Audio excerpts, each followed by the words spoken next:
Charles Paris's role in a Scottish drama festival was meant to be a refreshing break from the gruelling competition of London's West End. Instead, it proved that in Edinburgh, even a dress rehearsal could be fatal. And now, so much blood. Chapter 1. My brain is dull, my sight is foul, I cannot write a verse or read. Then, Pallas, take away thine owl, and let us have a lark instead. To Minerva, from the Greek. Maurice Skellen artistes, said the voice that answered the telephone. Maurice? Who wants him? Maurice, for God's sake, I know it's you. Why you always have to go through this rigmarole of pretending you've got a staff of thousands? I don't know. It's me, Charles. Ah, hello. Pity about the telly-series. Yes, it would have been nice. And good money, Charles. Yes. Still, in theory, it's only been postponed, till this PA strike is over. When will that be, though? Don't know. What is a PA, anyway? I can never understand all that BBC hierarchy. Do you know what a PA is? Vaguely. Charles Paris had a feeling that a PA was either a production assistant or a producer's assistant, but his knowledge of the breed was limited to an erotic night in Fulham with a girl called Angela after recording an episode of Doctor Who, and they'd not discussed the anomalies of the PA's conditions of service that led to the strike which, in August 1974, was crippling BBC Television's drama and light entertainment departments. Anything else on the horizon, Morris? Had an inquiry from the Haymarket, Leicester. Might want you to direct a production of, he paused. The Head Gabbler? Hedda Gabbler. That's it. Could be fun. When? Not until the spring. Great. Heavy sarcasm. Might be a small part in a film, playing a German football manager. Oh, yes? But that's very vague. Terrific. Listen, Morris, I've got something. Getting your own work, eh? Somebody's got to. Oh, that hurt, Charles. I try, you know. I try. Yes, my heart bleeds. An agent's lot is not a happy one. Mournful violin plays hearts and flowers. No, it's for so much comic, so much blood. What? You know, my one-man show on Thomas Hood. Thing I did for the York Festival and the British Council recitals. Oh, yes. The tone of Morris's voice recalled the tiny fees of which he had got 10%. A friend of mine, a guy I knew in Oxford, who now lectures in the drama department at Derby University, has offered me a week at the Edinburgh Festival. Some show's fallen through, one the students were doing, and they're desperate for something cheap to fill the lunchtime slot. Just for a week. Charles, how many times do I have to tell you, you mustn't ever take something cheap? It's not official festival, is it? No, on the fringe. I get 50% of the box office. 50% of the box office on a lunchtime show on the fringe of the Edinburgh Festival won't buy you a pair of socks. There's no point in doing it, Charles. You're better off down here. A voiceover for a commercial might come up, or a radio. Edinburgh cost you anyway. Fares, accommodation. I get accommodation.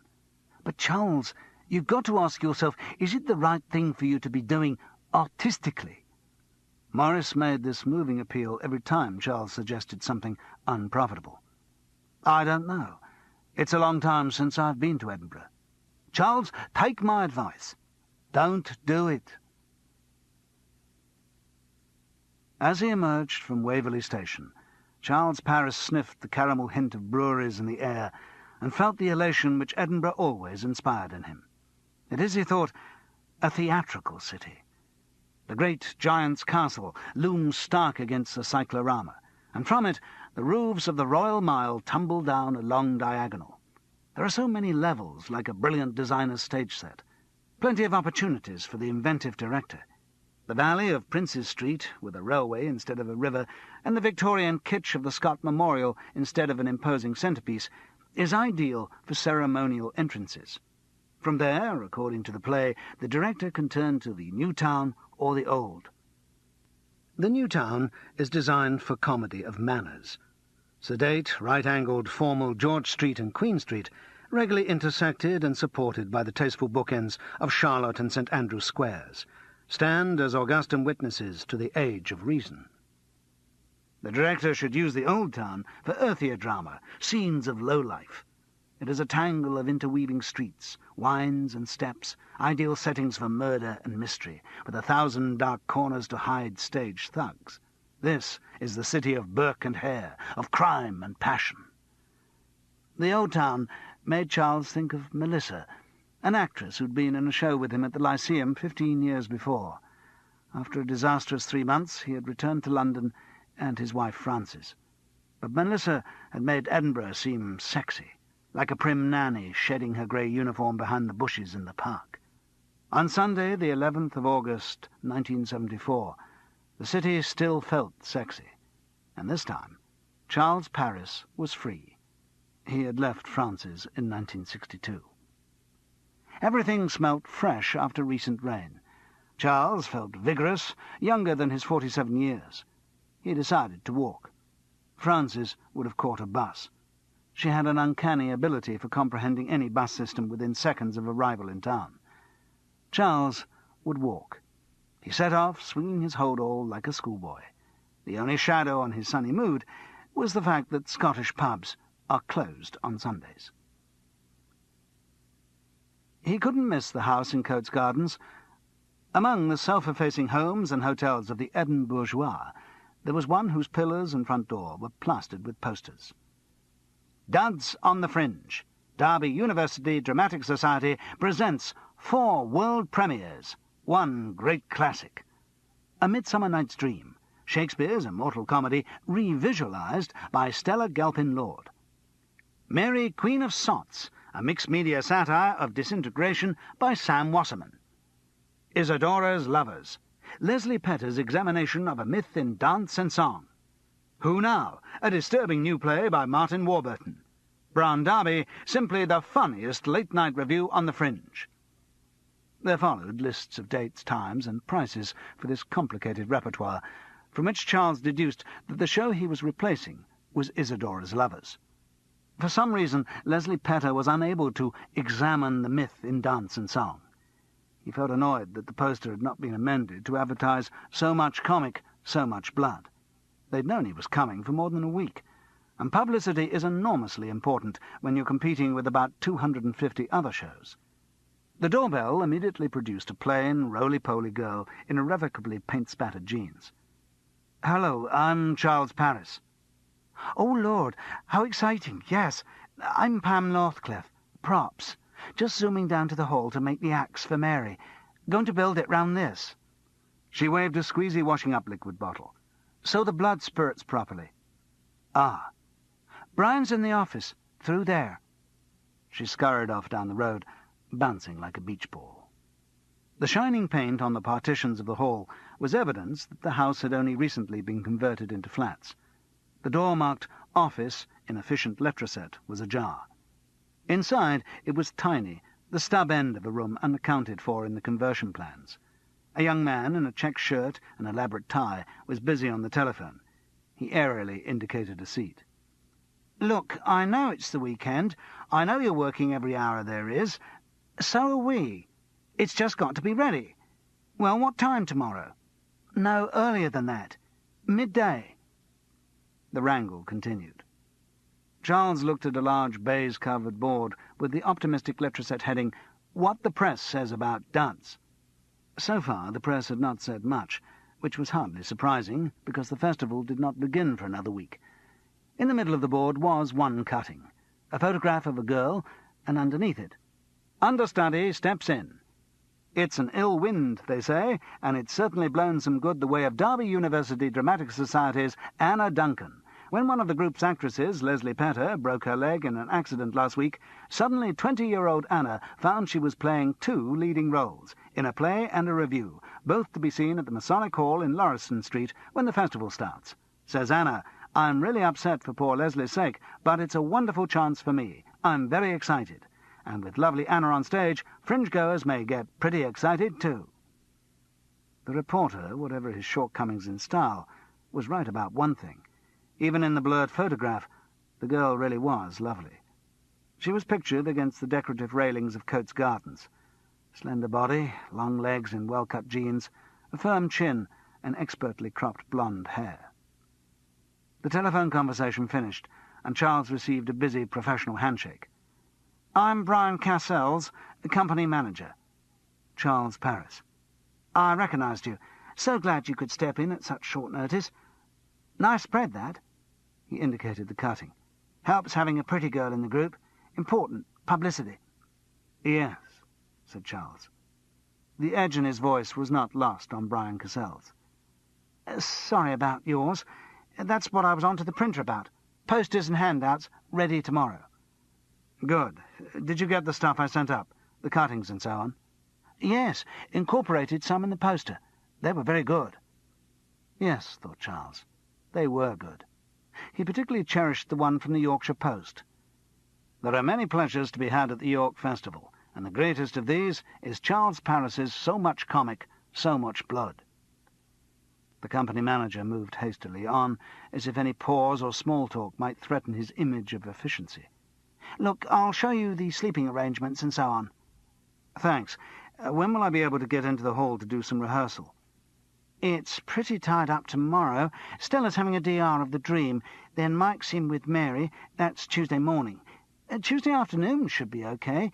Just a photo call for Mary. A few dramatic shots of Rizzio's murder. That sort of thing. Good publicity.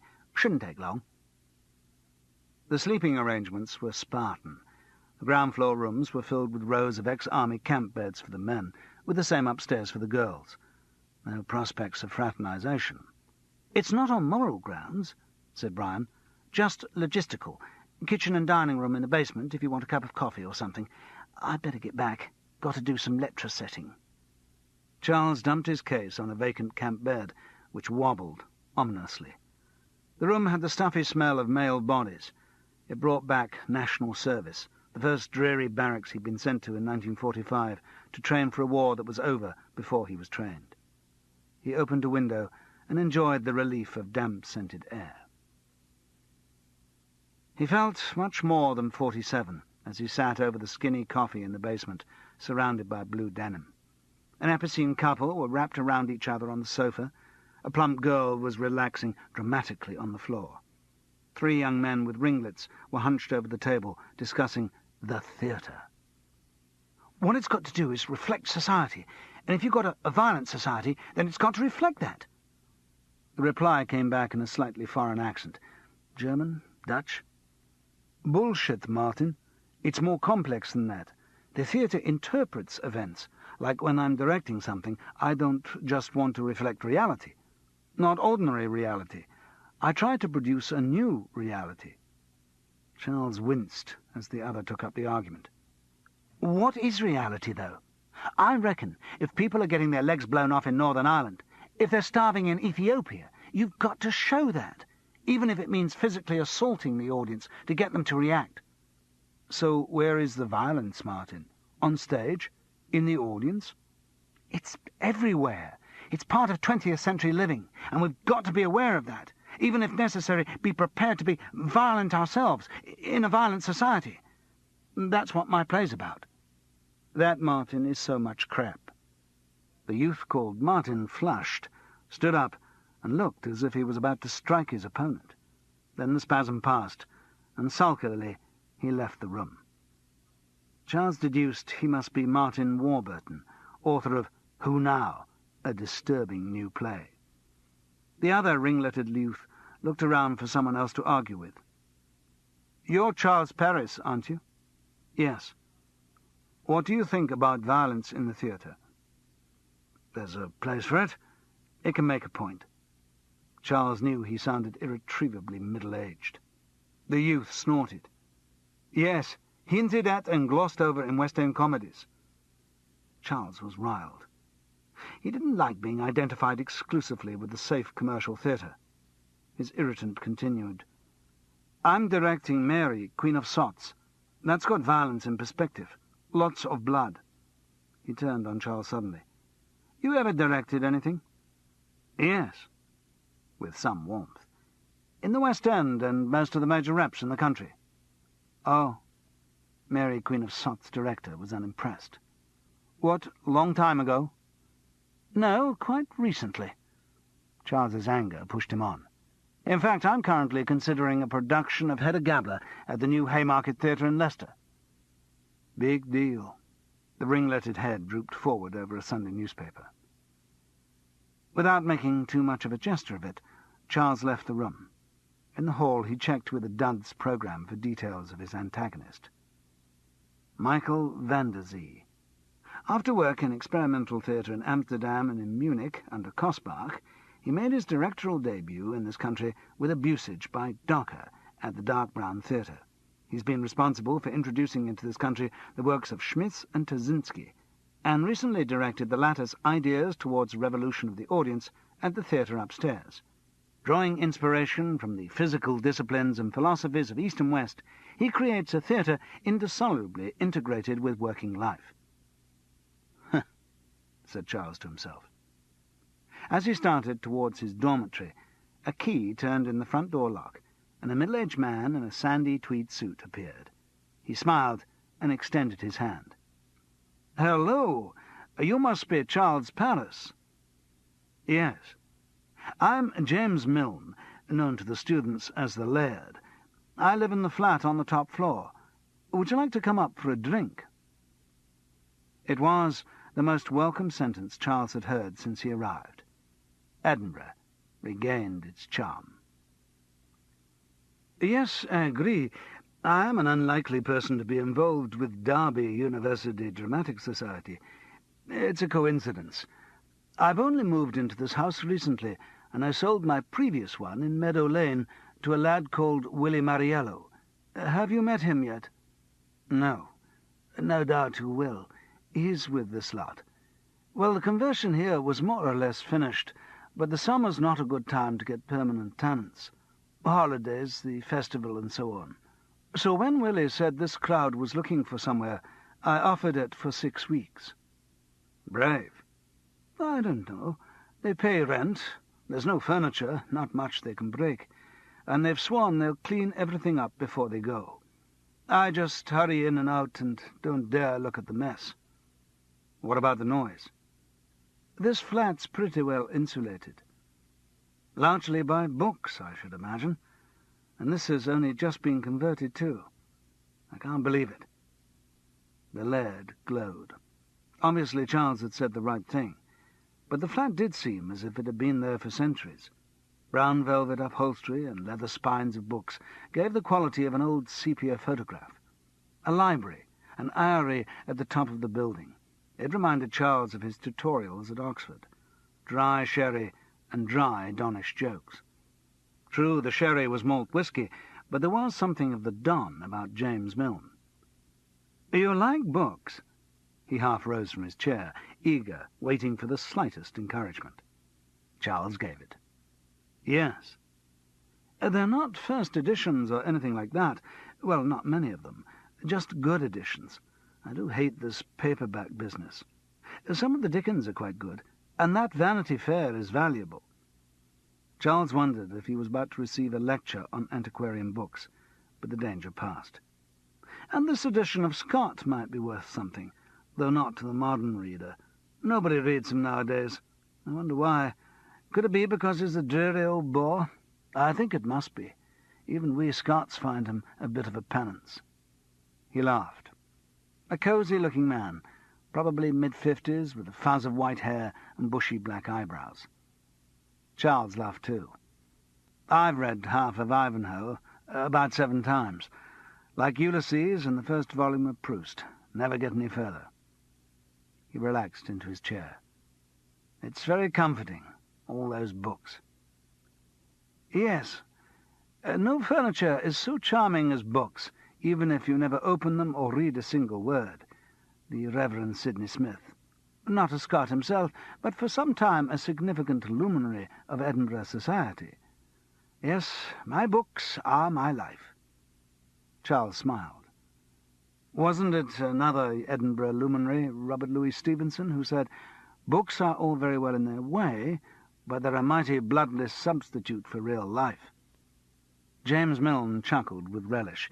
which was a relief to Charles, who was not sure that he'd got the quotation right. "Excellent, Charles.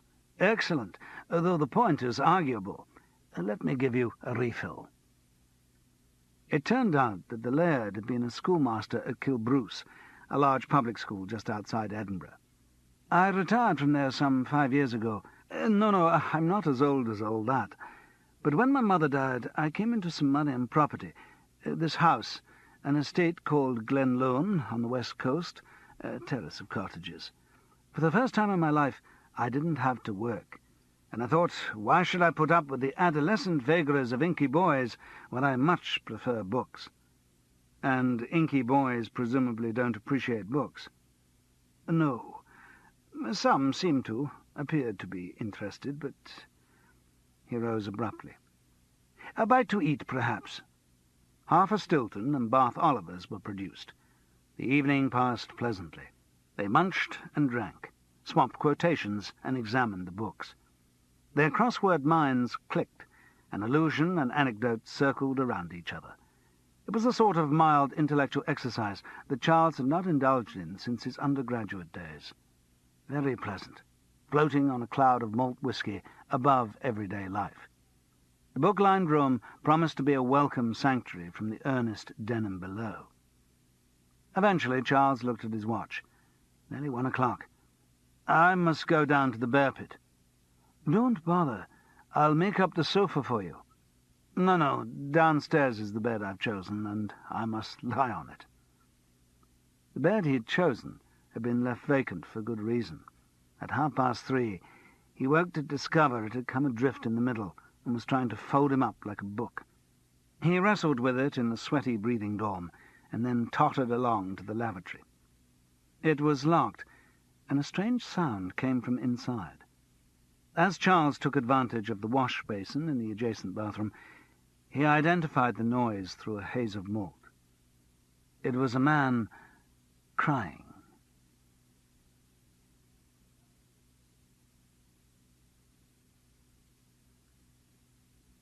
Chapter 2. The very sky turns pale above, the earth grows dark beneath. The human terror thrills with cold and draws a shorter breath. And universal panic owns the dread approach of death. The Elm Tree.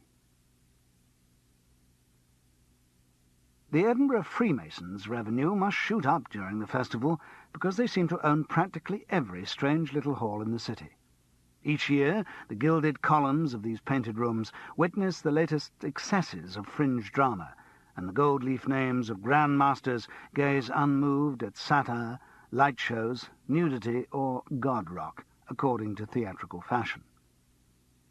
On the Monday morning, the temple of the Masonic Hall, Lauriston Place, was undergoing A Midsummer Night's Dream, Shakespeare's immortal comedy revisualized by Stella Gilpin-Lord. As Charles Paris slipped in, it was clear that the process of revisualization had hit a snag. The snag was that Stella Gilpin-Lord was having a directorial tantrum. "Where are those bloody fairies? Didn't you hear your bloody cue? For Christ's sake, concentrate! Bottom, get up off your backside!" As she fulminated, it was clear to Charles that Stella Gilpin-Lord was not a student. Far from it. The over-dramatic name fitted the over-dramatic figure. She was wearing rehearsal black, a polo-neck pullover tight over her presentable bosom, and clinging flared trousers less kind to her less presentable bottom. Honey-blonded hair was scraped back into a broad knotted scarf. The efforts of make-up, skillful pancake, elaborate eyes, and a hard line of lipstick, drew attention to what they aimed to disguise.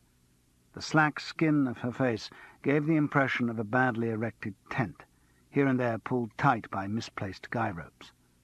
The tantrum, and her twitchy manner with a cigarette, spelled trouble to Charles. Neurotic middle-aged actresses are a hazard of the profession. "Well, don't just amble on. You're meant to be fairies, not navvies. For God's sake. Amateurs. This show opens in less than a week, and we don't get into the hall again until Thursday. Good God, if you don't know the lines now. Where is the prompter? Where is the bloody prompter?" Charles, who had only come down to check the details of staging in the hall, decided it could wait, and sidled out.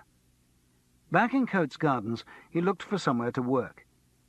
In the men's dormitory, a youth was strumming a guitar with all the versatility of a metronome. Sounds from upstairs indicated a review rehearsal in the girls' room. Charles felt tempted to seek sanctuary with James Milne again, but decided it might be an imposition. He went down to the dining room. Mercifully, it was empty. With a tattered script of So Much Comic, So Much Blood open on the table, he started thumbing through an ancient copy of Gerald's edition of Hood, looking for the Dundee Guide, an early poem which might add a little local interest for an Edinburgh audience. It was not there. He was perplexed for a moment, until he remembered that only a fragment of the work survived and was in the Memorials of Thomas Hood. He started thumbing through that.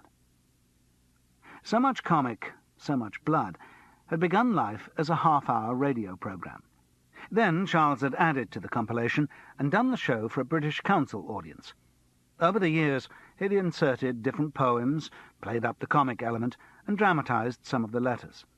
The result was a good hour's show, and he was proud of it. He was also proud that its evolution predated the success of Roy de Treese in John Aubrey's Brief Lives, which had set every actor in the country ransacking literary history for one-man shows. "I'm going to make some coffee. Would you like some?" Charles looked up at the girl in the photograph, Anna Duncan. "Please." She disappeared into the kitchen. He stared with less interest at the extant fragments of the Dundee Guide. "Here's the coffee. Do carry on." "Don't worry, I like being disturbed. I'm Charles Paris." "I know. Recognize you from the box. It's very good of you to step into the breach." "I gather you did more or less the same thing." "Yes. Poor Leslie." A brief pause. "What's your show about?" "Thomas Hood." She didn't recognize the name. "Why is it called what it is?" "Because he once wrote, 'No gentleman alive has written so much comic and spitten so much blood within 6 consecutive years.' In a letter to the Athenaeum, actually." "Oh, I don't think I've even heard of Thomas Hood." "I'm sure you know his poems." "Do I?" "Yes. I remember. The house where I was born. That one. I didn't know that was Hood." "It was. And November, Faithless Sally Brown, lots of stuff." "Oh." Her eyes were unusual. Very dark, almost navy blue. Her bare arm on the table was sunburned, its haze of tiny hairs bleached golden. "What are you reading at Derby?" "French and drama in theory. Drama in practice." "Last year?" "One more. If I bother." The navy eyes stared at him evenly. It was pleasantly disconcerting. "I've just been down to the hall. Saw the lovely Stella Gelpin Lord. A mature student, I thought." Anna laughed. "She lectures in drama." "Ah. She seemed rather to have lost her temper this morning." "That's unusual. She's always uptight, but doesn't often actually explode." "Oh, she was exploding this morning." "Everyone's getting on each other's nerves, living like sardines in this place. I'm glad I'm in a flat up here." On reflection, Charles was glad she was too. And people keep arguing about who's rehearsing what, when, and who's in the hall. It's purgatory. "You're rehearsing the review at the moment?" "Yes, but I've got a break. They're doing a new number, about Nixon's resignation and Ford coming in. Trying to be topical." "Is the review going to be good?" "Bits." "Bits." Charles smiled. Anna smiled back. At that moment, Pam Northcliffe bounded into the room, her arms clutching 2 carrier bags, which she spilled out on the table. "Hello! Oh, Lord, I must rate my expenses. I'm spending so much on props." "What have you been buying?" asked Charles. "Oh, Lord, lots of stuff for Mary." "Did you get the cardboard for my rough?" "No, Anna, will do, promise. No, I was getting black crepe for the execution, and all these knives that I've got to make retractable, and some makeup and stuff." "Good old Leichners," said Charles, picking up a bottle which had rolled out of one of the carriers. It was labelled arterial blood. "What other sort is there?" "There's a brighter one. It's called—" Pam paused for a moment. "Oh, I forget." And she bustled on. "Look, I'm not going to be in your way, am I? I've got to do these knives. I was going to do them on the table if you—" "No, it's okay. I've finished." Charles resigned himself to the inevitable. Anna returned to her rehearsal, and he went to see if the men's dormitory was still being serenaded. Passing the office, he heard sounds of argument. Michael van der Zee's voice, more Dutch in anger, struggling against Brian Castle's diplomatic tones. "And the whole rehearsal was ruined yesterday because that bloody fool Willie wasn't there. Look, I need more time in the hall." "So does everyone." "But I've lost a day." "That's not my fault, Mike. Look, I've worked out a schedule that's fair to everyone." "Bugger your schedule." "It's there on the wall chart." "I'll bugger your wall chart." Michael van der Zee flung himself out of the office, past Charles, to the front door. The window shook as it slammed behind him.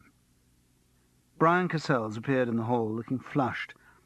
When he saw Charles, he smoothed down his pinstriped suit, as if nothing had happened. "Ah, morning." The efficient young executive was reborn. I've got your posters. Just picked them up." "Oh, great." "In the office." On the desk were 2 rectangular paper parcels. 1,000 in each," said Brian smugly. "Did the letter setting myself.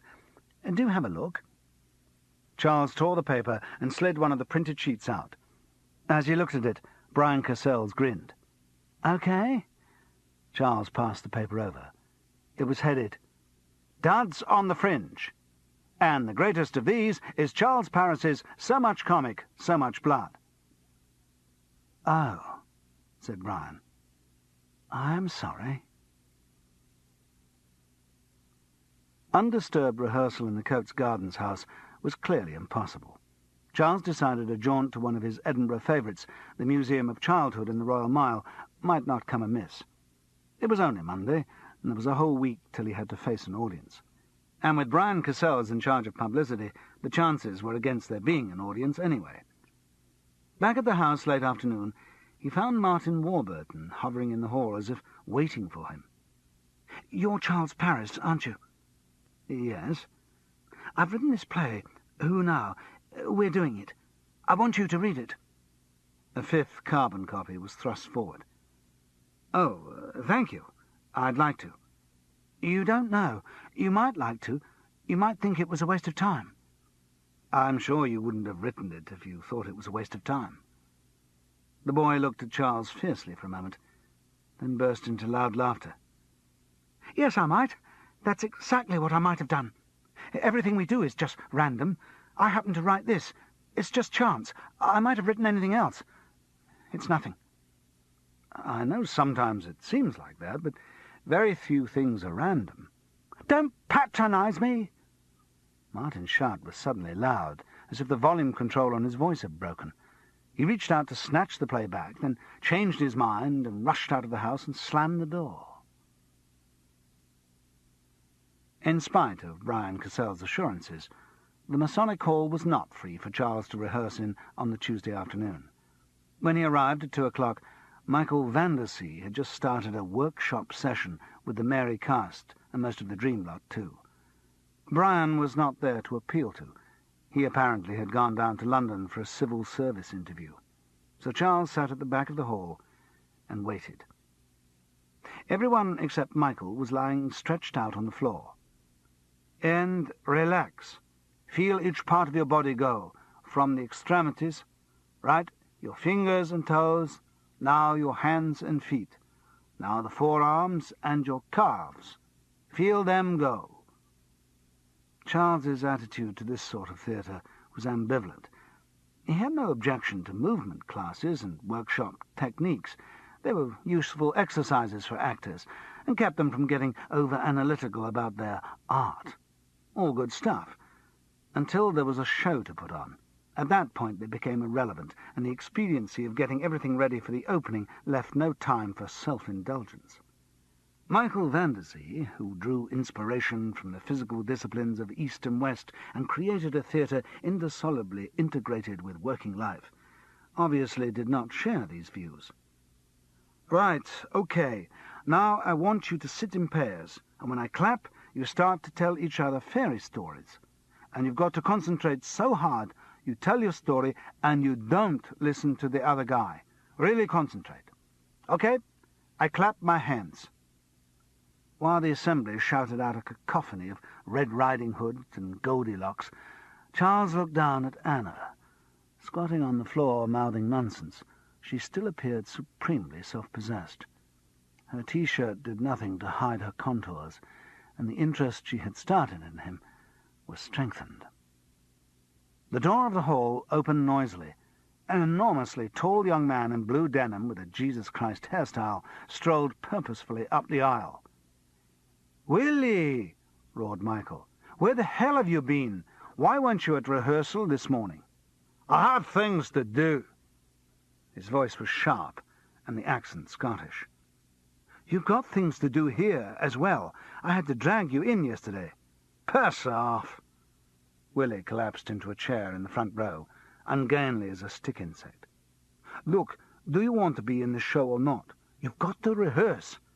"I don't mind rehearsing, but I don't see why I should waste time pouncing about with relaxation and pretending I'm a pineapple and all that. I'm only meant to be doing the music." "You're playing Rizzio in the show, and you're meant to be part of an ensemble." Willie gave a peculiarly Scottish, dismissive snort. All right.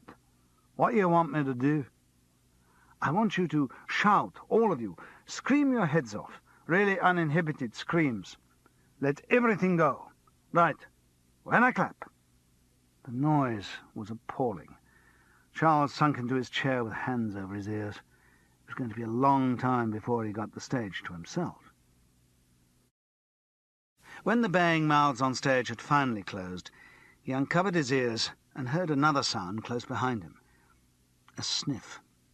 He turned to see the shipwrecked face of Stella Galpin-Lord, who had just slipped into the hall. She saw him and blew her nose. At that moment, Pam Northcliffe bustled in, her arms as ever full of parcels and packages. "Hello, Charles," she hissed loudly. He grinned at her. "Just brought down the props for the Mary photocall." "All okay?" he whispered. "Oh, Lord, I suppose so. Just about. I was up till 2 last night doing the daggers." "Work all right?" "Yes." She showed him her artefacts proudly.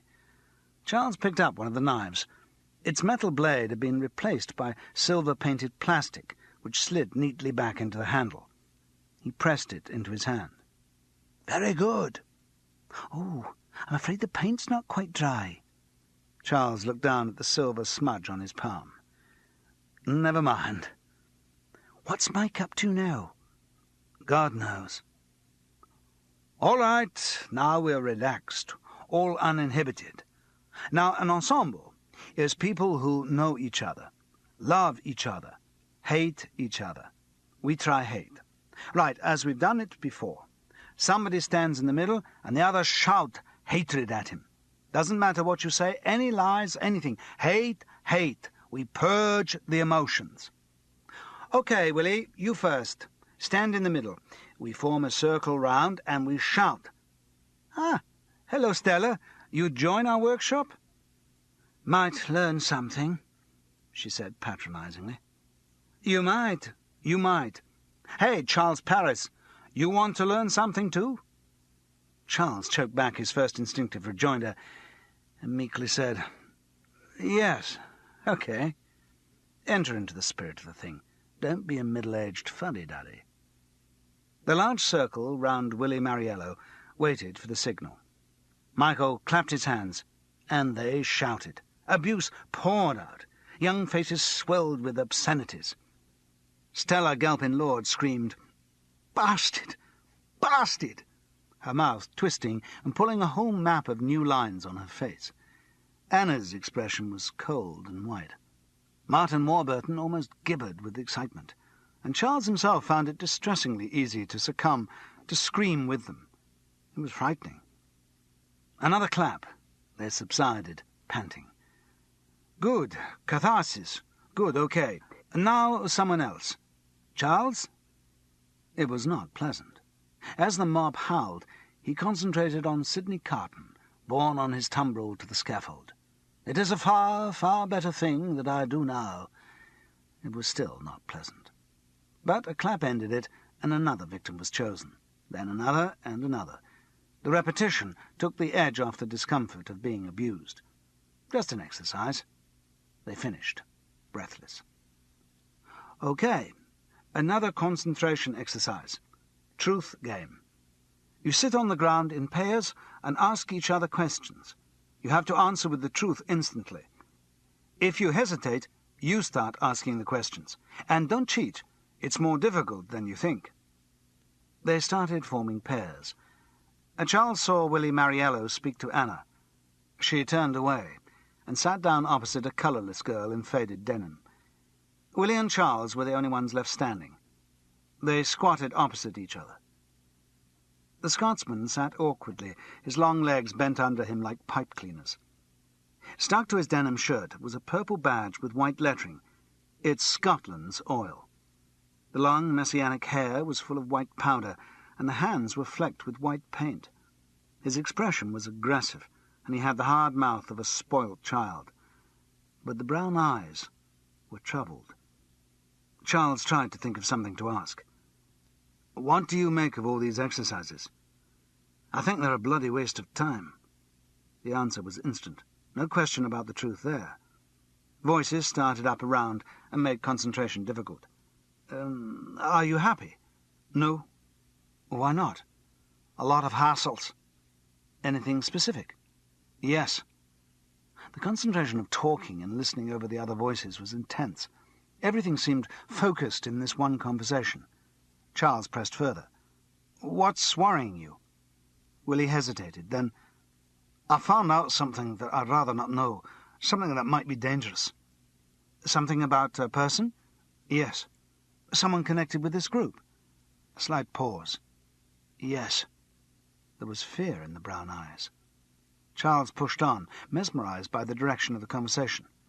Who? Willie opened his mouth, but paused for a moment. Stella Galpin-Lord's piercing voice was suddenly isolated. And lost my virginity when I was 14. The spell was broken. No, I didn't come in quick enough, said Willie. I ask, how old are you? The exercise continued, but Charles felt a vague unease. The truth game was followed by a contact game. Okay, we close our eyes and move around. When you touch somebody, you make contact. Feel, explore, encounter. Get to know them with your hands. This will increase your perceptions. Okay? Perhaps it was by chance that the first person Charles touched was Anna. In accord with his director's instructions, he made contact, felt, explored, encountered, and got to know her with his hands. Her eyes opened to a slit of navy blue. He smiled. She smiled. Are you rehearsing tonight? No. Fancy dinner? Okay. Charles moved away to feel, explore, and encounter someone else. His probing hand felt the arm of a tweed jacket, then up over a chest crisscrossed with leather straps to the bristly wool of a beard. What the hell do you think you're doing? The voice had the broken bottle edge of Glasgow in it. I'm a photographer. Who's Michael of Andersea? Getting people into costume took some time. The photographer fretted and cursed. Then Michael announced he didn't want posed shots. He wanted natural action shots. That involved rehearsing whole chunks of the play. The photographer cursed more. Right, come on. Let's do the scene of Rizzio's murder, okay? You'll get some good shots from this. Action stuff. Violence. How long's the bloody scene? We'll only do the end. 3-4 minutes. Why you can't just pose them? I've got some fashion pictures to do later this afternoon. I don't want them to look like amateur theatricals. Why not? That's what they bloody are. The scene started, and Charles sat under a light at the back of the hall to watch. Mary, Queen of Sots, was written in a blank verse that was meant to sound archaic, but only sounded twee. Since Willie needed a prompt every other line, it was heavy going. "Willie, for God's sake—" "Shut up, Michael." The tall figure looked incongruous in doublet and hose. "What, for Christ's sake? Can't we get us bloody photos taken? My time's expensive, and these models are waiting." "I say, we haven't got the daggers," said Martin Warburton suddenly from the recesses of a dramatic conspirator's cloak. "Oh, Pam, where the hell are they? Here, quick, look, the blades retract on the spring like this, okay? Now, come on, let's get it right first time." Charles started to scan his so-much comic script. Suddenly, his eyes were jerked off the page by a scream. Not a theatrical workshop scream, but an authentic, spine-tingling cry of horror from Stella Galpin-Lord. On stage, the scene was frozen. Anna stood white-faced in her black Tudor costume, looking down at Willie Mariello, whose great length had shrunk into a little heap on the stage. Around him were a circle of cloaked conspirators, clutching daggers with retracted blades. In the centre, Martin Warburton gazed fascinated at the weapon in his hand. Its blade was metal, and the arterial blood which dripped from it was not made by Leichners.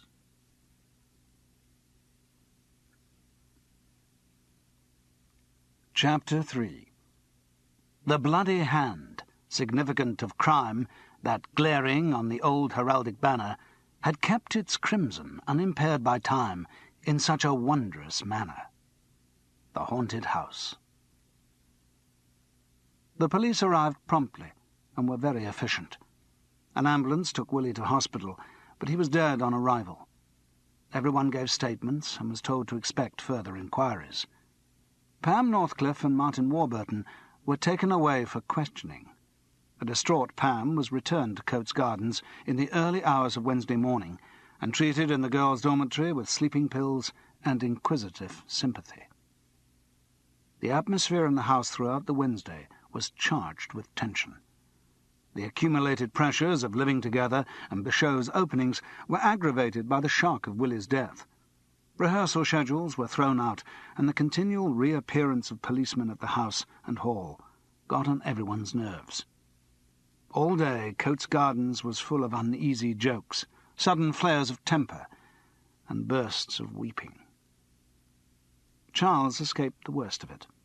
Fortunately, James Milne had suggested that he might be glad of a little seclusion from the community hysterics, and offered the sanctuary of his flat. It was a great relief to be with someone who did not want to discuss the death. Milne dismissed the subject. "I didn't know the boy well, and I wasn't there at the time, so I don't feel too involved. It's an unpleasant business, and the best thing to do about unpleasant things is to put them out of your mind." But Charles did not find it so easy. He felt he was involved, and as much as he tried to concentrate on revising so much comic, his mind kept returning to the scene in the Masonic Hall. He suffered from the communal shock, and another uncomfortable feeling which he did not want to investigate. By the Thursday morning, the atmosphere among the duds was more settled. The Procurator Fiscal's inquiry, which is held instead of a public inquest in Scotland, was no doubt following its private course, but the students were unaffected by it.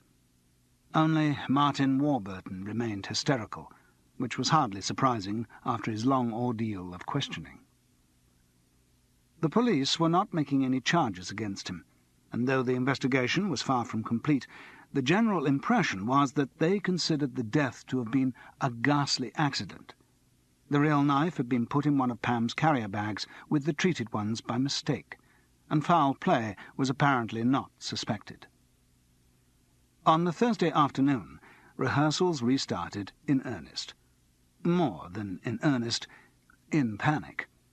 Everyone realized at the same time that a day and a half had been lost, and there were still 3 shows opening on the following Monday.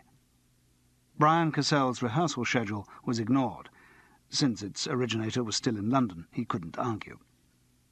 Stella Galpin-Lord commandeered the Masonic Hall for the rest of the day as her right, and Michael van der Zee demanded it for the Friday. Charles began to think he would be lucky to get on stage there for his actual performances. Rehearsal in the house was equally impossible. In the basement, Pam and a couple of ASMs were building a wall for Pyramus and Thisbe. 3 smelly technicians lay over a greasy lighting plot in the men's dormitory. The Laird's flat was locked and silent. In fact, Charles was relieved. His mind was too full for serious rehearsal. Still, as a gesture of good faith, he tucked his script and Hood's collected poems under his arm before he set off into the city. It was a warm afternoon, and only 5 o'clock. There were lots of places to sit and study in Edinburgh. Princes Street Gardens, the castle, or it might even be worth a stroll down to Arthur's Seat. He weighed the possibilities, but was not surprised when he went straight into the nearest pub and ordered a large whisky. He sat hunched at the bar and realized that he could not put off thinking any longer, and the one thought which he had been holding back for nearly 2 days resolved itself clearly in his mind. Whatever the police thought, Willie Mariello had been murdered. Charles could not forget the expression in those brown eyes during the truth game, when Willie had spoken of finding out something about someone that he would rather not know. There had been pain in that look, but also there had been fear, even horror. Whatever it was that he had found out, it was nasty. Nasty enough for someone to commit murder to keep it quiet. Charles had tried to express this suspicion to the detective who took his statement, but he knew the man did not take it seriously. Somehow the words had not come out right. It was a moment of such concentration. I could see such fear in his eyes. It made me feel a sense of danger. The further he got into it, the more tenuous the idea seemed, and the more Charles knew he sounded like an effete actor emoting. In spite of polite assurances about complete investigations, that was obviously what the detective took him for. By the time he got to Charles, he had probably had a bellyful of the vague feelings and premonitions of self-dramatizing students. And, objectively, it did sound pretty nonsensical. Charles, whose normal thought processes involved reducing everything he did to the absurd and seeing if there was anything left, was surprised that the conviction remained so strong. But it did. There was an instinct he could not deny. Facing the fact that Willie had been murdered led automatically to the question of what should be done about it. Charles had done his duty as a citizen by voicing his suspicions, and it was quite possible that the police were already way ahead of him, working on investigations of their own. He was no longer involved. But involvement does not cease like that. It was easy enough for James Milne to say he wanted to forget about it. He had not sat opposite Willie in the truth game. He had not been present at the killing. Charles knew he had to get to the bottom of it. He recalled an earlier occasion when he'd come up against crime in the case of Marius Steen. Then he had been forced into involvement by circumstance. This time he was making a positive decision. He was not driven by any crusading fervour for the cause of justice, but he knew he would not feel at peace until he had found out all the facts. And the only facts he had were that Willie Mariello had found out something unpleasant about one of the people involved with the Derby University Dramatic Society in Edinburgh, and that he had subsequently been killed by a dagger in the hands of Martin Warburton. No more facts. Now, on to feelings. Charles had a strong feeling that the one person who did not kill Willie was Martin Warburton. Unless he were a lunatic or playing some incredibly devious game of his own, no one would commit a premeditated murder in front of 30 people under stage lights with a photographer on hand. And unless Charles's suspicions about the motive were wrong, the murder was premeditated. The elimination of Martin still left about 40 suspects. Any of the students themselves, or of the hangers-on who surrounded the duds, could have switched one of the treated knives for a real one, and so stood a reasonable, though not infallible, chance of killing Willie Mariello. Charles ordered another large whisky. A little mild investigation was called for. Things could not have worked out better when he returned to Coates Gardens. Pam Northcliffe was in the dining room alone, mixing porridge to rough-cast Pyramus and Thisbe's wall. The cooks of the day were clattering about in the kitchen, preparing a dinner whose main ingredients smelled like cabbage. Pam looked up, red-eyed and guilty, when he entered. "Hello." "Hi. Feeling better?" "Yes," spoken with determination. "I was going down to the pub for a drink and looking for someone to join me. Do you fancy it?" "What? Me?" "Yes." "Well, She wiped a porridgy hand on the back of her jeans, adding another streak to the existing collage. "All right." A half of lager for Pam, and since he was now thirsty, a pint of heavy for Charles. "How are the props? Coming together?" "I think so. I'm spending over my budget on them." "Duds will find the money." "I hope so." She spoke with great care, as if the accumulated tension inside her might break out at the slightest provocation. Charles knew that discussion of Willie's death might be exactly that sort of provocation, but it was what he had to investigate. He approached obliquely. "Everyone settling down a bit now?" "Yes, I suppose so. All too busy to think about it." "Well, that's a blessing." "Yes." Silence. Charles tried to think how he could get her back on the subject without causing too much pain. But fortunately, he didn't have to. She seemed anxious to talk it out of her system without prompting. "I don't think I'll ever get over it. It's the first time I've ever seen someone dead." "It is nasty. But you do forget." "I mean, you see it on films and on the box, and it all... well, it doesn't seem important. But when you actually see..." Her lower lip started to quiver. "Don't talk about it." As Charles hoped, she ignored his advice. "And the trouble is, apart from just the shock and things, I feel responsible. I mean, I was in charge of the props, so I must have got the knives mixed up." "Do you really think you did?" "Oh, Lord, I just don't know now. I would have said definitely not. I remember counting them before I put them in my carrier bag. The police asked me all this, and, at the end I couldn't remember what I'd done. You think so much about something, after a time you just don't know what's true anymore." "I know what you mean." "And it's so stupid, because I shouldn't have done the knives like that anyway. Michael Vandersea told me what he wanted, and I thought the best thing would be to get real knives with hollow handles and unscrew them and take the blades out. And Michael said it was daft and expensive, and I should have improvised and..." Her voice wavered with the remembered rebuke. "It's the first time I've done props, and I got it all wrong. If I hadn't done the knives that way, Willie would still be alive." Charles did not feel so certain of that. He felt sure that if the knives had not been to hand, the murderer would have found some other method. But it was not the moment to voice such suspicions. "Pam, you really mustn't blame yourself, even if you did mix the knives up, and it's quite possible that you didn't. Somebody else may have been playing about with them and made the mistake. I mean, presumably they were just lying around the house, so anyone could get at them." He left the question hanging disingenuously in the air.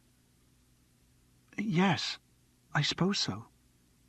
Toy knives have a fascination for people. Anyone might have started fooling around with them. How long were they there? "I was up late finishing them on Monday night, and I left them out on the table till the next morning." "Why? So that the paint could dry?" "Yes, but it didn't actually. I got some awful oily lacquer that stayed sticky for ages." "Was the real knife with the others?" "Yes, it was. You see, it was daft, but I was sort of rather proud of the ones I'd made because they did look so realistic. So I left them all out on the table." "So that people would see them when they came down to breakfast?" "Yes." She looked sheepish. "I haven't made lots of things, and I thought they looked good." "Well, they did. Looked very good." He almost added, unfortunately, but realized that might be tactless. "So then they were put away while people had breakfast?" Yes, I put them in a carrier bag, and I thought I left the real one in a box with my scissors and sellotape and glue and all that rubbish.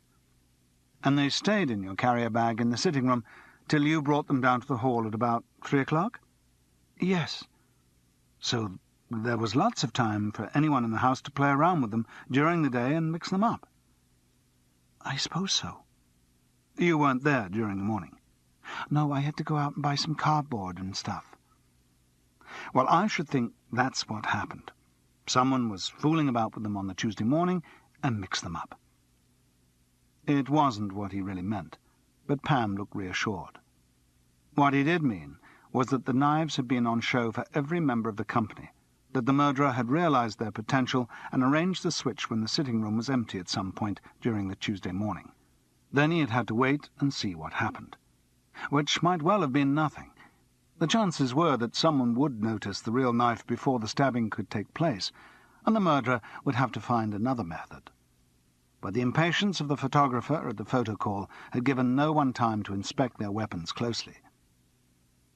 Though the murder method was now clear, the identity of its deviser remained obscure. From Pam's account, virtually anyone who was in the house on the Tuesday morning could have switched the knives, and that meant virtually every member of the Dudds company, which in turn meant checking everyone's movements, which sounded a long, boring process. "Did you know Willie Mariello well?" Charles tried another tack. Pam blushed. "No, hardly at all." "But you must have seen him round the university." "What do you mean?" "During term time. If he was involved in the Dramatic Society." "Oh, but he wasn't. He was nothing to do with the university." "Then where did he come from?" "He used to play with Puce." "What?" "The rock band. He was lead guitar, until they broke up earlier this year." "Oh, come on, you've heard of Puce." Charles had to confess he hadn't. They walked back to Coates Gardens together. Pam seemed calmer. She had almost recaptured her customary bounce. A nice girl, no beauty, but good-natured, needed a man who appreciated her. She was telling him about her parents' home in Somerset as they entered the hall. At that moment, Anna Duncan came out of the office. "Hello," said Charles. She grinned. Pam paused in mid-sentence. He realized his rudeness. "I'm so sorry. What were you saying?" "Oh, it wasn't important. I'd better get on with my wall." And she disappeared gracelessly downstairs. "Taking other women out when you've already stood me up," said Anna with mock reproach. "I hardly think we'd have a very relaxed dinner with policemen taking statements between courses." "No, I didn't mean it." "Rehearsing tonight?" "Finishing at 8:30. "Shall we pretend the last 2 days haven't happened and pick up where we left off?" "That sounds a nice idea." "Shall I see you here?" "No.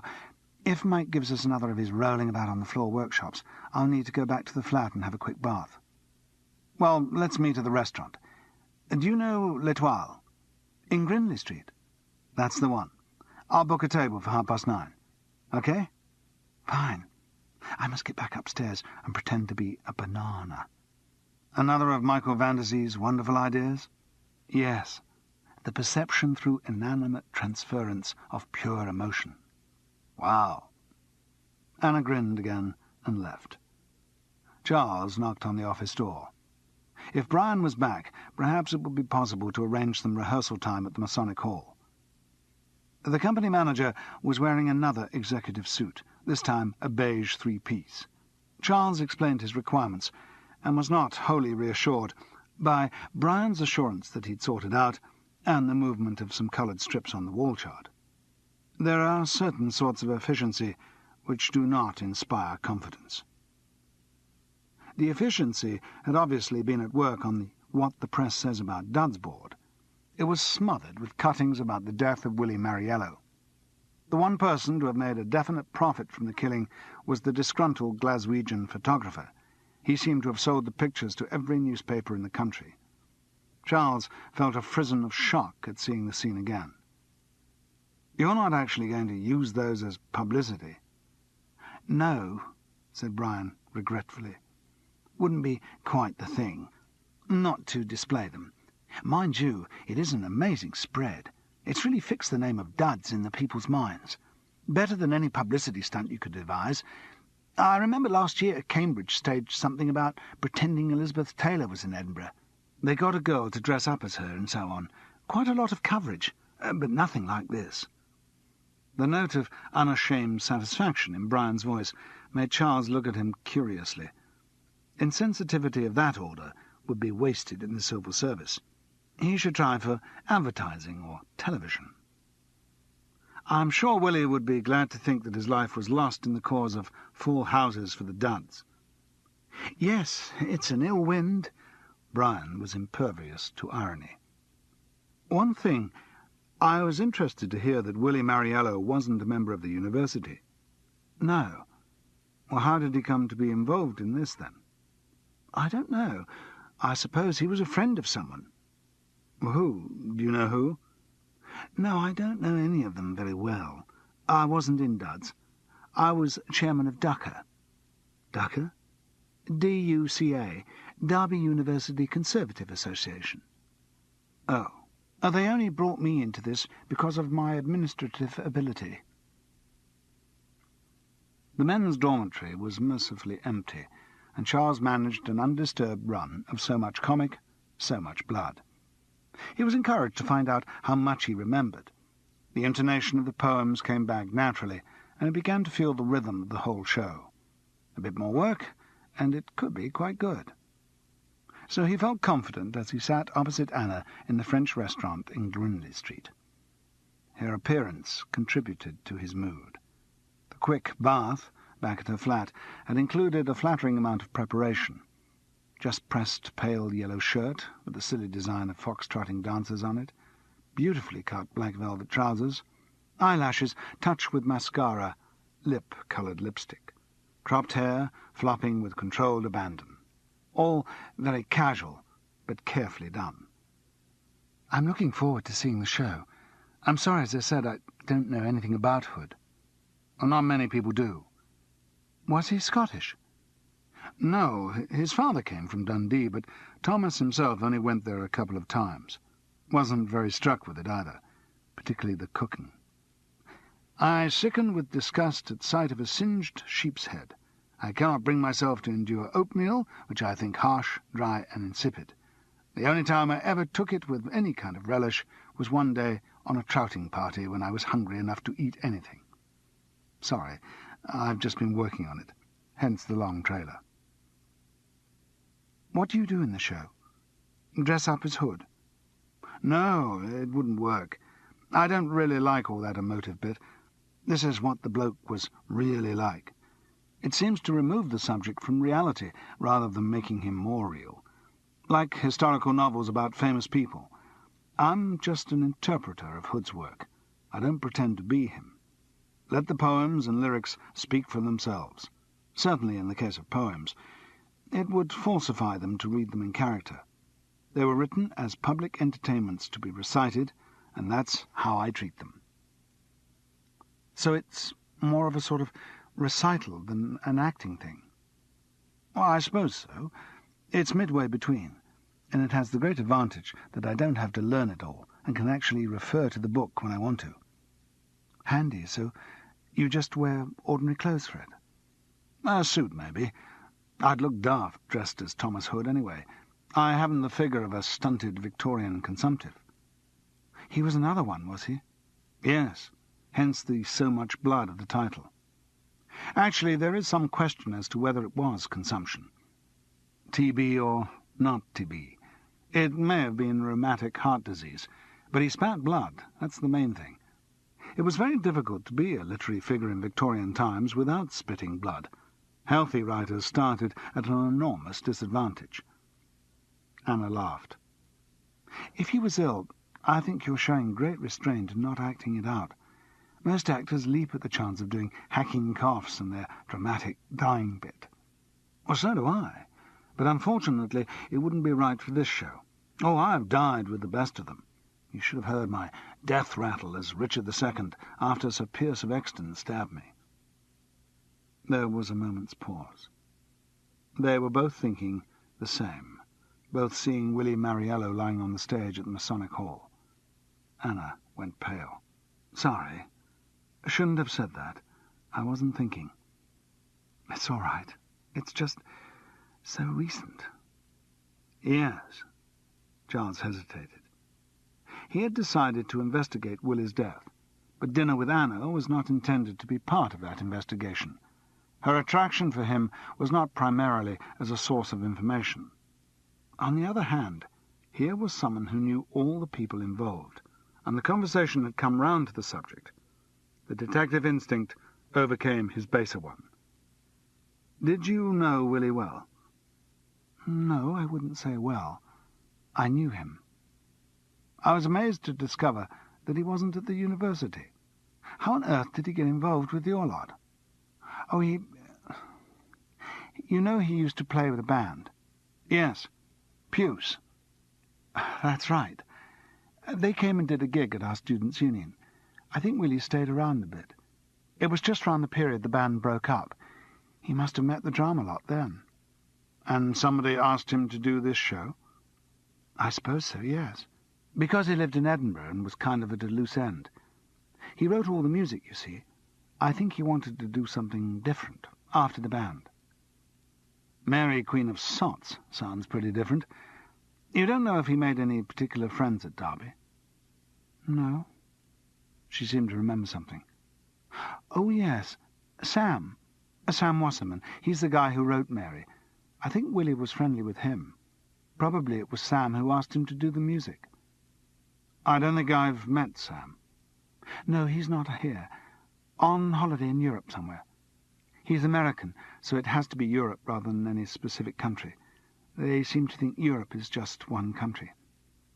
"So Sam's not likely to be up here at all?" "I think he's coming up for the opening of Mary." "When's that?" "Third week. Opens on the 2nd of September." "Ah."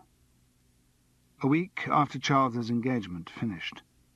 No chance of picking Sam Wasserman's brains. The investigation did not seem to be proceeding very fast. He decided that he would forget it for the rest of the evening. "How's your show going?" "Mary's still all over the place. We spend so much time improvising and so on. We hardly ever get near the actual script." "And the review?" "Still bits. Bits are okay. One or two of the songs are quite exciting, but I don't know. See what the audience thinks on the first night." "Monday." "I'll be there. I wonder what I should call my opening. A first lunch?" "Why not? I'll come and see it, rehearsals permitting." "Good." Charles refilled her glass from the cold bottle of Vouvray. "Do you want to make the theatre your career?" "Yes." No hesitation.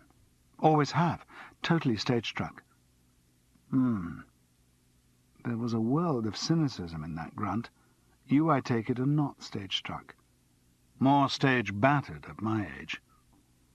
"Don't you still find it exciting?" "Not very often, no. I can't really imagine doing anything else, but as a profession it leaves a lot to be desired. Like money, security." "I know. There's a lot more to it than talent. You need lots of help. You have to be tough and calculating." "I know." "I'm sorry, I sound awfully middle-aged. I think the prime reason for that is that I'm awfully middle-aged. No, it's just that I'd hate to think of anyone going into the business who didn't know what it was about." "I do know." "Yes.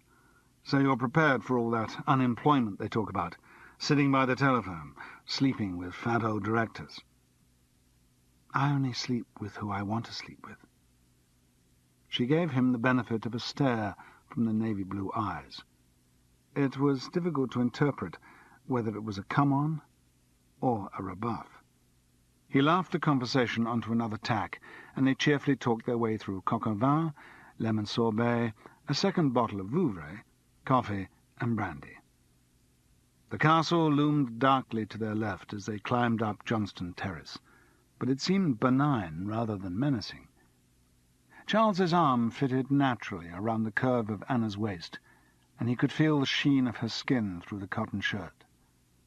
Edinburgh had regained its magic. She stopped by a door at the side of a souvenir shop on the Lawn Market. The city was empty, primly correct, braced for the late-night crowds that the festival was soon to bring. "Good Lord, do you live here? A flat full of kilts and whiskey, shortbread and bagpipe salt-cellars?" "On the top floor." "That's a long way up." "A friend's flat. A student at the university here. Away for the summer." "Ah. All yours?" "Yes. Do you want to come in?" "What for?" Charles asked fatuously. She was not at all disconcerted, and turned the amused navy-blue stare on him. "Coffee?" "Had coffee." "Drink?" "Had brandy." "Well, we'll have to think of something else." They did. So Much Blood, Cassette 2. Chapter 4.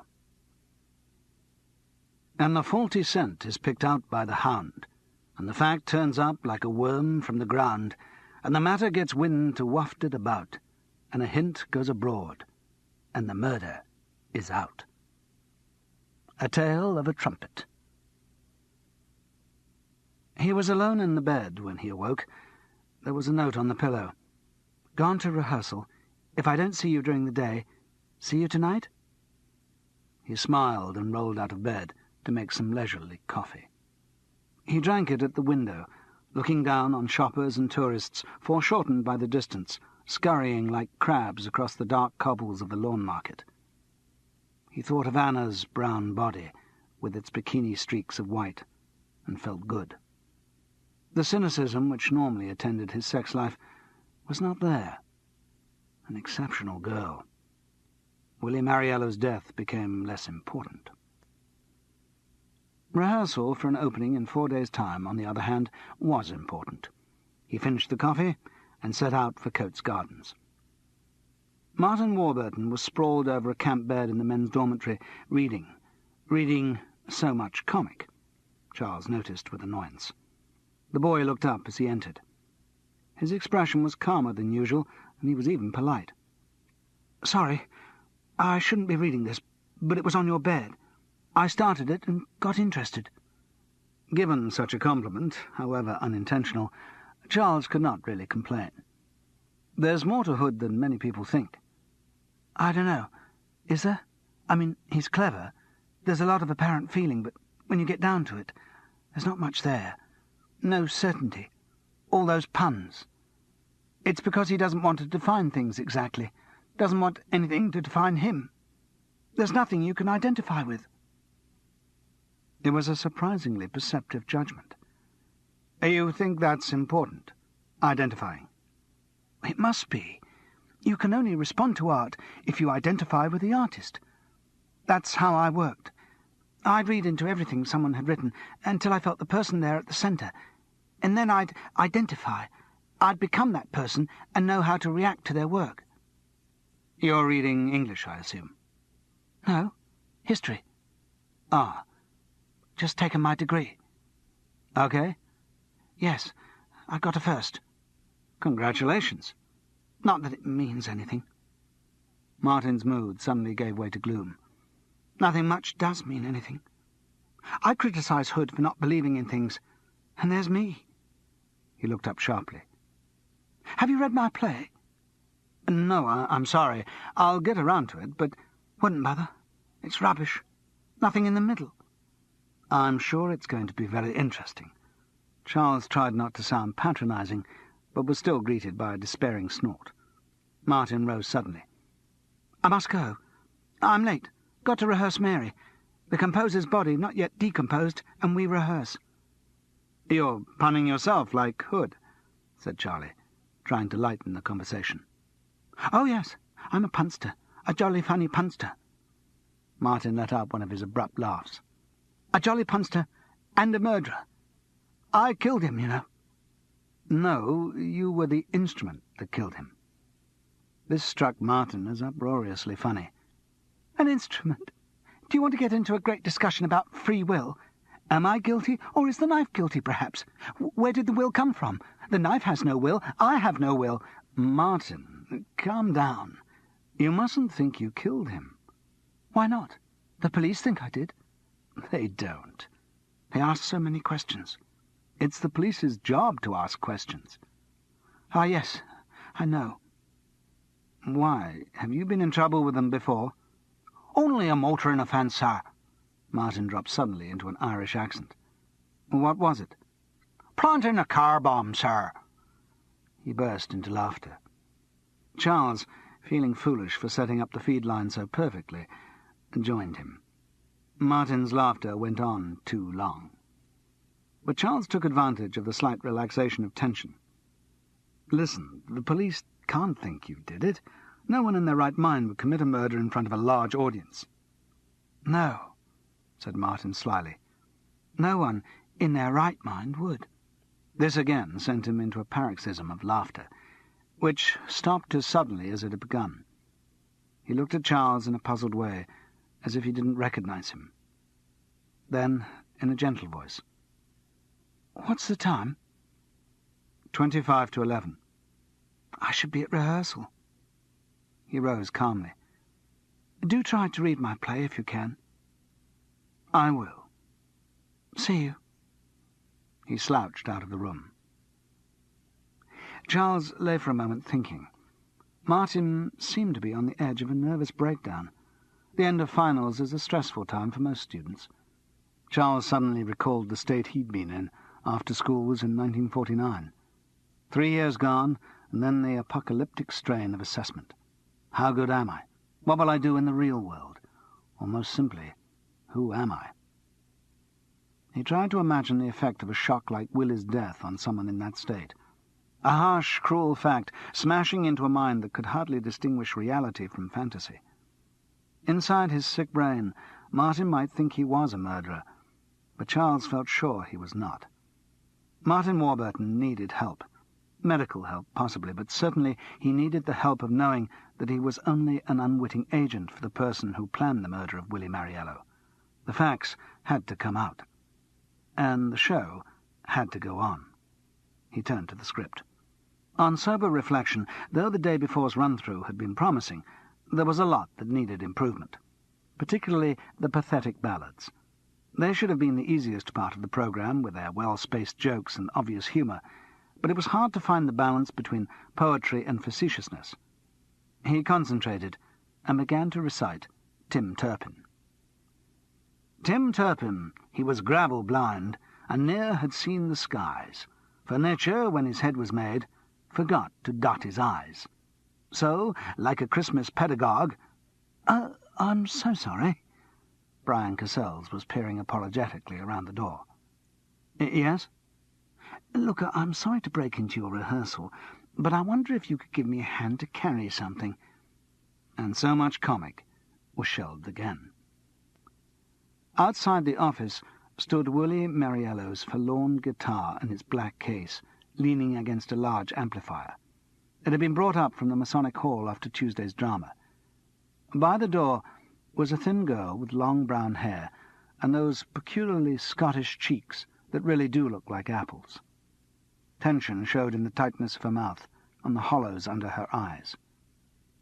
"Charles, this is Jean Mariello, Mrs. Mariello, Charles Paris." She nodded functionally. "I've come to collect Willie's things." "Yes. Charles, I wonder if you could give me a hand with this amplifier. If we just get it out onto the street. I phoned for a taxi." "Okay." Brian was patently embarrassed and wanted to get rid of Jean Mariello. His administrative ability did not run to dealing with recent widows.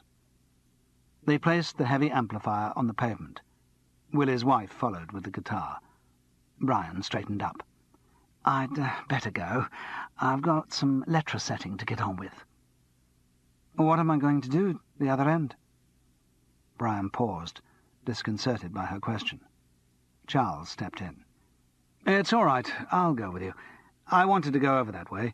Off Lauriston Place, isn't it? Yes. Oh, well, that's fine. I'll go and get on with the letter setting. Brian scuttled indoors. Charles felt he should say something fitting. I'm sorry. Jean Mariello shrugged. Thank you. The taxi arrived, and they travelled for a while in silence. Charles felt the need for some other inadequate condolence. It must be terrible for you. We were all very shaken. Yes, it's been a shock, but please don't feel you have to say anything. Will and I weren't love's young dream, you know. The accent was Scots, and she spoke quietly, but there was a hard note in her voice. Did you live together? Up to a point. Though one or other of us always seemed to be touring or something. You're a musician too? Yes, I sing in folk clubs. Not Willie's sort of music. We grew apart musically as well as everything else. She leant forward and tapped the glass partition. If you drop us just here. Meadow Lane was lined with grey houses, considerably smaller than those of Coates Gardens. They had the dusty shabbiness of the old town. Most of the windows were shrouded with grey net, but on the house they stopped by, the windows were clean and unveiled. Charles let Jean pay the driver. She turned to him. Can you manage that on your own? It's heavy. It certainly was. Also an awkward size. His hands could not quite clasp round it, but he was determined to manage.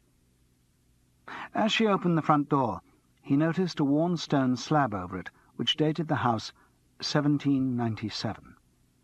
Inside, however, the place had been extensively modernized. There was no sign of a fireplace in the front room, but there were new-looking central heating radiators. Everything gleamed with fresh white paint. There was even the smell of it. The room was empty of furniture, but a ladder and a pile of rubble in the corner indicated decorating in progress. He lowered the amplifier gratefully onto the uncarpeted floor. Would you mind putting it against the wall, there where people can't see it?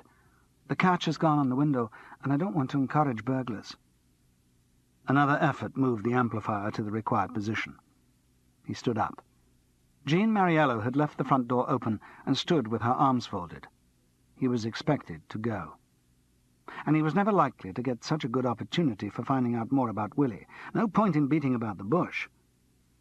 Mrs. Mariello, do you think your husband was murdered? She was not shocked or angry. She seemed to expect the question. No, I don't. Why not? No one wanted to kill him. Listen, Willie wasn't a particularly nice person. He was mean and lazy. But those aren't reasons for anyone to murder someone. No, but you can't think of anything he might have done to antagonize anyone in that Derby lot? I've hardly met any of that Derby lot, so I wouldn't know. Listen, Mr. Paris, I can understand your curiosity, but the police have asked me all these questions, and so has everyone I've met for the past 2 days. I'm getting rather bored with it, and I'd be grateful if you would stop. I'm sorry, Mrs. Mariello, but I do have a reason for asking. And he told her of his encounter with Willie in the truth game. At the end, he paused dramatically. She did not seem over-impressed. You say he seemed troubled? Yes. Probably some horse he'd backed had been beaten. No, it was more than that. I'm sure it was. Something that went really deep. Nothing went very deep with Willie. That truth game could have meant anything. What makes you so sure it was something serious? He could only supply a lame instinct. To give her her due, Jean Mariello did not actually laugh out loud. Well, instinct tells me, from knowing him pretty well, that the only thing that upset Willie was not getting his own way. He was spoilt. He'd had a lot of success, and it went to his head. Used to be just a builder's labourer, playing guitar in his spare time. Then the group took off, and suddenly he was famous. Everyone gave him everything he wanted, and he started getting bad-tempered if anything didn't fall into his lap. If he was upset, it must have been that some girl had slapped his face. There were a lot of girls? Yes, Do you know if he'd been particularly involved with anyone recently? We didn't discuss it. We went our own ways. Listen, Willie was a slob. All right, I'm sorry he died, but he was no great loss. Charles was shocked by her honesty, and his face must have betrayed it. Jean laughed. Yes, you're wondering why I married him. Well, I was only 17. I wanted to be a musician, and I wanted to get away from my parents. And Willie was different then. It was before he became successful. He was less sure of himself, and as a result, less selfish. We both changed. He became a bastard, and I got a lot tougher, in self-defense. There was a slight tremor on the last words, the first sign of human feeling that she had shown. The callous attitude to her husband's death was a protective shell, distancing her from reality. It was true she had not loved him, but the killing had affected her. Charles changed his approach slightly. When did you last see him?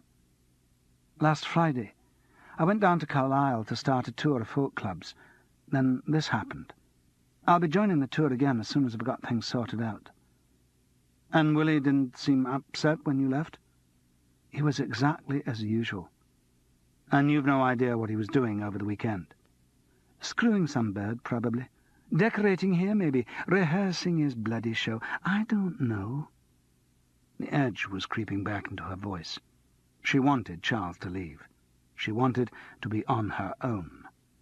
Maybe so that she could break down and cry her heart out. It was not time for many more questions. Why did he get involved in the show in the first place? Pew split up. Willie had delusions of grandeur, wanted to get it together as an all-round entertainer. Another Tommy Steele. No big impresario offered him a contract, but Derby University offered him a part in their tatty show. I suppose he saw it as a rung on the ladder to stardom. She put an infinity of scorn into that word. Sounds unlikely. Maybe there was some other reason. Look, Mr. Paris, I'm sorry, I'll go. Can I just ask you again, was there anyone you can think of, however unlikely, who might have profited by your husband's death? First, let me ask you, why are you so interested in all this? It's nothing to do with you. No, you're right, it's just... I was there. I saw it. He petered out. Tried again. There are people who'll feel happier when the facts are known. I mean, there's so much gossip and speculation and accusation down at Coates Gardens. As he spoke, he knew it was not true. In fact, there had been surprisingly little discussion among the students. Once they'd exhausted the inherent drama of the situation, they all seemed quite happy to accept that it was an accident and get back to the more important drama of the shows they were putting on. No, I'm sorry, I can't really answer your question. I'll answer yours. The only person who stood to benefit from Willie's death was his widow, who would thus get out of an unsatisfactory marriage without the fuss of divorce. In other words, the only person with a motive was me. She laughed sharply. Goodbye, Mr. Paris. He wandered disconsolately along Meadow Lane and looked back at the house. It was in a better state of repair than the others, walls and chimney repainted, missing slates replaced. And inside, was Jean Mariello as tidy and controlled, or was she crying? He'd never know. All he did know was that she did not kill her husband. Her talk of motives had just been a contemptuous challenge to him. She had not been in Edinburgh at the time of the murder, and in the truth game, Willie had specified that the person whose secret he had discovered was connected with the Derby group. No progress. He felt in need of company. As a long shot, he tried the bell of Anna's flat as he passed. Just after 12, so no reason why she should be there. She wasn't. He went into the Highland chic of the Ensign Hewitt's pub opposite and started drinking whiskey. As he drank, the whole business of playing at detectives seemed increasingly pointless. If only there were someone around he could discuss the case with. Maybe some great detectives manage on their own, he thought as he downed the second large bells, but right now I'd give anything for Dr. Watson to walk through that door. But the doctor did not come, and Charles drank too much on his own. The whiskey didn't make him think any more clearly. He looked around the pub. The office workers of Edinburgh were in huddles with their backs to him. A loud group of American tourists was being ignored at one table. The festival influx was not welcomed by the residents. Charles tried to get another drink, but couldn't attract anyone's attention. Being invisible at a bar is one of the loneliest experiences in life, and he felt depressed for the first time since his arrival. It was the interview with Jean Mariello that had done it. Up until then he'd been cheerful, even buoyant, after the night with Anna. But Anna was not there, and it didn't take long for her image to get distorted. He needed her presence to restore reality, but she was as elusive as Dr. Watson.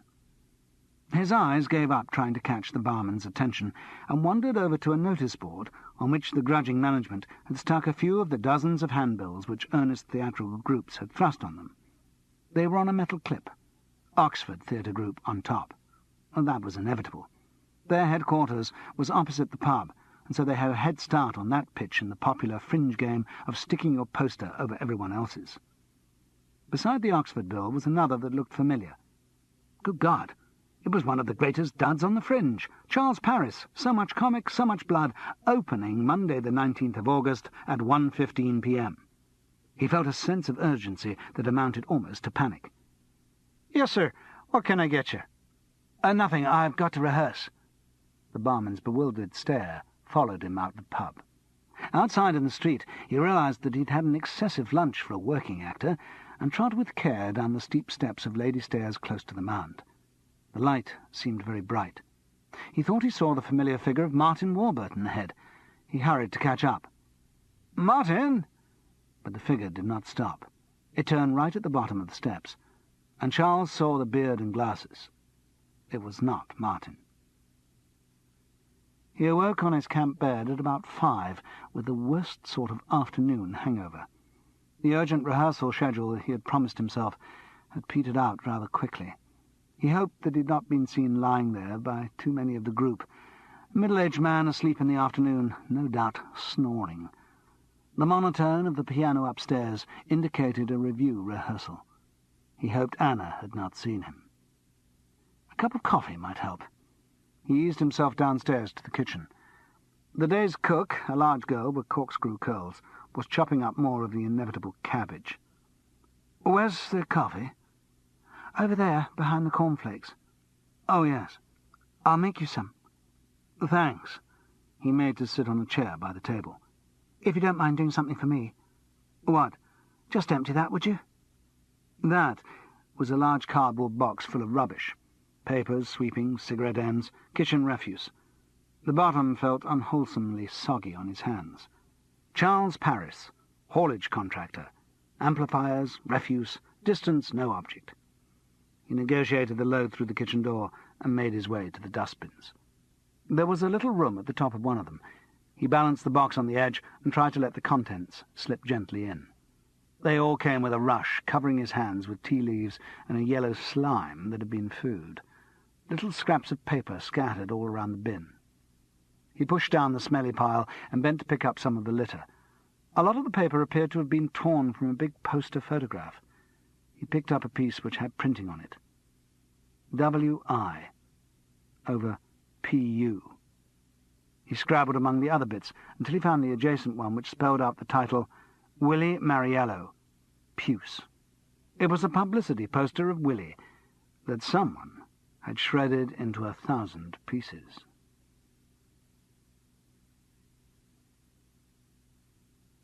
Chapter 5.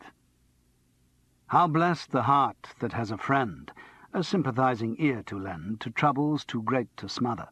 For as ale and porter, when flat, are restored, till a sparkling bubbling head they afford, so sorrow is cheered by being poured from one vessel to another. Miss Kilmansegg and Her Precious Leg. From biblical times, the restorative properties of a young woman's body have been acknowledged, and Charles felt better after another night with Anna. He was amazed how much she affected him.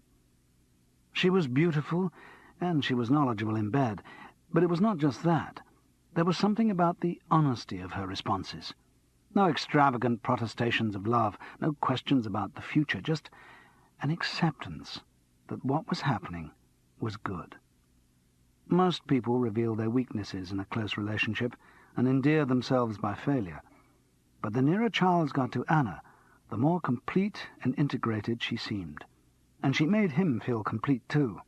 Not two souls leaning against each other for support, but two independent people who complemented each other. The alarm woke them at 9.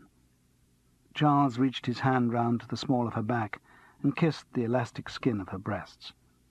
Anna smiled. "Got to get up." "Saturday. No weekend for us. The review opens on Monday. We've got a tech run at 10. "Yes, the show must go on." She got up. Charles squatted ruefully on the bed with his elbows on his knees. Anna paused in the bathroom doorway and grinned. "You look like a dog that's had its bone taken away." "Yes. I fancied a nice bit of marrow-bone jelly. Isn't that what prolongs active life?" "You needn't worry." She closed the bathroom door. Charles smiled, gratified. He spoke up over the sound of running water. "Hey, look, I've got a lot of rehearsal to do, too. Can I use the flat? It's so difficult to find anywhere quiet at Coates Gardens." A gurgle from the bathroom gave him permission. "What are the technical lot like, Anna? All the sound and lighting people?" Another gurgle said they were fine. There was a good course in the Department of Drama. "I hope so. I'm only getting a few hours rehearsal in the hall. Sunday and Monday mornings is all I'm allowed." The bathroom door slid open, and Anna appeared naked, her hair spiked with damp. "Not fair, is it, you poor old thing?" she said as she crossed to her clothes on the chair. He grabbed at her ankle as she passed, and she flopped onto the bed. "Got to go and rehearse, Charles." "Rehearse and become a big star?" "Yes." "Even stars have 5 minutes." The rehearsal went well, too. Given somewhere to work on his own, Charles concentrated and put more subtlety into his readings. He was very organized. Once, straight through, then a laborious line-by-line analysis of what had gone wrong. Another run, improvements in individual items, but too uniform a pace overall. More detailed work, and finally a run that he would not have been ashamed to show to an audience. There are many pleasures to be had at the Edinburgh Festival, and the greatest of these is Charles Paris's "So much comic, so much blood." Silly. However old and cynical he got, there were times when his mind raced, and fantasies of success made him deliciously nervy and excited. After rehearsal, he found the pubs were shut, and that made him feel virtuous. A brisk walk was called for. He popped into a little cafe, aptly called the Poppin', and bought a couple of floury ham rolls, then started a leisurely stroll up to the castle. The esplanade was flanked with tiers of seats ready for the military tattoo. The head of a statue and the point of an obelisk came through the disciplined rows to be capped incongruously by green tarpaulin covers. But the castle itself still looked impressive as Charles mounted to its heraldic gateway. Nemo me impune lacessit. The motto's translation came to his mind in the accent of a Glasgow thug. "No one provokes me and gets away with it." It was like a pilgrimage. Every time he came up to Edinburgh, he had to look around the castle, climb up to Mons Meg's, maybe look inside St. Margaret's Chapel. Then, on the level below, he would lean against the ramparts and gaze down over the city, whose greys merged to distant greens, which were lost in the gleam of the Firth of Forth. It was a clear, sparkling day. He had a beautiful girl, and he felt confident about his show. And yet there was a nagging unease in his mind. Willie Mariello's murder. Each time he tried to dismiss it, he saw the fear in those brown eyes. And he knew that the pleasures of Edinburgh could only allay his unrest temporarily. Peace would not come until he knew the full facts. The facts he had found out did not take him far. There were still some 40 suspects who had had equal opportunity to switch the knives. Of those, 2 had had greater opportunities than the others to stage-manage the murder, Martin Warburton and Pam Northcliffe. Martin had struck the fatal blow, and he was an unstable character with strange obsessions about violence. But it seemed too obvious, and Charles felt an understanding, even an affinity, with the boy's tormented mind. He could not think of him as a murderer. The same applied to Pam. However, it was she who had actually issued the murder weapon, and there were other strange features of her behaviour. He had a strong suspicion that she was responsible for the torn poster. The pieces that he had found had burst out of a paper bag full of crepe paper scraps, which Pam had been using to make props. He'd not challenged her with it, but he was fairly certain. So she had something to hide. But not murder. Why not? Because I, Charles Paris, like the girl. Same goes for Martin. It's a hopelessly subjective emotional judgment. I have an old-fashioned middle-class view that murderers are, by definition, nasty people. Whereas, in fact, they are just nice, ordinary people who get into situations they can't cope with and take what seems to them the only way out. Again, he desperately wanted someone to talk to about his suspicions, someone detached and objective. Not Anna. She was involved with the other students, and he didn't want the murder to intrude on their growing relationship. But there was always Gerald. Gerald Venables was a show business solicitor with a childlike relish for the cloak-and-dagger aspect of detection. Charles had enlisted his help earlier in the year to sort out the Marius Steen affair, and when that mystery was solved, Gerald had insisted that he should be included in any future venture of criminal investigation. This looked like his opportunity. "Hello, Gerald." "Who's that? Charles?" Yes. I think I may be on to another case." "Really?" Excitement sprang into Gerald's voice. "Where?" "Edinburgh, I'm afraid. It'll cost you a lot in fares." "Don't worry. I've got lots of Scottish clients. I can put it on one of their bills." "What's the crime?" "Murder." "Fantastic. Will it keep?" "What do you mean?" "Keep for a few days. I'm going to Cannes for a long weekend to stay with a client." "Work?" "Well, it'll be on his bill, but I don't intend to do anything." "When you back?" "Probably Wednesday." "Some weekend." "Pity to rush it." Wednesday seemed a long way off. Charles wanted someone there to talk to at that moment. Gerald continued. "And then at the end of next week, Saturday, I'm taking the family out to our villa in Corsica for a month." "Just the month?" "Yes, I have to get back to work then," said Gerald piously, not catching Charles's sarcasm. "So you might be free for a couple of days next week?" "Might. Case won't be solved by then, will it?" "No, I shouldn't think so." Depression swooped, and Charles feared he was speaking the truth. "I'll give you a buzz when you get back if there's anything left to investigate." "Okay. Fine. Have a good weekend." It was not worth saying how pointless it would be for Gerald to come up for 2 days. Oh well, another good idea gone west. "Oh, it's you, Charles." James Milne was standing at the foot of the stairs in the hall. "I wondered who was using the phone. That one's just an extension to mine upstairs. It's meant to be disconnected soon, and I put it in the cupboard so that it shouldn't be used." "I'm sorry, it was just here on the floor when I came in." "Don't worry. One of the Derby lot found it, no doubt." "How's Thomas Hood?" "Fine. Positively going well." "Good, good." The laird stood with one foot on the stair, posed like an old-fashioned print. His stocky figure was dressed in a biscuit-coloured tweed suit with a Norfolk jacket. "Can I offer you a cup of tea?" A slow grin spread over Charles's face. "Dr. Watson," he said. "I beg your pardon." Over a cup of Earl Grey tea and chocolate-covered Bath Olivers, Charles explained. He told of his suspicions about the murder and the small progress of his investigations. James Milne looked at him in silence for a moment. "What an amazing idea! And what do you want me to do? Crawl around the rooftops with firearms and beard villains in their dens?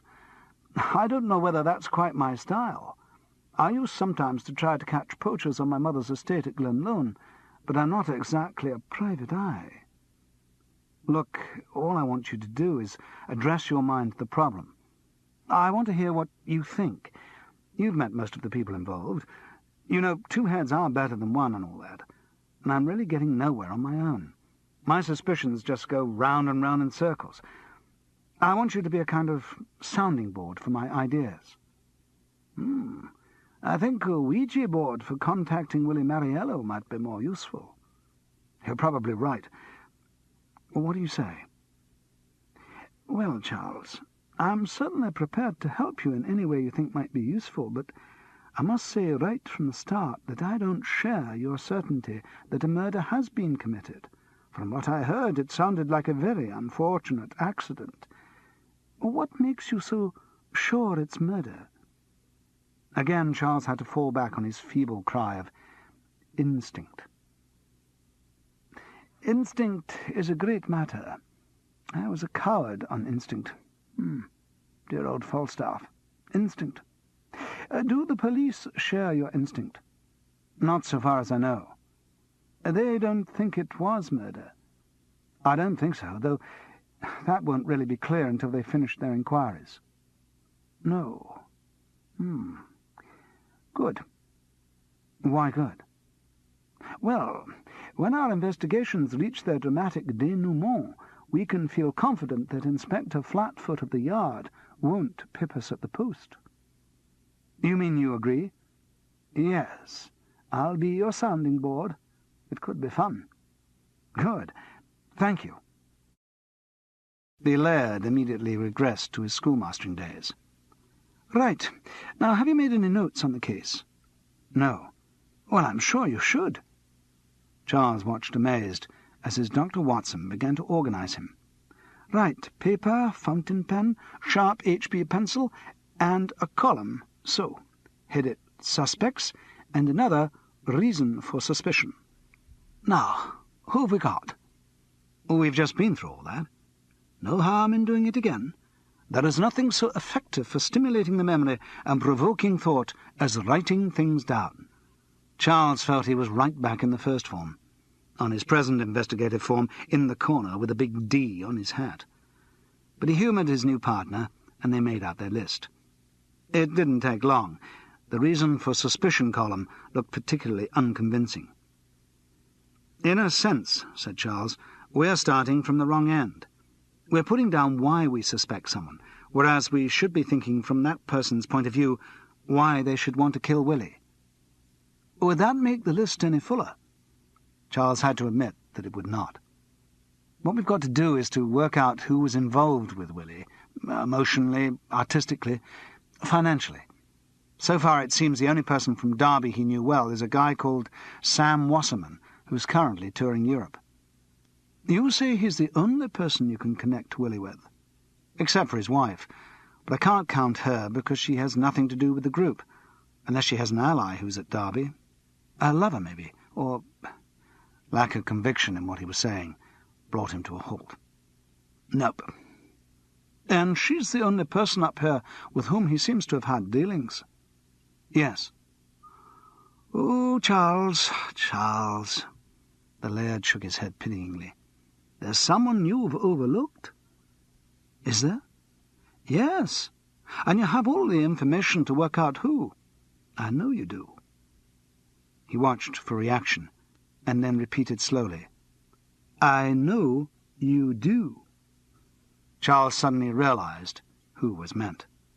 Good Lord, yes. You. The house. Exactly. You see, there's a direct financial relationship between me and Willie Mariello. He bought my house. I think I should go down on our list of suspects. But that's daft. If you were the murderer, you wouldn't draw any attention to your connection with the victim. Ah, Charles, I may look like the innocent flower, but be the serpent under it. You mustn't rule out any possibility. There, I put my name down. Declaration of interests, like the Liberals keep asking the MPs to make. Now, what about you? Me? Your declaration of interest. Had you any motive to murder William Mariello? Charles laughed. No. Good. Now we know where we stand. James Milne smiled. His reserve was gone, and he looked set to enjoy the game of detection. "Now, what about the other 40-odd? "What indeed? Presumably I must try to meet them all and find out if any of them knew Willie well. Also, what he did over the weekend before he died." "Yes. And how long have you got to complete this major investigation?" "My show finishes a week today." I fear we may find time defeats us." "Yes, I hope not." "So do I. But perhaps, Charles, I hope it a little less than you." "Why?" "Because I don't yet fully believe that we're onto a case of murder. I'll come along with you for the ride, but I'm not convinced of the existence of a destination." The laird was going to dinner with friends, so Charles left him about 7. He was no nearer the solution of the murder, but at least he had an ally, and the cataloguing power of James Milne's mind could be a useful complement to his own haphazard methods. On the first-floor landing, he paused. The revue piano had given up its usual stuck-in-the-groove repetition and was playing a whole tune. A girl was singing. He couldn't catch the lyrics, just hear the husky purity of her voice. Anna.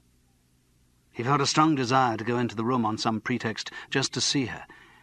But no, she had said it was better they should keep their relationship a secret, and she was right. He didn't fancy the gossip and innuendo of 40 students. No, he still had the key to the flat. He'd go back there and wait for her to return and continue his rejuvenation. Later. On the ground floor, the only sign of human occupation was the presence of old socks, creeping like fire damp from the men's dormitory. Charles was about to leave and find a pub for the evening when he heard a slight sound from the basement. He crept down the stairs towards the glow of the sitting-room. Michael Vanderzee was slumped on the sofa with a glass in one hand and a half-full bottle of Glenmorangie malt whisky in the other. He perceived Charles's approach blearily. "I didn't know there was anyone in the house. Thought they'd all buggered off." "I've just been having a drink with the laird." "Oh, that old poof," said Michael ungraciously. Charles didn't bother to challenge the gratuitous insult, though on reflection he thought it was misplaced. He had not thought before about James Milne's sexual status, but when he did, neuter seemed the most appropriate definition. However, Michael was not trying to drive Charles away. On the contrary, he seemed delighted to have a witness of his lonely drinking and an audience for his self-pity. "Charles Paris, you may work in bullshit commercial theatre, but at least you are a professional." The drink accentuated the Dutchness of his voice as he delivered this backhanded compliment. "Surrounded by bloody amateurs in this place. It's an impossible situation for any creative work. You can't create with amateurs." Charles grunted sympathetically and sat astride a chair. "Have a drink," said Michael, feeling that perhaps he should offer his audience some reward for its attention. "There's a cup on the table." The cup was chipped and handleless, but the malt tasted good. When he reckoned that Charles was sitting comfortably, Michael began. "No, I shouldn't have taken this job. Amateurs have no concept of theatre. Look at it. This evening I should have been working, improvising, creating something, and what happens? Half my cast are rehearsing for some bloody revue. Half of them are doing some dreary Shakespeare crap. Half of them aren't interested. And half of them get stabbed." "Yes." He nodded vigorously. "Though he wasn't a lot more use to me when he was alive." "What do you mean?" "Never came to bloody rehearsals. Didn't participate in the concentration exercises or movement classes, any of the workshop stuff. I mean, how can you build an ensemble with people like that? He hadn't any acting talent anyway." "Then why did you cast him in your show?" "I didn't cast him. Look, I'm offered this job." "You mean you're nothing to do with the university?" "Good God, no." Michael was severely affronted. "I'm a professional director. They book me to get some professional feel into their production, and then, like bloody amateurs, they don't give me enough time to get it together properly. Everyone off for other rehearsals. Do you know how long it takes to build up an ensemble?" "About 4 years." "Well, 4 weeks anyway. And 4 weeks' work. Not 4 weeks doing bourgeois reviews and middle-class Shakespeare. No, of course not. You were saying how Willie Mariello came to be in the show? Yes. Okay. I take the job. I go to Derby to hold auditions. And already I'm told that Willie is doing the music, and since Rizzio's a guitarist and has a couple of songs, okay, he's playing Rizzio too. Who told you this? Sam Wasserman, the guy who wrote this crappy play. Is it crappy? Yes, but it doesn't matter. Why not? My style of direction doesn't need a good play. In fact, the play can get in the way. It's only a starting point from which the totality emerges. The iron filing dropped into the acid which produces the perfect crystal. He added the last image with great satisfaction, albeit dubious chemistry. Then he looked at Charles with pitying contempt. I suppose you still think a play has got to have words. Charles smiled apologetically. There was no point in alienating such a ready source of information. Yes, I am a bit of an old fuddy-duddy on that score. I expect Sam Wasserman probably thinks words are quite important too. Maybe. He sounds an interesting bloke. I'd like to meet him. Michael gave a snort of laughter that could have meant anything. You should get a chance quite soon. He's coming up to Edinburgh. For the opening in the 3rd week. No, before that, I hope. We've been sending telegrams all over Europe for him. He's going to come up and take over the part of Rizzio. Oh, really? That was very interesting. He plays guitar too? Yes, he was going to do the music for the show himself until Willie was brought in. Ah, that was also interesting. So everything's back to where it started? I suppose so. More drink? Thank you. Charles held out his cup, and the malt was sloshed in like school soup. Trying desperately to sound casual, he asked, What did you think of Willie Mariello? Useless, uncooperative bastard, ruining my production. From my point of view, his death was the best thing that could have happened. It was an uncompromising statement of hatred, so much so that Charles felt inclined to discount it. A murderer would be more guarded, unless it was an elaborate double bluff. Oh dear. The further he got into the business of detection, the further certainty seemed to recede. Still, keep on probing. Try to find out some more hard facts. Again he imposed a relaxed tone on his voice. Were you rehearsing last weekend? Of course. I rehearse whenever I can get my cast together. I'm trying to create something, you know. Of course. So Willie was rehearsing all weekend? No, that's a good example of what I mean. He rehearses on Saturday with his usual bad grace. Sunday, no sign of him. Monday he's not there, and I am so furious. I break the rehearsal, and I go up to his house to drag him back, by force if necessary. Was he there? Oh, yes, he's there, calmly decorating. Plaster dust everywhere, paint brushes, so on and so on. Did you get him to rehearsal? Yes, till mid-afternoon. Then he slipped off again when we had a break. Perhaps he wanted to get back to his decorating. Yes, or to the girl. Girl? Yes. When I finally got him out on the Monday morning, he called out goodbye to someone upstairs.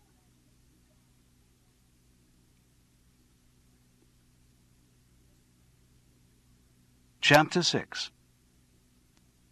In they go, in jackets and cloaks, plumes and bonnets, turbans and toques, as if to a congress of nations. Greeks and Malays with daggers and dirks, Spaniards, Jews, Chinese and Turks. Some original foreign works, but mostly like bad translations. Miss Kilmansegg and her precious leg. By Sunday the 18th of August, Edinburgh was beginning to feel the festival. Overnight, the city was full of tourists, tweedy music lovers on leisurely promenades, earnest Americans decked with rucksacks and guidebooks, French and Japanese drawn by the twin attractions of culture and Marks and Spencer pullovers. The residents who had not escaped on holiday wore expressions of resignation, hardened to the idea of their streets clogged with ambling foreigners, their early nights troubled by returning review audiences and the distant massed pipes and drums of the military tattoo. Because that Sunday was the day when it all started officially. In the words of the festival brochure, "The 28th Edinburgh Festival will be opened with a service of praise and thanksgiving in St Giles Cathedral on Sunday the 18th of August at 3 p.m. Later, starting from the Castle Esplanade at 9:45 p.m, relays of torch-bearing runners will light a bonfire on Arthur's Seat." And in the little halls of Edinburgh on that Sunday morning, would-be cultural torch-bearers blew earnestly at the smoulderings of what was, in many cases, incombustible material. Experimental and university groups realized that their rehearsal time was running out and put on a spurt to justify the extravagant claims of their publicity. There were dress rehearsals for at least a dozen funniest reviews on the fringe, some 20 revolutionary new plays, and 3 or 4 new artistic concepts which would flatten the accepted barriers of culture. If all these ambitions were realized, British theatre would never be the same again. In the Masonic Hall in Lauriston Street, Charles Paris was trying to realize more humble ambitions, and finding it hard work. The lighting technician he had been allocated was a fat and contemptuous youth whose blue denim had faded and dirted to the colour of sludge. He was known as Plug, and Charles found it difficult to call anyone Plug. It had been made clear that, considering the exacting demands of creative amateur theatre, there was not going to be much time or effort left for him, a mere professional. Plug," he said exploratively, "I wonder about the chances of moving the back projector round. If it stays there, I'm going to be masking the slides." "That'd mean moving the screen, too," Plug grunted accusingly. Yes, it will." "Can't be done. Haven't got the extension leads." "Well, can't you get them?" "Shouldn't think so." Charles bit back his anger. It was difficult dealing with amateurs. In a professional context, no problem. He could have bawled the guy out, justified because a service that was being paid for was not being provided. But the amateur relies on goodwill, and there didn't seem to be much of it in evidence. So he gritted his teeth and played stupid, apparently bowing to Plug's technical expertise and working the youth round till he did what was required as a demonstration of his abilities. It was important. Charles had gone to considerable trouble to have slides made of Hood's woodcuts. They had originally been printed with the poems, and the crude humour of the pictures extended the range of the verse. In a one-man show, it's important to give the audience as much varied stimulus as possible. By application of simple child psychology, he got the back projector and screen moved and started a run. It was not easy. With only 2 stage areas in use, the lighting plot was simple, but Plug refused to rehearse the cues on their own, saying that he would pick them up on a full run. Then, in spite of the carefully marked-up script that Charles had given him, he proceeded to get every single effect wrong. The one benefit of the run was that it tested Charles's knowledge of his words, because whether he moved to the table or the lectern, there was a guarantee of total darkness on that area, and whenever he turned to the back projection screen, he was confronted either by a blank or the wrong slide. It was also a useful concentration exercise. In the darkness beyond the stage, people kept wandering in and out. Plug greeted them all loudly and conducted irrelevant conversations at the top of his voice. Charles was ignored like a television in the corner of the room. The show limped to its close. As he stood at the lectern to read the final stanzas, "Farewell, life, my senses swim," he was amazed to find the light was actually where it should be. It had taken the whole show to get one cue right, but at least it offered hope. Encouraged, he put more emotion into the poem. It approached its end with the dying fall he had intended. "O'er the earth there comes a bloom, sunny light for sullen gloom, warm perfume for vapour cold, and then before, I smell the rose above the mould." The pause held long and dramatic. Too long, too dramatic. Plug snapped the lights out before the line was delivered. Charles's reserves cracked. "Oh, for Christ's sake!" "What's up?" Plug grunted from the darkness. "That's not the cue. There's another line." Plug did not seem unduly concerned. He brought up the house lights. "Never mind. And then, after the last line, there's supposed to be a 3-second pause and a 5-second fade down to black. It's clearly marked in the script. Yes. Charles decided there was little point in concealing his feelings. That was pretty abysmal. Plug nodded sympathetically, unaware that the comment referred to him. Perhaps you need more rehearsal. I think it's you who needs more rehearsal. None of the cues were right. Plug's silence indicated that this was an unworthy attack on his life work. Charles continued. So let's have one run-through of just the cues, and then do the whole show again. There's not much point. Why not? The show opens tomorrow. Yes, but I won't be doing the lights then. I'm only here for the rehearsal. Charles tried to find out what would be happening about his lights in the actual show from the company manager. And Brian Cassels was confident that everything would be all right. Charles, who found Brian's confidence increasingly unnerving, was not convinced. Oh, incidentally, Charles, will you be going down to the Fringe reception? What's that? At 5 o'clock, Royal Mile Centre. It's sort of to launch everything. You know, press will be there and all that. Well, then I'll certainly come. Any chance of publicity must be taken. He was not too optimistic of the duds of the Fringe poster bringing audiences flocking to see him. Since the pubs were not open on Sunday, he had cabbage lunch with the rest of the group. The conversation was all of the coming shows. Willie Mariello's death had almost been forgotten. Charles looked around the table. Anna was not there. He suddenly wished she was, or wished that he was with her somewhere keeping the blues at bay. The loud T-shirted crowd joked and attitudinized. He felt old and envious. Their values were so simple. What they were doing on the Fringe was the most important thing that had ever happened. That was all there was to it. Their shows consumed all their thought and energies. Except for the thoughts of one person, the murderer. He or she must be feeling regret or anxiety or something. But the lunchtime crowd showed no signs of guilty conscience. They all seemed interchangeably brash and cheerful. Pam Northcliffe was up at the far end of the table, as nervously bright and giggly as the rest. Communal excitement had replaced the short tempers of earlier in the week. Martin Warburton was not there. Charles wondered if he would be sharing in the group gaiety if he were. There was still a lot to be found out about Martin Warburton. That afternoon might be a good opportunity to read Who Now?, a disturbing new play. It was disturbing. The language was good, there was some sense of structure, but the content was frightening. As the title implied, questions of identity figured large. None of the characters seemed to have a fixed personality. They were chameleons who took on the colour of different forms of violence. There was a woolly, leftish political message coming through the monologues that made up the play. Its main tenet seemed to be that come the revolution, the bourgeois would be destroyed. But it was the way in which they were going to be destroyed that was disturbing. Images of bombings, secret beatings, and firing squads abounded. Continually, blood welled, corpses twitched, and entrails spilled. So much blood.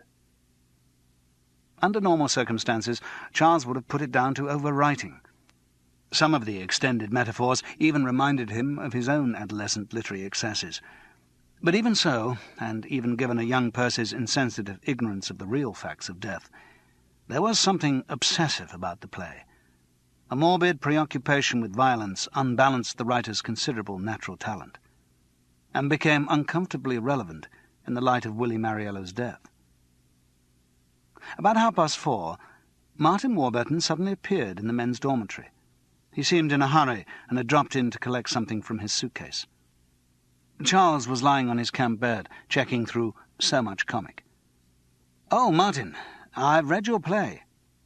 "Ah!" He seemed embarrassed. "I'd like to talk about it." "Ah! Now? If you're walking down to this reception, we could chat on the way." "I'm not going to the reception." Martin hesitated. He was improvising. I'm going to meet someone down at Dean Village." "Oh, okay. Well, some other time." Yes. Charles started off with some of the Mary cast to walk to the Royal Mile Centre. Just as they were about to cross Princes Street to go up the Mound, he realised that he'd not brought any of his handouts. Even a playbill offering one of the duds of the fringe was better than no publicity. Brian Cassels would not have thought to take any. With some annoyance because it was a warm afternoon, he started back along Princes Street. He was waiting for the lights to cross Charlotte Street when he saw Martin on the other side striding purposefully along Lothian Road, in the opposite direction from Dean Village. Charles was not aware of making the decision, but it seemed natural to cross over Princes Street and follow. He was some 50 yards behind his quarry, and there were enough meandering tourists about to make the pursuit look casual. He kept his eyes fixed on the blue denim back ahead. Martin turned left along Castle Terrace, which skirts the great Castle Rock, then crossed over Spittal Street and climbed up towards Lauriston Place. Maybe going to the Masonic Hall, the scene of the crime. There were no rehearsals that afternoon. Everyone was going down to the reception. Or perhaps Martin was aiming for the Mariello's house in Meadow Lane. Charles felt a spurt of excitement. There were less people about in this part of the old town, so he dawdled. He didn't want to be noticed if Martin stopped suddenly. But the boy didn't stop. The blue denim back continued its progress. Past the Masonic Hall, no hesitation. Past the Meadow Lane turning, on past the infirmary, looking neither left nor right. Charles began to feel it was a long walk. And it continued. On past the University Union, with its cloth banner advertising Russell Hunter in Knox, on to Nicholson Square, and then suddenly right along the broad pavement of Nicholson Street. Martin still kept up his even, preoccupied pace, with Charles alternately lingering and hurrying along behind. The whole thing seemed pointless.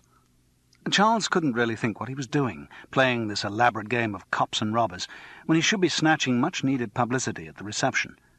Perhaps Martin was just going out for a walk. Something innocuous, something... Martin had disappeared. The fact jerked Charles out of his reverie. One moment the denim back had been moving smoothly along, the next it was gone, in the middle of a parade of shops. No chance of having turned up a side street. Cautiously Charles moved forward to where he had last seen Martin. All the shops were Sunday shut. Their fronts were separated by doors which served the flats above. Gently Charles pushed the one nearest to where he had last seen Martin. It was a heavy door, but it gave. The stone hall was dark and suddenly cool. A pram, a bicycle, stone stairs, a metal rail, and attached to the top of the door a heavy chain that was part of some antiquated system to open it from the flats above. Just an ordinary hall of an ordinary tenement block. Silence. He couldn't start barging into private flats at high tea time on an Edinburgh Sunday afternoon. Anyway, what was he looking for? He went out into the street again. The names on the old-fashioned bell-pushers told him nothing. McHarg, Stewart, Grant, Wilson. He waited for about 5 minutes, apparently intrigued by a display of dusty Pyrex in an adjacent shop. Martin did not re-emerge.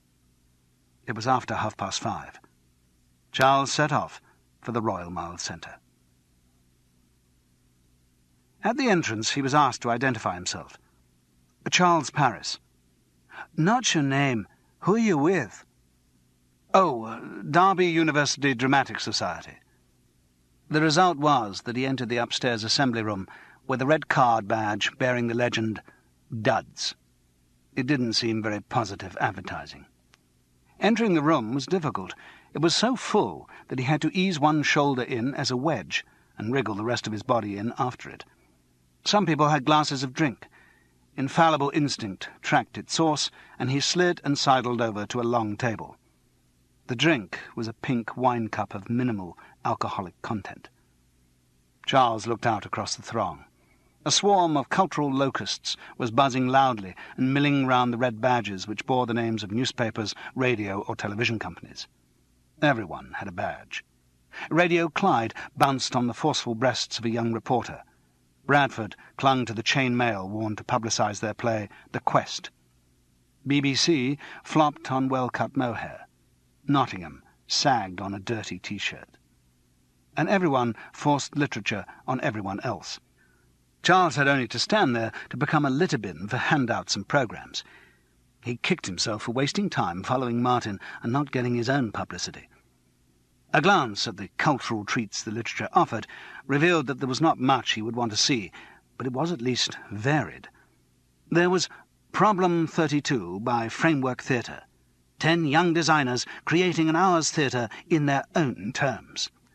The world premiere of Scots Wahey, a new Scots comedy from the group that brought you The Days Awa and Cumble's Donald Royal. Paris Pandemonium projects offered Chaos, un collage de comédie. Under the intriguing title Charlotte Bronte and Her Scotsman, Accolade were presenting psychological deduction of her relations with men in her last years, reduced prices for students and old-age pensioners.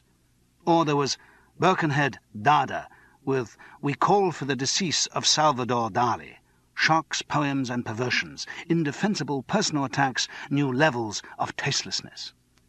In other words, the fringe was much as usual, but with decreasing conviction. Charles remembered the heady days of the late 50s and early 60s, when Edinburgh was the only outlet for experimental drama in Britain. The recent spread of little theatres in London and other major cities had eroded that unique position, and the Edinburgh fringe seemed less important, less truly experimental. Too many of the university groups were doing end-of-term productions of classics, rather than looking for new ideas. "Not a lot, is there, Charles?" He looked up and recognised one of the Guardian critics. "Just thinking the same. How long are you up?" "A week. A week of sifting dirty sand looking for diamonds, which probably don't exist." "Sounds fun. But what are you doing up here?" "My one-man show on Thomas Hood. So much comic, so much blood." "Oh, I'd like to see that. Did it at York, didn't you?" "Yes." Missed it there. Haven't seen much publicity." "No, it's a bit thin on the ground. Last-minute booking." "Ah, well, give me the details." The critic wrote them down on the back of a theatre wagon of Virginia, USA handout that looked depressingly disposable. "Right, I'll be along." "And spread the word among your colleagues, or rivals." "Will do, Charles." The critic edged off into the throng. It might be worth something, but he should have brought the handouts. His own printed sheet stood more chance of survival than jottings on the back of someone else's. The crush got worse rather than better. Over on the far side of the room, Anna's cropped head was instantly recognisable. She was talking enthusiastically, surrounded by a crowd of journalists. He felt a momentary pang of jealousy, a desire to go over and claim her. But no, she was right. Better to keep it quiet. Later they'd be together. The thought warmed him. "Hello." Pam Northcliffe wormed her way between a green velvet suit and a coat of dishcloth chainmail. She looked flushed and breathless. There was an empty glass in her hand, which Charles filled from a jug on the table. "Oh, Lord!" She took a sip at it. "A few people, aren't there?" "Just a few. How are you?" "Oh, pest, I think." She giggled at the audacity of her vocabulary. He was surprised.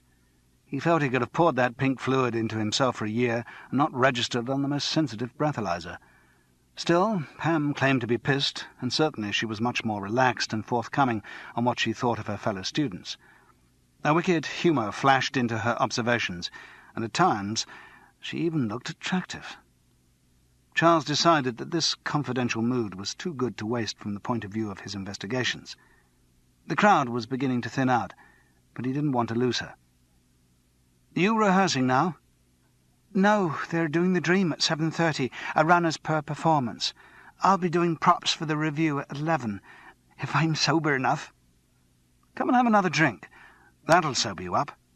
She giggled. "Everywhere's closed on a Sunday." "No, we can go up to the Traverse." So Much Blood, Cassette 3. The Travers Theatre Club had moved since Charles had last been there doing a strange Dürrenmatt play in 1968, but he had found the new premises and managed to re-establish his membership. The girl on the box office was distrustful until he explained his credentials as a genuine actor and culture lover. Too many people tried to join for the club's relaxed drinking hours rather than its theatrical milestones. The media contingent from the Royal Mile Centre seemed to have been transplanted bodily to the Travers Bar, but the crush was less, and Charles and Pam found a round wooden table to sit on. He fought to the counter and brought back 2 glasses of red wine as trophies. "Cheers, Pam." "Cheers." She took a long swallow. Then she looked at him. "Thank you." "Well, what for?" "Bringing me here." "It's nothing." "No, it's kind of you. I know it's only because you feel sorry for me." "Well, He was embarrassed. He had not done it for that reason, but his real motive was not much more defensible. "What do you mean?" "You're just being kind, taking me out of myself, and I appreciate it."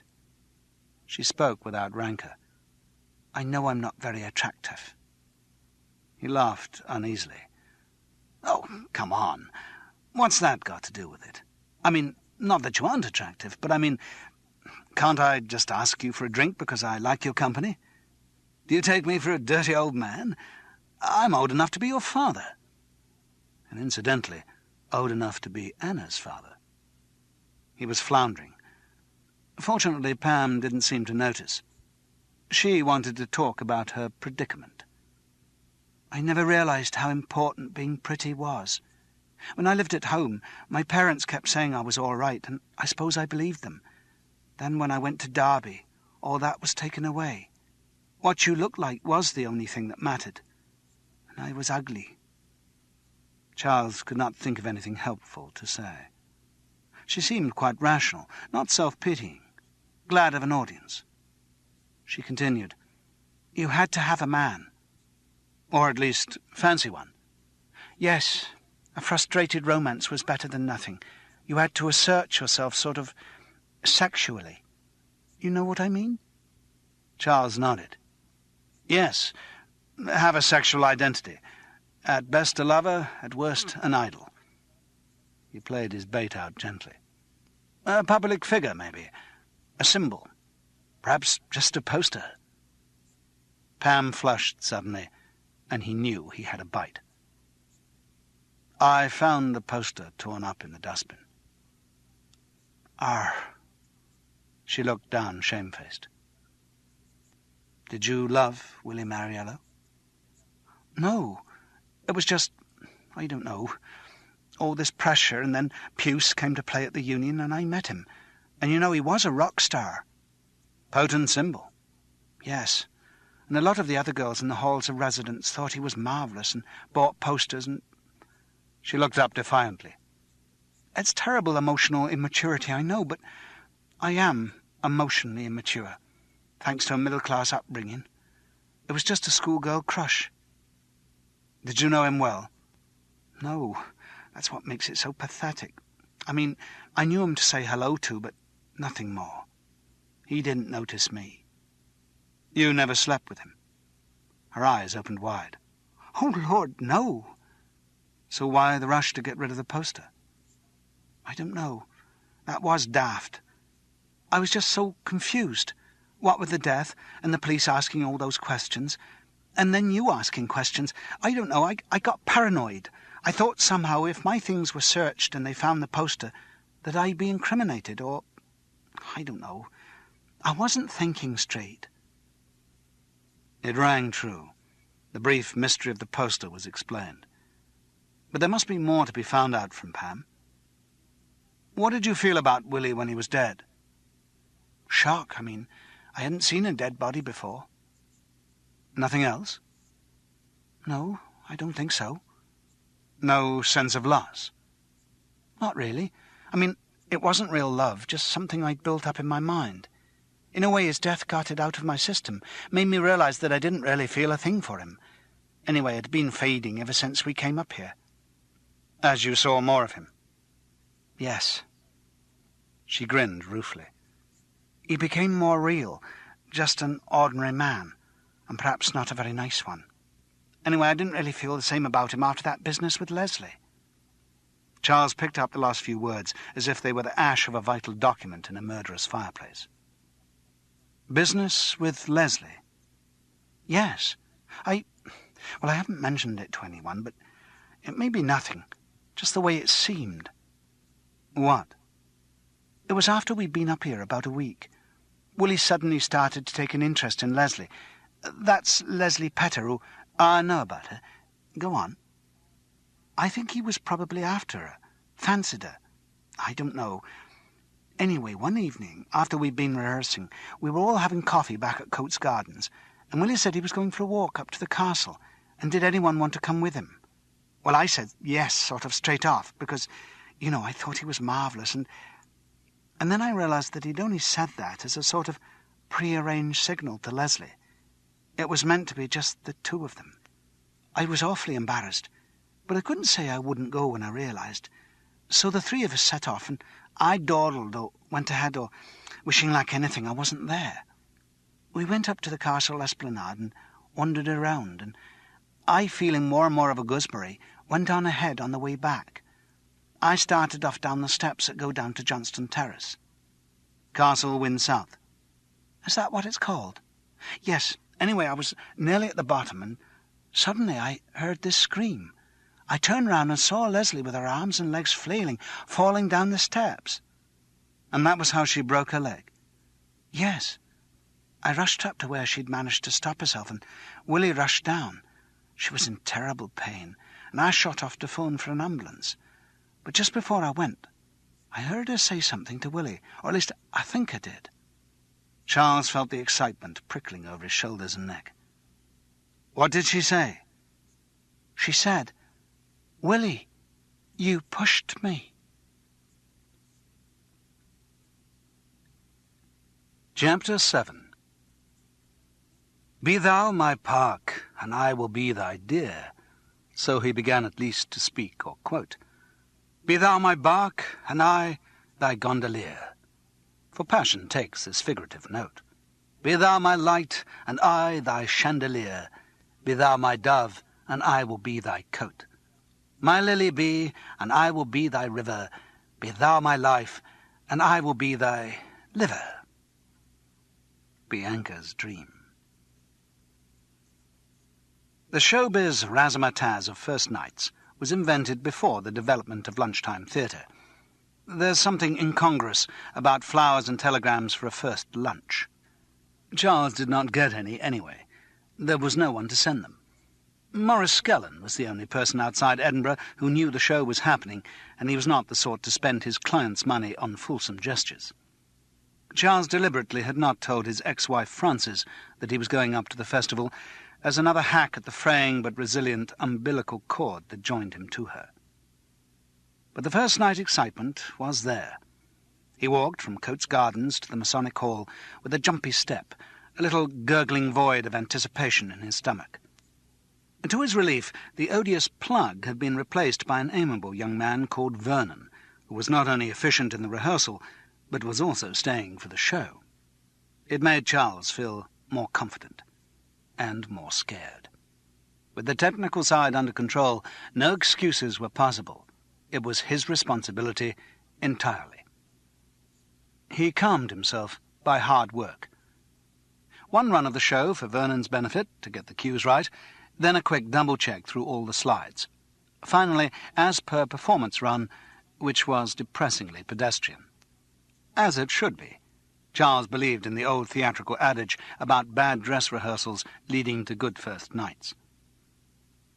A few more details checked, then down to the pub about 12:30 for a quick one. Just one. Mustn't risk slurring. Vernon was quiet and reassuring, a good companion for last-minute anxieties. Yes, he would hold the last fade. Yes, he would anticipate the slide of the last man sitting on the gallows. No, he didn't think there was too much serious stuff in the programme. No, he didn't think the dark suit was too anonymous. Back at the hall, Brian Cassels was in charge as front-of-house manager. Apparently he felt that evening dress was obligatory for this role, though he looked a little out of place, penguined up at lunchtime. He admitted to Charles that advance sales were not that good, 3 seats, but he had great hopes for casual trade during the next 20 minutes. Sharp on 1:15, the show started. Charles had felt on the edge of nausea as he waited to enter in the blackout, but as usual, actually being on stage gave him a sense of calm and control. The imperfect masking of the hall's windows meant that the audience was visible, but he didn't dare to look until he had received some reaction.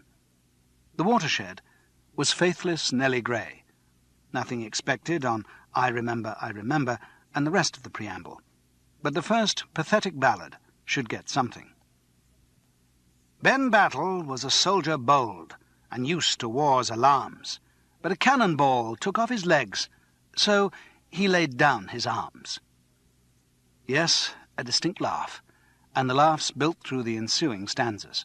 Not a big sound, but warming.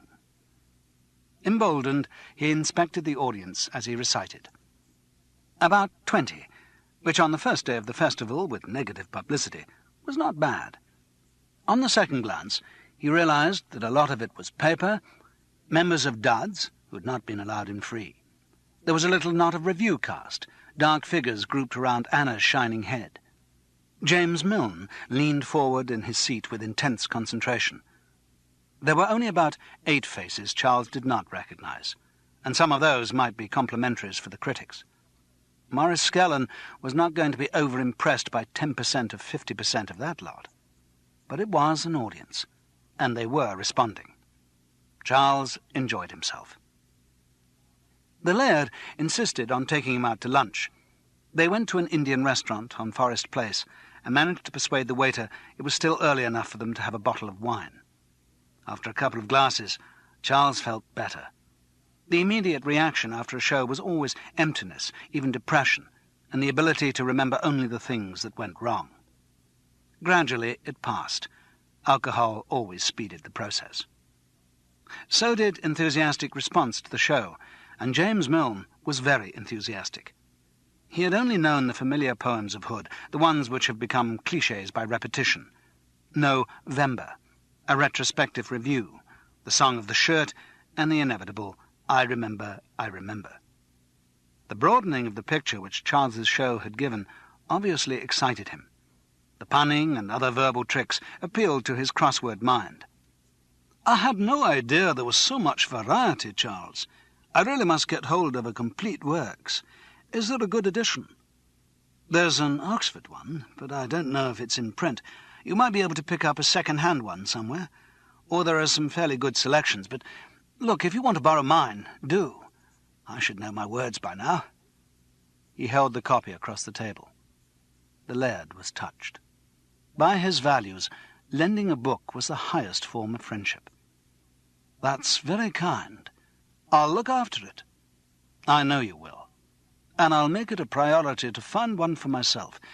Oh, you know I envy that kind of facility with words. Not just the facility, we all happen on puns occasionally, but the ability to create something out of it. It must be wonderful to be a writer." "I don't know. It was hard graft for Hood. If he hadn't had to work so hard, he might have lived longer." "Yes, but at least it's congenial graft. I mean, writing. You're on your own, you get on with it. You don't have to keep getting involved with other people. You just write and send your stuff off, and that's it. A sort of remote control way of making a living." Charles laughed out loud. "James, you've got it all wrong. Hood would disagree with you totally. He didn't just sit at a desk toying with his muse and packing the products off in envelopes to editors. All his life was spent scurrying around, selling his own work, sub-editing other people's, setting up magazines. No question of remote control. His livelihood, as he kept calling it, was very much involved with other people." "But some writers don't have to do all that, Charles." "Very few. In my own experience of writing plays, about 10% of the time is spent actually writing. 90% is traipsing around like a peddler, hawking the results to managements or television companies." "Oh dear. So what you're saying is that a writer's life is just as sordid and ordinary as everyone else's?" "If not more so. Hood himself, in his Copyright and Copy Wrong, said of writers, We're on a par with quack doctors, street preachers, strollers, ballad singers, hawkers of last-dying speeches, Punch and Judies, conjurers, tumblers, and other diverting vagabonds. How very disappointing. I think I'd rather forget you'd told me that, and keep my illusions of ivory towers and groves of academe. They talked further about writing. James Milne admitted that he would have liked to produce something himself, but never got round to it. Which means, perhaps, that I haven't really got anything to say. Maybe, though writing doesn't have to say anything, it can just be there to entertain, said Charles, reflecting on his own few plays. Perhaps. But even then the writer must get a bit involved, begin to identify with his characters. Oh, inevitably that happens. The lad paused for a moment, piecing his thoughts together. I was wondering if there could be anything of that behind this murder. What do you mean? Anything of what? Identification. I mean, if there's anything in the actual situation of the killing, the way it happened. I'm still not with you. Willie Mariello was playing David Rizzio in a play based on the life of Mary, Queen of Scots. Now, there are certain obvious parallels between Willie and Rizzio. There's the Italian name for a start. I know there are lots of Scots with Italian names, but it's a coincidence. Then they both played the guitar. So what you're suggesting, Charles said slowly, is that someone got obsessed with the whole Mary, Queen of Scots story and identified with Rizzio's murder, and, incidentally, who did kill Rizzio? A lot of people, I seem to recall. I think Darnley was the prime mover. Who's playing Darnley in the show? I don't know, I could check. And you think when we've got that name, we've got our murderer? He couldn't keep a note of scepticism out of his voice. It's just another possible line of inquiry, something that struck me. Well, we're not getting far on any other tack, are we? Charles hesitated. No. You haven't found out anything else, have you? No, he lied. For some reason, he didn't want to tell anyone about Pam Northcliffe's story of Willie and Leslie. Not yet. The laird was going to browse round some bookshops, but Charles didn't feel like it. He was still wound up after the performance, and since licensing hours didn't permit him his usual method of unwinding, he decided an aimless stroll around Edinburgh might do the trick. The stroll soon ceased to be aimless. He had only gone a few hundred yards and was turning off George IV Bridge into Chambers Street when he saw Martin Warburton, striding along on the opposite side of the road with the same expression of blinkered concentration that he'd had the day before, and again heading for Nicholson Street. It was a lot easier following someone when you know where he's going, and Charles felt confident of Martin's destination. He was right. The boy again disappeared behind the blue door. The excitement of seeing the same thing happen 2 days running quickly gave way to confusion as to what should be done about it. Charles still didn't know which flat Martin had gone into, and didn't feel in the mood for an elaborate masquerade as a reader of gas meters to gain access. Apart from the risk of illegal impersonation, what would he say if he did find Martin? There was probably some simple explanation for the boy's actions. He had friends living in the flats, maybe even a girlfriend. Something quite straightforward. Charles was just letting his imagination run riot, and suspicion was clouding his judgment. But he didn't want to go. He might be on the verge of some discovery. Better join the bus queue opposite while he worked out a plan of campaign. As he stood with the laden housewives and noisy schoolchildren, he knew it was not really getting him anywhere. No plan of campaign emerged. If he really wanted to find out what Martin was doing, then the only course was to enter the flats. Otherwise, he might just as well give up the whole business, leave Willie Mariello to the police, and forget any detective fantasies he might be nurturing. A bus arrived, and the queue surged forward, canny housewives wedging themselves into good seats, and practised schoolchildren scampering upstairs to good fooling-about positions. One or two of them gave curious looks to the man at the stop, who still queued altruistically without taking his due prize of a seat. The maroon and white bus passed on. Charles felt exposed and ridiculous on his own at the bus stop. He turned to go, determined to chuck the whole business and resign himself to just being an actor, when he heard the bang of a door on the other side of the road. It was the blue one, and a thin figure was walking away from it towards the centre of the city. Walking with a determined gait, but not walking like Martin Warburton.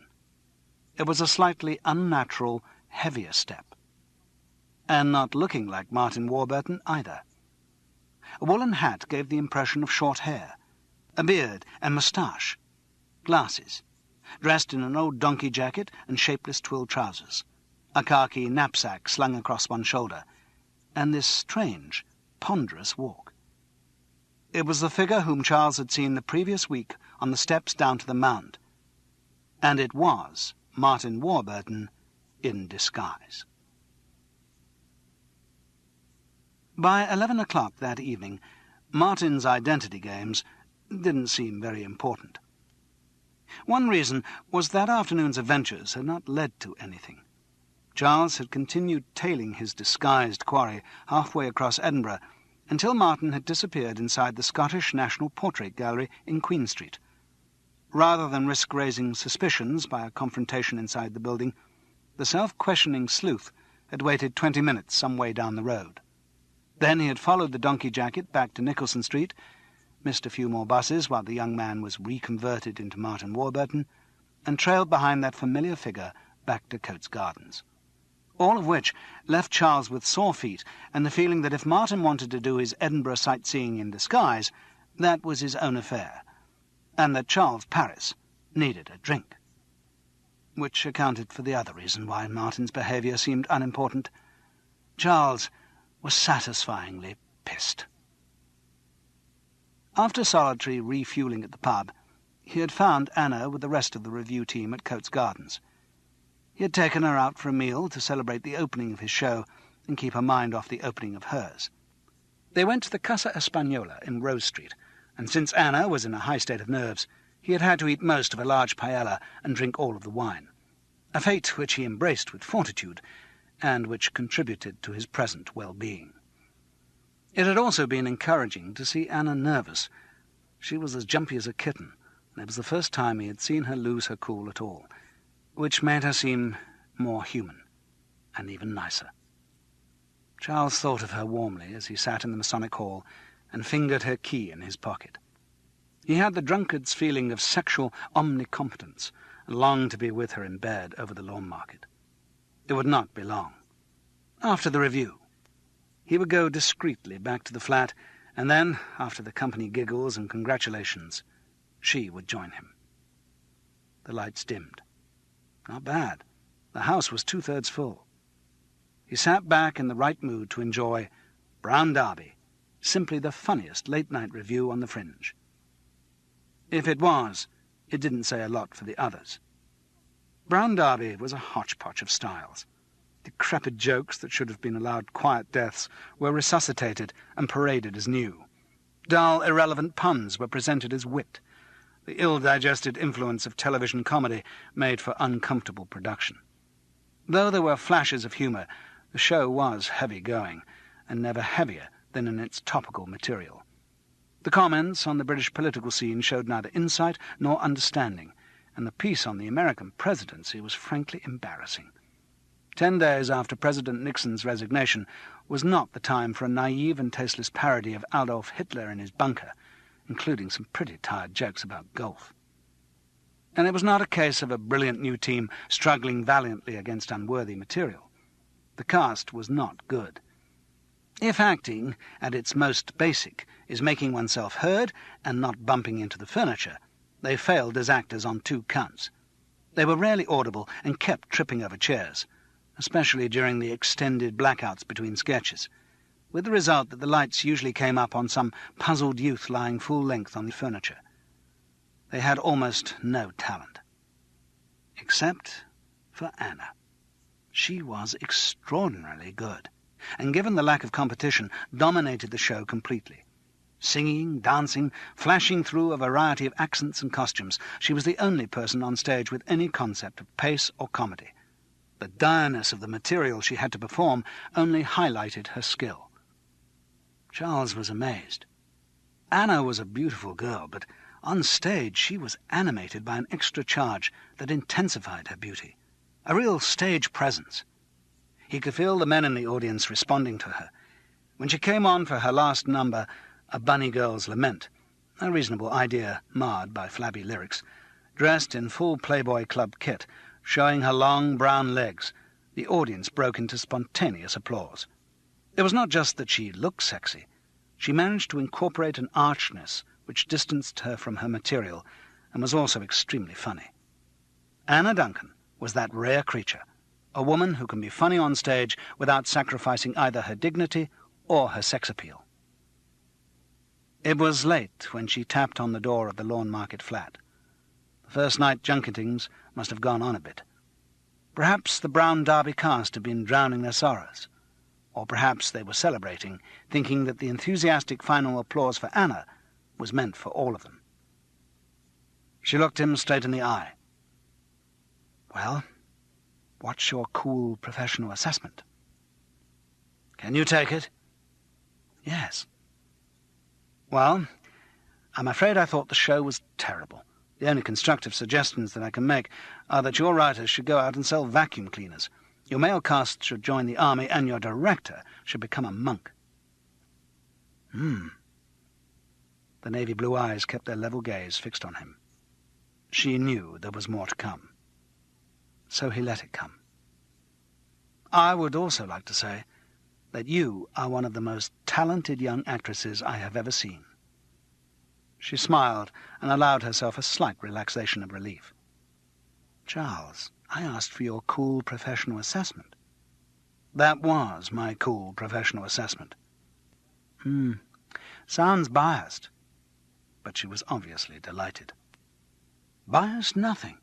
I may also happen to think you're the best screw in the world, but I do genuinely believe that you are exceptionally talented as an actress.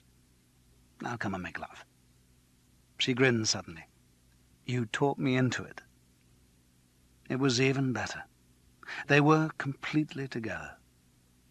He rolled apart from her and cradled the strong, slender body in his arms. Her breasts were slack against his ribs, her breath soft on his shoulder. He recited gently into her hair. "Oh, happy times, oh, happy rhymes! For ever year gone by, few now, if any, other lays can make me smile or sigh. But you're one of them. You can make me smile and sigh." "I don't think Thomas Hood meant lay that way," she murmured lazily. "No, I don't think he did." "Incidentally, I liked your show. I think I was too uptight over dinner to mention it." "Thank you. Mutual Admiration Society." There was a long pause. He wondered if she had gone to sleep, but she spoke again. "Do you really think I'm good?" "Yes." "Good enough to make it in the professional theatre?" "Yes." "In spite of all you said about needing to be tough and calculating and needing lots of help?" "I'll help you, Anna." Soon she was asleep. Charles lay thinking. He could help her. Get her work, maybe. Even cast her in plays he was directing. He felt useful and wanted to give to her. To give a lot. Was it so ridiculous for a man of nearly 48 to go round with a girl in her early 20s? His experience could help her. He felt something for Anna that he'd not felt for a long, long time. Possibly even love.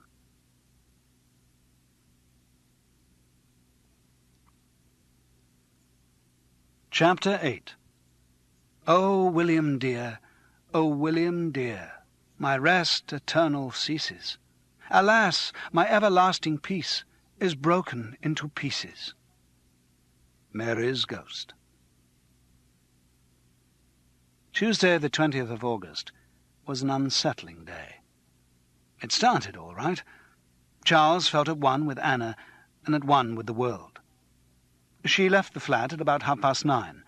Michael van der Zee was champing at the bit to get his workshop sessions restarted after the layoff caused by the review's opening. Charles had a leisurely breakfast of floury bacon rolls at the Pop Inn, and then, as a token gesture to detective work, he went back to the Scottish National Portrait Gallery to see if he could work out the reason for Martin's visit. The gallery was well laid out and should have been interesting, but he was not in the mood for inspecting the faces of people he had never heard of. The whole business of searching for clues and motives was beginning to bore him.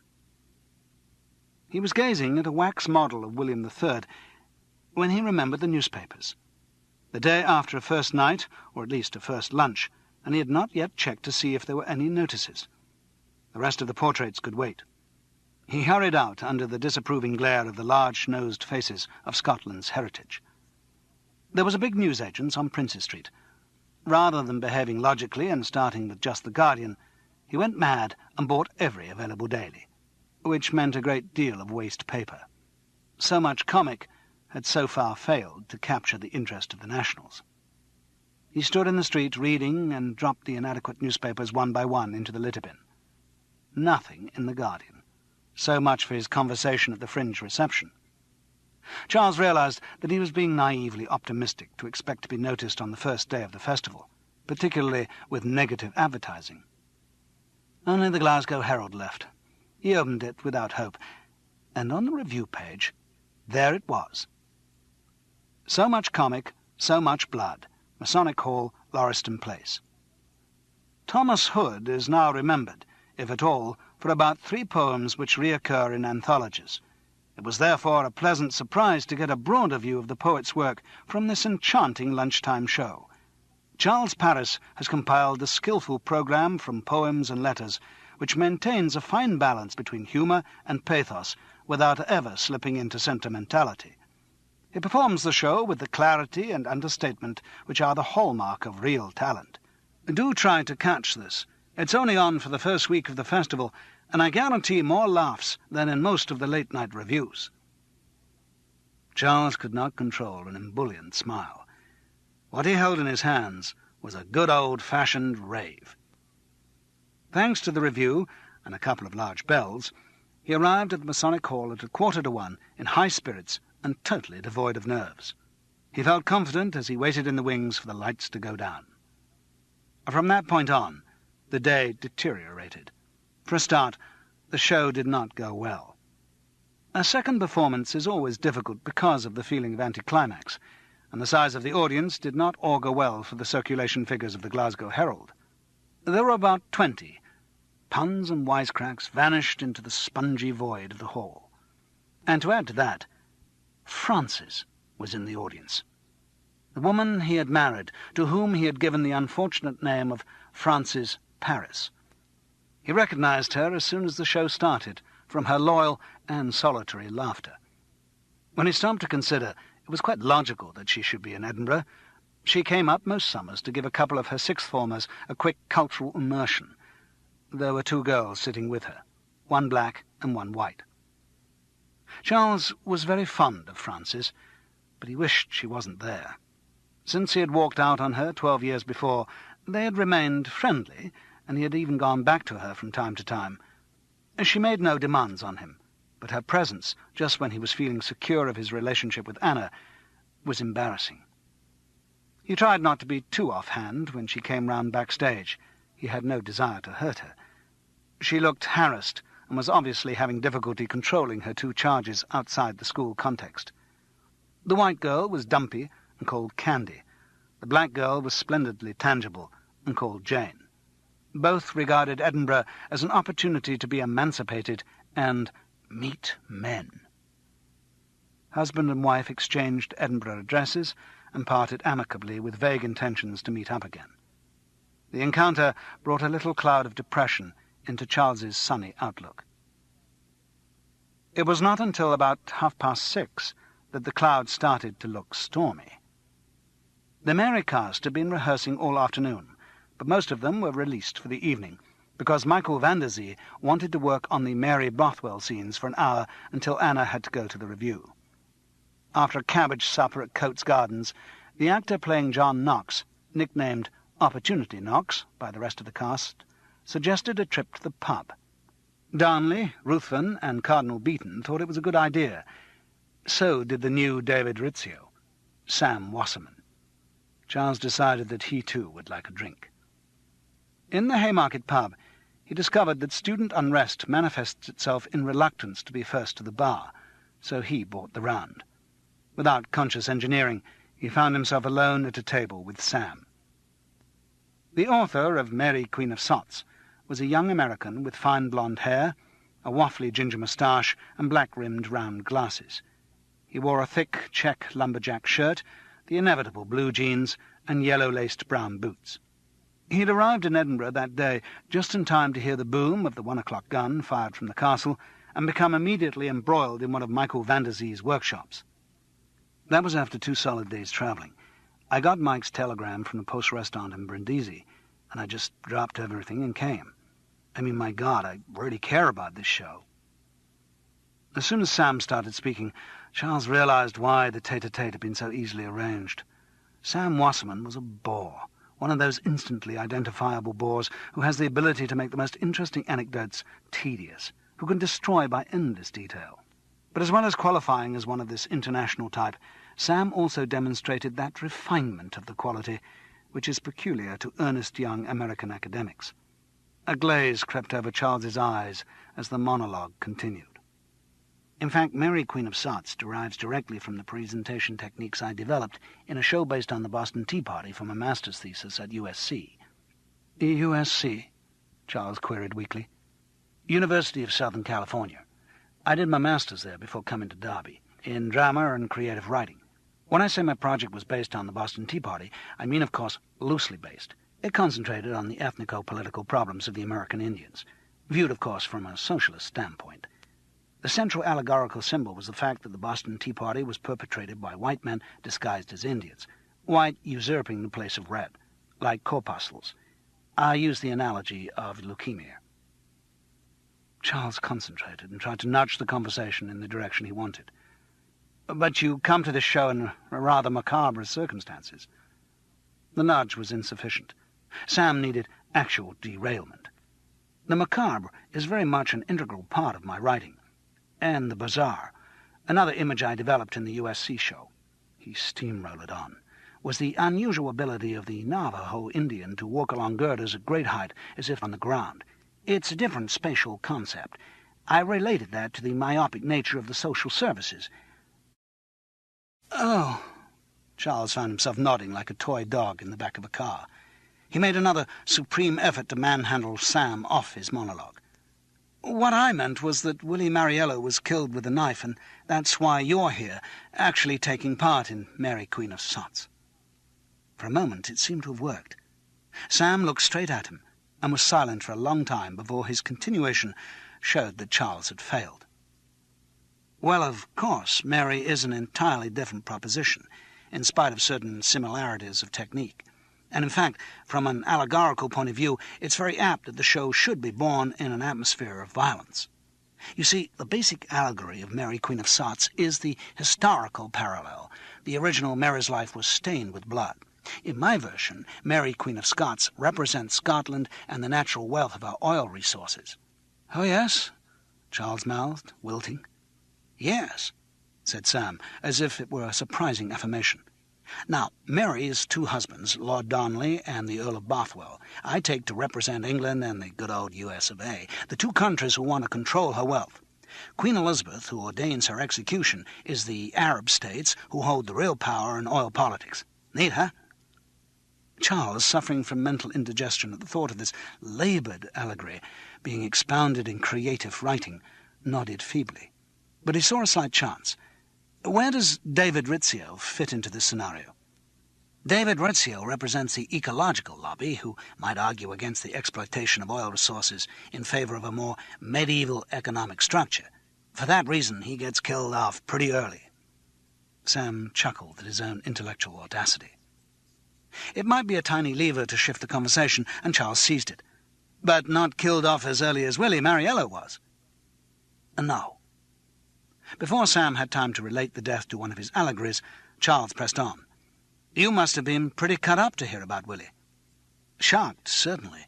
I mean, one is always shocked to hear of a young person's death. It's a kind of suspension of continuity, and obviously there was a dramatic element in this particular event. But you must have felt this more. To lose a friend, I didn't know Mariello that well. I thought it was through you that Willie came to be in the show in the first place. Well, that's true, but only indirectly. I suppose the suggestion that he should do the music came from me. I put it up to the Duds committee, but that was on the recommendation of someone else. Who?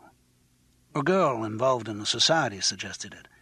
I thought it was a good idea because, you know, he was a professional musician and into rock music, and I've got a kind of basic musical knowledge, but really my talent lies with words, and certainly the settings Mariello did for my lyrics were infinitely superior to anything I could have done. He changed the odd word here and there, and I had to pull him up on that, but basically it was great. Besides, I believe very strongly in people working together under a kind of creative umbrella unit. Why do you think the girl recommended Willie to you? Charles asked slowly. Well, like I said, he was very good, and he'd been hanging around the Derby campus for a bit, and apparently, after the group he was with split up, he wanted to try something different. And? Well, I kind of got the impression that there might be a kind of thing going on between him and this girl. They both played it pretty close to the chest, but I sort of got this feeling that they wouldn't mind being involved in something together. Oh, said Charles, and then asked the question he had been putting off. Who was this girl? A girl called Anna Duncan. She's now playing Mary in my show. I don't know if you know her. Oh, yes, said Charles. I know her. That evening he met James Milne back at Coates Gardens and found the laird eager for another Dr. Watson session. Charles had suddenly become unwilling to pursue the business of detection, but he could not avoid a cosy chat over malt whisky. Sherlock Holmes was always way ahead of Dr. Watson in his deductions, but he rarely actually withheld information from his sidekick. Charles Paris did. There were things he wanted to be sure of, half-formed ideas that could not be shared until they had hardened into facts. They talked mostly about Martin Warburton. Charles told of his long tracking expeditions and the discovery of Martin's second identity. But surely that makes him our number one suspect. I suppose so. Charles hoped he sounded convinced. It's fairly bizarre behaviour. Yes, I agree. Certainly Martin is in a very strange mental state. He's all mixed up and has some violent fantasies. I think he's probably suffering from overwork. You know, just taken finals. But that doesn't make him a murderer. His disguise may be for criminal purposes, or it may just be that he needs to escape into another identity. That sounds like psychological claptrap to me. You don't subscribe to a psychological approach to crime?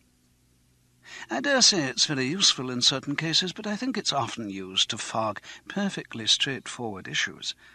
Every action has some sort of motive, and I'm sure that Martin Warburton has a real motive for dressing up as someone else. And you don't regard an inadequacy in his personality as a real motive? I regard it as a formula of words. A motive is theft or blackmail, that sort of thing. Revenge, even. But Martin might take on another identity because there's something in his own that he can't come to terms with. I don't really know what you're talking about. It was so easy for the laird, insulated from life in his library, just as he had been insulated with his mother at Glenlone House, and insulated in the staff room at Kilbruce School. Because he'd never encountered any unpleasant realities, he assumed they did not exist. Or, if they did, they were simple things that could be cut up like sheets of paper, not made of material that frayed and tore, and could never properly be divided. But, James, come off it. When we last spoke, you were talking of an obsessional killer, someone for whom the Mary Queen of Scots story had a macabre significance. I didn't quite say that. You were moving in that direction. And an obsessional killer hasn't got one of your nice, neatly defined motives like theft or blackmail or revenge. Yes, it has. The very obsession is the motive. It's not a sane motive, but it's real to the murderer. Therefore, you've got to understand the psychology of the murderer. Charles felt that it was a mild triumph. Yes, but the process is simple. Assume an inverted logic, and the motivation makes sense. You don't have to delve into inadequacies of personality and compensation and all that humbug. I don't think we're going to agree on this point. Charles was beginning to lose the little interest he had in their discussion. His mind was elsewhere, and not enjoying the trip. But he felt he should stimulate some concern. So if Martin, say, is an obsessional killer, what do you reckon is the motive for his walking around the city of Edinburgh in disguise? It must be something to do with the planning of his next crime. I see. Charles tried not to sound contemptuous. So what do you think we should do about it? I think we should keep a close eye on him. Yes, fine. I must go. He rose with almost rude abruptness. I've got to, go. He couldn't think of a polite excuse. He couldn't think of anything except the ordeal ahead of him. The ordeal of seeing Anna. When it came, it was not really an ordeal. She arrived, flushed and excited after the review. There'd been a BBC producer in the audience who, according to Brian Cassels, who had buttonholed the poor man departing and forced an opinion out of him, had liked Anna's performance. She was very giggly and charming as she described Brian's earnest relaying of the news and imagined his clumsy handling of the encounter. Charles warmed to her in spite of himself. But he felt detached because of the tiny infection of suspicion inside him.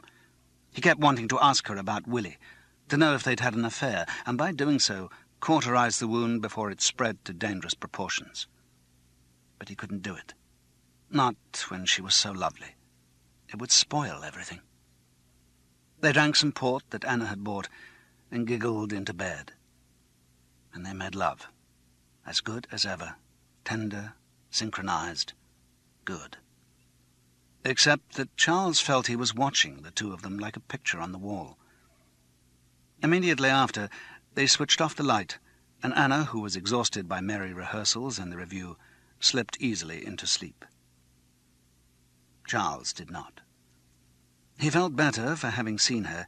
His imagination couldn't run riot while she was actually there. But the doubt remained. He wanted to excise it, cut it out of his mind. The only way to do that was to ask her point blank. But he knew he couldn't, not to her face. He contemplated ringing her up, even ringing her up in a different identity, pretending to be a policeman or... No, that was stupid. He reasoned with himself. All right, so say she had been having an affair with Willie Mariello. So what? Charles had no particular claim on her, and anyway he never worried about a woman's previous lovers. They didn't concern him. Jealousy over something that was over was pointless, and a lover couldn't be more over than Willie. That was the worrying bit. Not that Anna had slept with a Scottish lout, but that he'd been murdered. Again Charles reasoned with himself, and calmed himself with thoughts that there might be no connection between the two facts. Indeed, they weren't both definitive facts yet, and they could be investigated. Yes, a bit of investigation would put his mind at rest. He plumped up his pillow and turned over. Anna's breathing had a soporific rhythm. But he didn't sleep.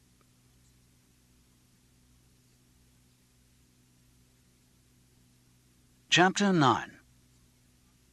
There's some have specs to help their sight of objects dim and small, but Tim had specks within his eyes and couldn't see at all. Tim Turpin.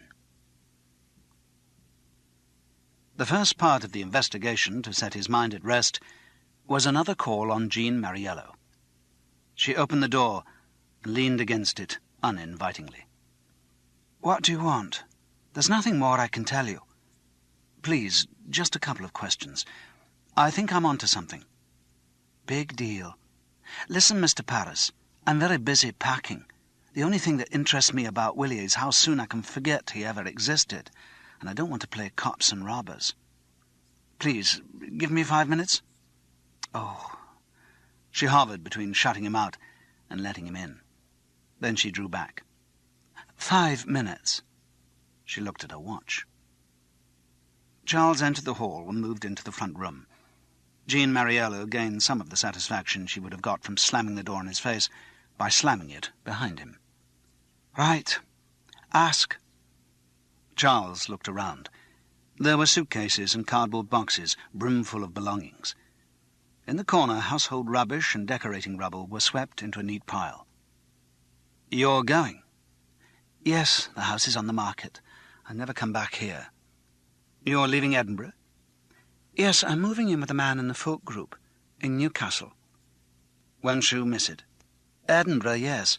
This house I hope I never see again." "It's a nice enough house." "Look, I never lived here. Willie only bought this place a few months ago. I'd been on tour. The only times I ever saw it, it was covered with paintbrushes or plaster dust or some other evidence of Willie's latest ideas of home decor. He had the knack of converting every place we lived in into a pigsty. He'd suddenly get sick of his surroundings and want to change it all, smother everything with paint, take down a door, and never finish the job. We got turned out of one flat after he decided to take down the partition between the bedroom and sitting room. Living with Willie was not an experience that gave one a feeling of home. I feel nothing for this place." "Well, it's in reasonable condition. You should get a good price for it." She snorted contemptuously. "The building society should get a good price for it." "Ah. Still, Willie—" She shook her head. "Willie had no money. He spent everything he made with Puce, not that there was much left after all the agents and managers had taken their bites. There may be a few royalties to come, but they'll go on the bank loan he got for the deposit on this place, and the arrears on the mortgage." "Arrears?" "Yes. Willie got the mortgage on the basis of his earnings last year, and the assumption that that level of income would continue. Then the band split up, and he had virtually nothing. I don't think one single repayment had been made to the building society. Mind you," she added bitterly, "I only discover this when he's dead, and I have to go through his mail." "So you're not exactly a rich widow?" He got a scornful "Ha!" for that. "Mr. Paris, I can't believe that you came here to talk homes and gardens and mortgages, and if you didn't, your 5 minutes and my patience are running low. I'm sorry, but just before I ask what I really came for, tell me why Willie bought this house." It fitted the image of what he wanted to be, saw himself as a great landowner in his ancestral home in front of the blazing fire. The man of property. Willie, like all social upstarts, couldn't wait to be rich enough to be conservative. The socialist pose, the sub-hippie world of rock music, that meant nothing to him, really. It was only a stage he had to go through. He wanted to be stinking rich, with servants to do everything for him. Trouble was, he was a bloody awful businessman and couldn't keep any money for more than 5 minutes. There was a pause. Jean Mariello looked at her watch, and Charles realized he couldn't beat about the bush any longer. "I really wanted to ask you about Willie's sex life."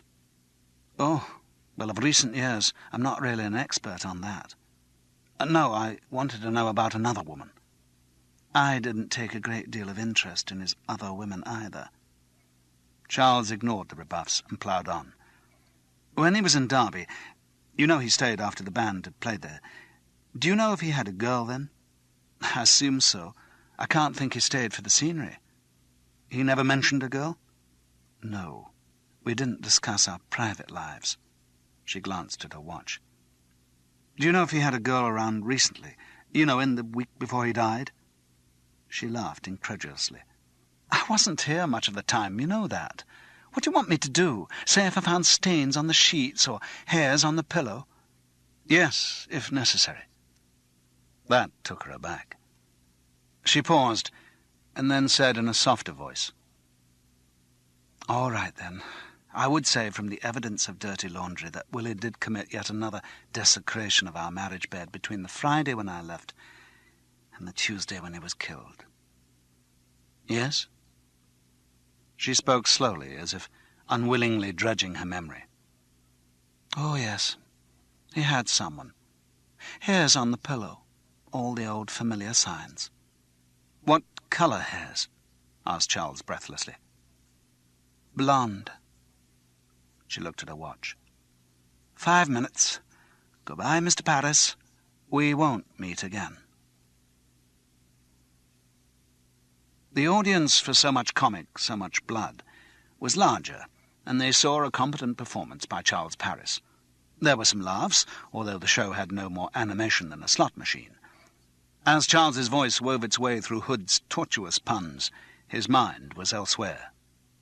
After the show, he gathered his possessions together for a quick exit. There was something important that had to be done before 3 o'clock. The women's wards in the Royal Infirmary off Lauriston Place are much the same as in other hospitals. The one Charles entered had the usual mixture of patients. An old lady stared ahead with liquid blue eyes, her long white hair radiating over the pillows. A plump, bedridden blonde chatted to a morose husband. Her homely housewife's face still registered surprise at being hospitalized, and half listened to the sympathy of a lady in a hat. Screens hid one bed and prompted unhealthy thoughts. A thin, thin woman with shiny skin lay as still as her pillow. And in the corner bed was a young girl with her plastered left leg raised on a pulley. Visiting ended in 10 minutes. No time to waste. "Hello, are you Leslie Petter?" The girl looked up and acknowledged that she was. Brown hair, shrewd brown eyes, well-proportioned but unremarkable features. Hers was the sort of face that needed emotion to animate it. In repose, it was ordinary. Charles's approach had brought some light into her eyes. Anything was more interesting than the pile of magazines, thrillers, and ragged-edged French novels. "I'm Charles Paris."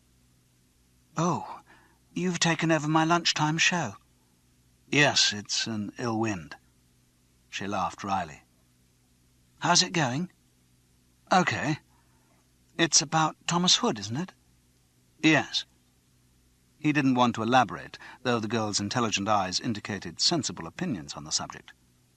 "I'm really here for a purpose." "Of course." She was disappointed, but philosophical. "Though I can't think what purpose of yours could involve me."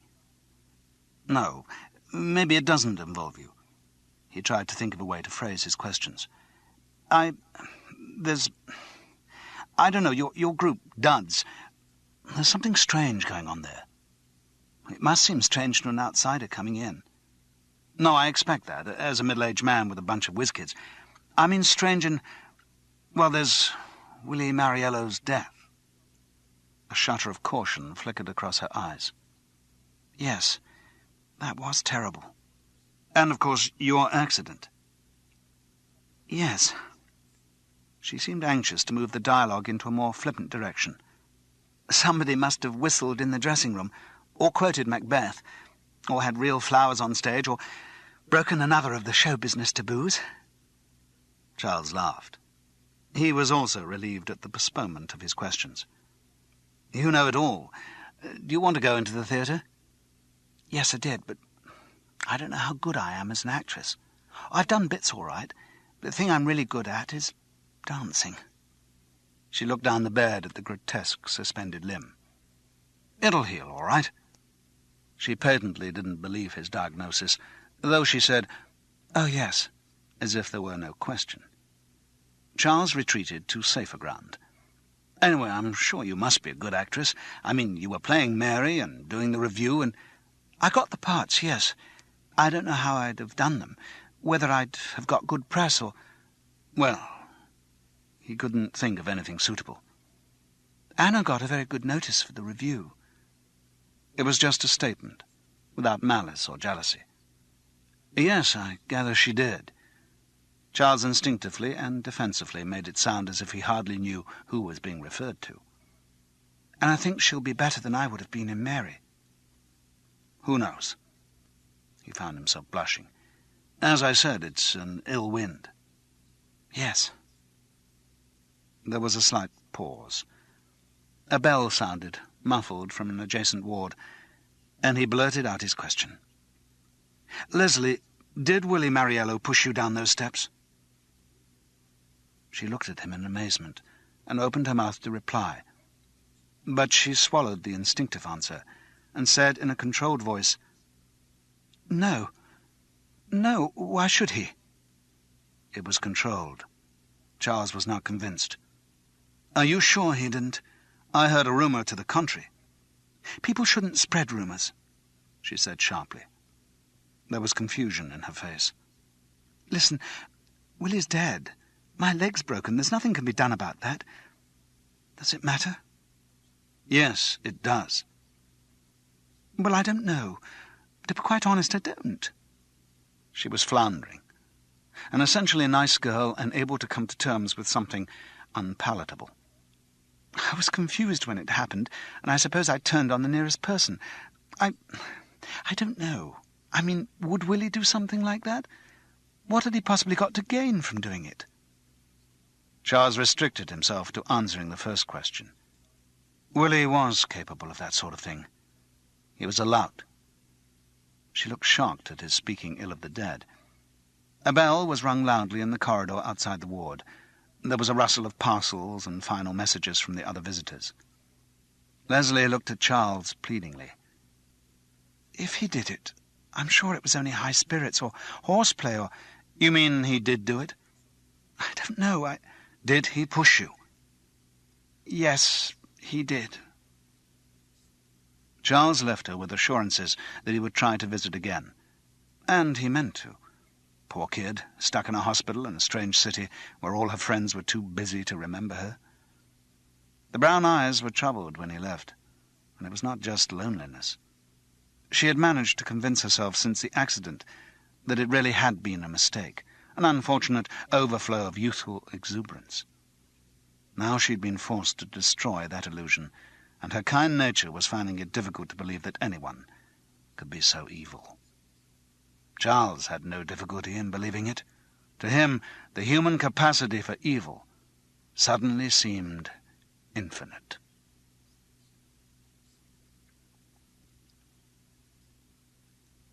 Chapter 10. Thus pleasure oft eludes our grasp just when we think to grip her, and hunting after happiness, we only hunt a slipper. The Epping Hunt.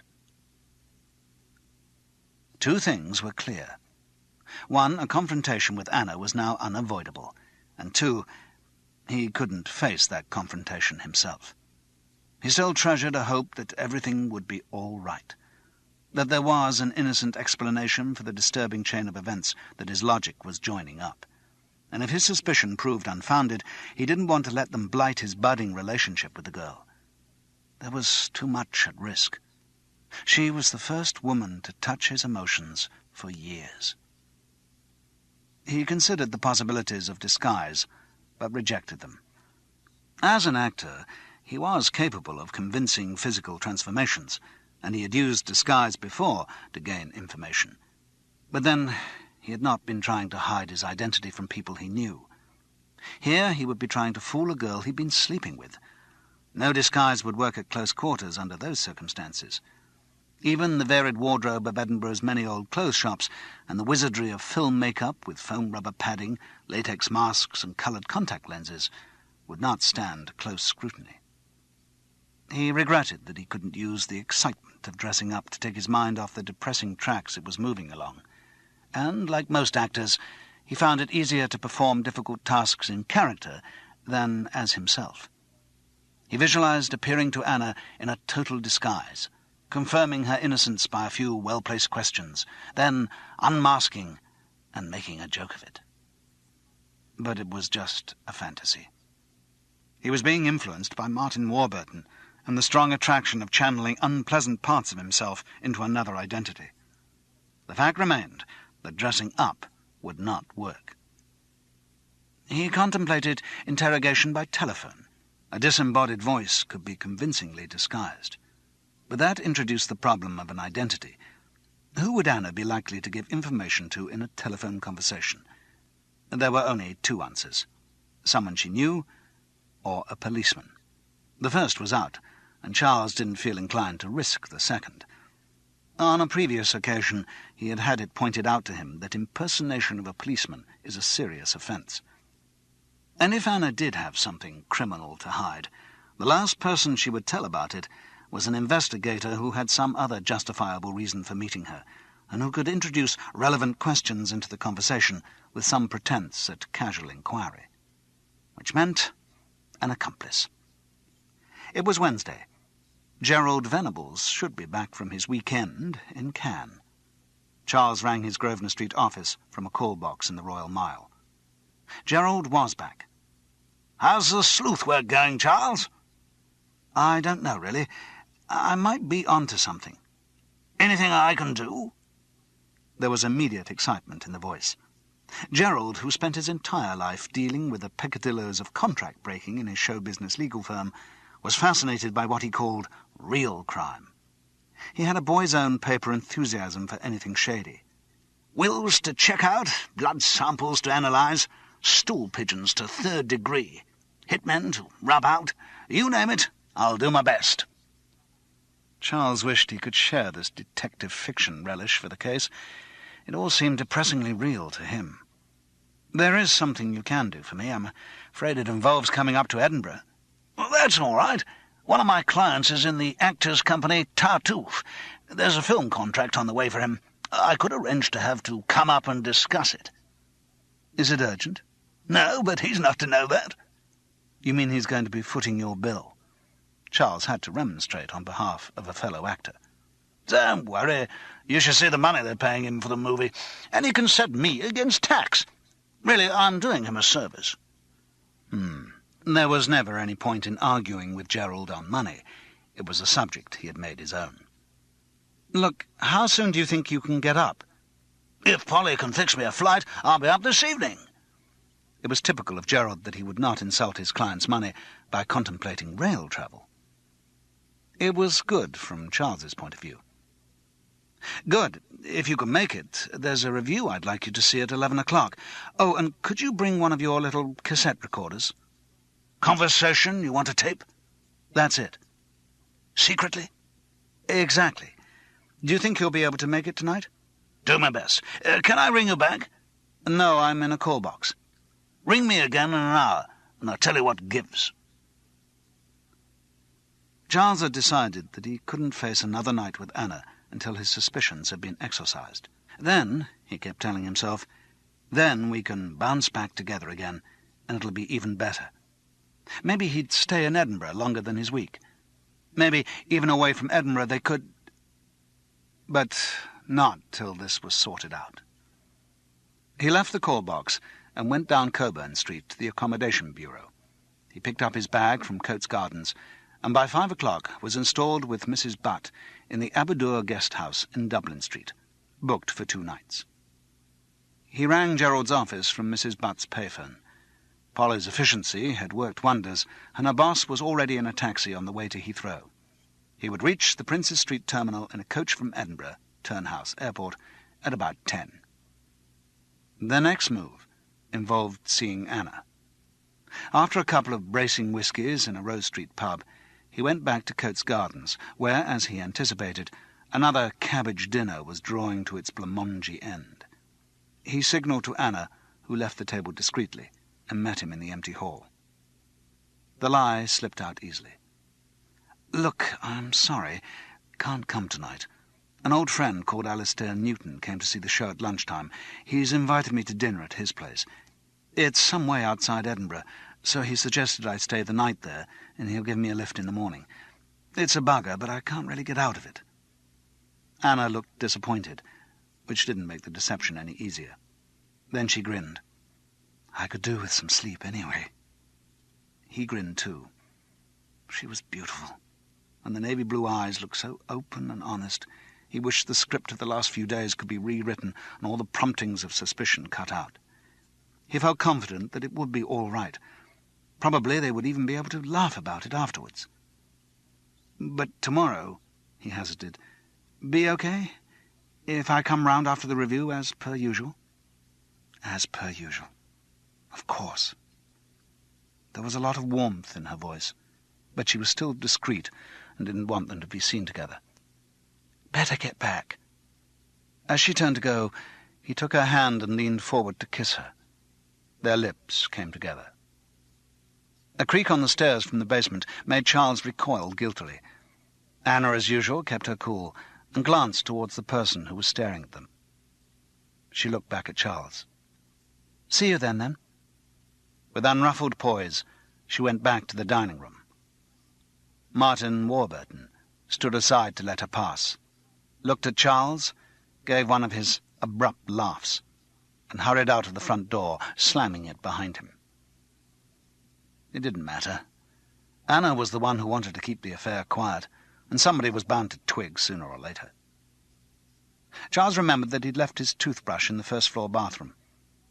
On the landing, he met James Milne hurrying angrily downstairs. "Oh, hello, Charles. I've spoken to them before about slamming that door. Not only is it bad for the actual door, it also disturbs the neighbours, and I get complaints. And did you see who it was?" "It was Martin Warburton." "Ah." The laird's tone changed from angry to confidential. "Actually, I wanted to talk to you about Martin Warburton. Come upstairs and have a drink." "I have to be quick. I've got to go out to dinner." It was important to maintain the lie. "Won't take long." More malt in the leather-bound library. The laird stood by his marble mantelpiece to give drama to the pronouncement. "Further to our discussion about Martin's disguise, I followed him this morning." "From here?" "Yes, all the way to Nicholson Street, as you described. I waited, and he came out with a beard and what have you, and then I followed him again. Guess where he went this time?" "Not a clue." Charles found it difficult to get excited about Martin's bizarre doings. He had decided that they were irrelevant to the investigation. "The Palace of Holyrood House," said James Milne dramatically. "Now why should he go to the National Portrait Gallery and Holyrood in disguise?" "I don't know. Maybe he's embarrassed about being a tourist?" This flippant answer was not well received by the laird, who thought that Martin was definitely the murderer. Charles wished he could share that simple faith. It would be a relief from the forbidding tangle of thoughts that filled his head. But he didn't feel inclined to tell his confidant what he knew. It would be better to play along with this Martin theory. James Milne elaborated. "I think there's some strange tie-up in his mind. It's all connected with the Mary Queen of Scots story, I'm sure. Rizzio was only the first of a sequence of murders of people close to that particular lady. I'm a bit hazy about the details of her life. I just remember that she was very tall, and when they executed her, they lifted her head up and her wig came off." "What unusual details you pick on, Charles. I'm sure one of your psychologists would have something to say about the selective processes of your mind. But let me tell you, there's quite a lot more significant stuff in the unfortunate Queen story. I know it fairly well. As a schoolboy, I spent one long wet holiday at Glenlone reading everything available on the subject. As you probably know, Mary was the daughter of James V of Scotland and Mary of Guise." Charles was in no mood for a schoolmaster's lecture.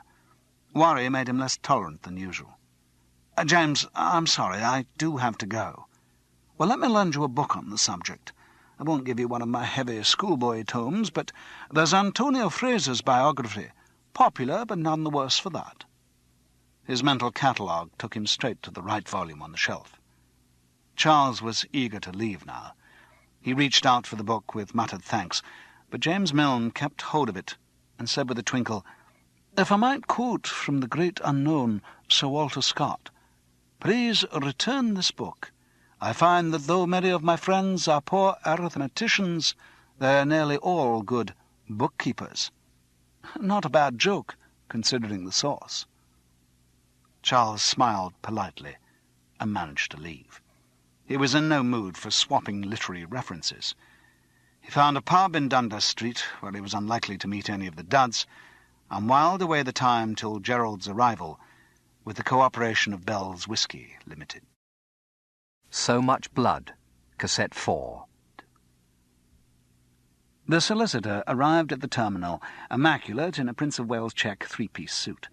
He carried an overnight bag that looked like a giant pigskin wallet, and obviously contained the neatly pressed shirt and pyjamas of a travel advertisement. "Hello, buddy. Wise me up on the gin." Charles cringed at the number of thrillers Gerald must have read, and suggested that they talk in a pub. "Why not in the hotel bar? Then I can check in and dump the bag." "Which hotel?" "The North British." It had to be. typical of Gerald. Polly had managed to fix it, and somehow the client would manage to pay for it. Posh hotels were not Charles's usual style, but whisky's whisky anywhere. They sat in a dark corner, and Gerald leaned towards him conspiratorially. "OK, spill the beans," he whispered unsuitably. "Listen, is your firm engaged in any big film productions at the moment?" "We always are. Setting up a colossal Hudson movie out in Spain. Starts filming in September, if we get the contract sorted out." "Have you got a stake in it?" "The firm has." The answer was discreet. Gerald never admitted his dabbling in film production, though it was common knowledge that he doubled his already considerable income by judicious investment. "So it wouldn't be too difficult for you to pose as a film producer?" "It would hardly be a pose," he replied smugly, and then realized that this was tantamount to an admission of financial interest in films. "That is, I'm sure I could manage." "Right. What I want you to do is to go to a review called Brown Derby at the Masonic Hall in Lauriston Place. It starts at 11. Now, there's a girl in that show called Anna Duncan. She's a good actress, but even if you don't think so, I want you to go round after the performance, introduce yourself as a film producer, say you'd like to talk to her about various ideas, and would it be possible to meet for lunch tomorrow?" His treachery tasted foul on his tongue, but it was necessary. He had to know. Gerald's eyes were sparkling with excitement. "And tomorrow?" "You take her out for lunch. I'll fill you in on what to ask her." "OK, and that's the conversation you want recorded?" Charles nodded. "If it can be done." "No sweat." The colloquialism again seemed to run counter to the Prince of Wales check. "Do you think I should use a pseudonym?" "Don't see why you shouldn't use your own name, if you don't mind." "No, of course not." He was a little crestfallen at losing this dramatic element, but brightened again immediately. "Is this girl, Anna Duncan, your number one suspect?" Charles couldn't bring himself to answer that question, even in his own mind. "I wouldn't say that. Just need some information from her, that's all. But it's difficult for me to get it myself." "Aren't you going to give me all the details of the case so far?" "Tomorrow. There's no time now. You've got to get to the review." They made a rendezvous for the next morning, and Charles went back to the Aberdour guest house. A half bottle of Bell's didn't go far enough, and he spent a long, miserable night with patches of sleep. Daylight didn't speed time up much, and Gerald's arrival at Dublin Street at 10:30 added another delay to the programme. Anna had a tight rehearsal schedule for Mary, and would not have much of a break for lunch. The assignation had therefore become a dinner date, which extended the agony of waiting by 8 hours. Apart from that, all had gone well the previous evening. Charles then gave Gerald an edited version of the events surrounding Willie Mariello's death, and indicated the information he required, with some hints as to what he considered the most effective way of doing it. He hoped that he was judging Anna's character right, and that she would respond in the way he anticipated. But all the time, he felt increasingly despicable for the elaborate deception. At 1:15, he did a performance of So Much Comic, So Much Blood, without thinking about it. The audience had swelled to nearly 80 and seemed appreciative, but he hardly noticed. He even had a discussion with some dreary Welsh academic about whether Hood's work contained high moral seriousness, but only the reflexes of his mind were working. The rest of it was churning with guilt and anxiety. In the afternoon, he tried to pull himself together and entertain thoughts of the other possibilities of the case. What he should really do was to retrace Martin Warburton's visit to Holyrood and see if it prompted any ideas. But even as he thought of it, he knew he could not be bothered. All his thoughts centred on Anna. He met Frances sitting on a bench in Princes Street Gardens. She had managed to lose Candy and Jane on a sightseeing coach tour of Edinburgh, and was appreciating the break. Charles knew she could tell he was upset, but he refused to unburden himself to her. He knew she would be understanding and reassuring. That was her most infuriating quality, the way she understood him. It was an option he didn't want to take. Guilt about Frances joined the mess of unpalatable thoughts in his head. He hardly listened to what she said. Most of it was about Candy and Jane, the shows they'd seen, how exhausting she was finding it, how she'd need a proper holiday after this, how she even thought of staying up in Scotland for a few days to recuperate after the girls had gone. Charles sat, half-hearing and restless. Suddenly, he created an appointment and rose. They made vague plans to meet for dinner in the next couple of days when he was clearer about his movements, and he slouched off, not daring to look back at the pain in her eyes. It was still a long time till the pubs. He approached a cinema, but when he got there, changed his mind and continued his aimless perambulation. At last, 5 o'clock arrived. The whisky didn't work. It was as if he had a heavy cold and was numb to its powers. 7:30 came, and he thought painfully of Gerald and Anna meeting in the Cosmo Ristorante in North Castle Street. He felt powerless, as if he was watching an accident from too far away to prevent it.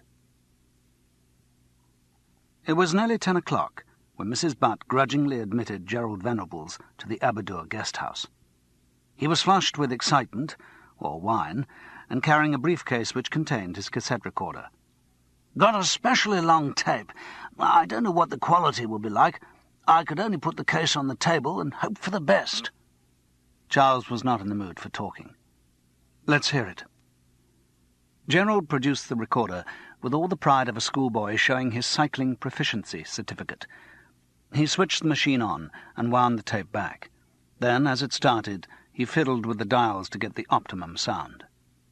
The quality was not bad. Gerald's own voice was distant because the microphone had been pointing away from him, but he filled in where his original questions were inaudible. There was a lot of interference from dishes being delivered and cutlery clattering, but most of Anna's answers were perfectly clear. Charles got a strange frisson from hearing her voice. It was not attraction exactly, and it was not guilt, but a mixture of emotions he had never encountered before. The tape started with an amusing dialogue between Gerald and the waiter, who felt certain that Signor would prefer to put his case on the floor. This was followed by the detailed business of ordering. Gerald didn't stint himself, and encouraged by example, nor did Anna.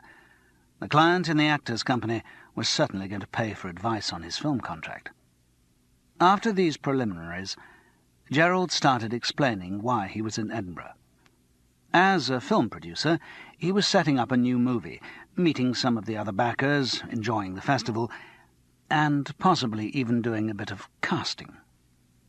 Anna's reaction to this was non-committal, and Charles began to feel redoubled guilt. If she were innocent, what he and Gerald were doing was unforgivable. No aspiring actress should have her hopes manipulated in such a way.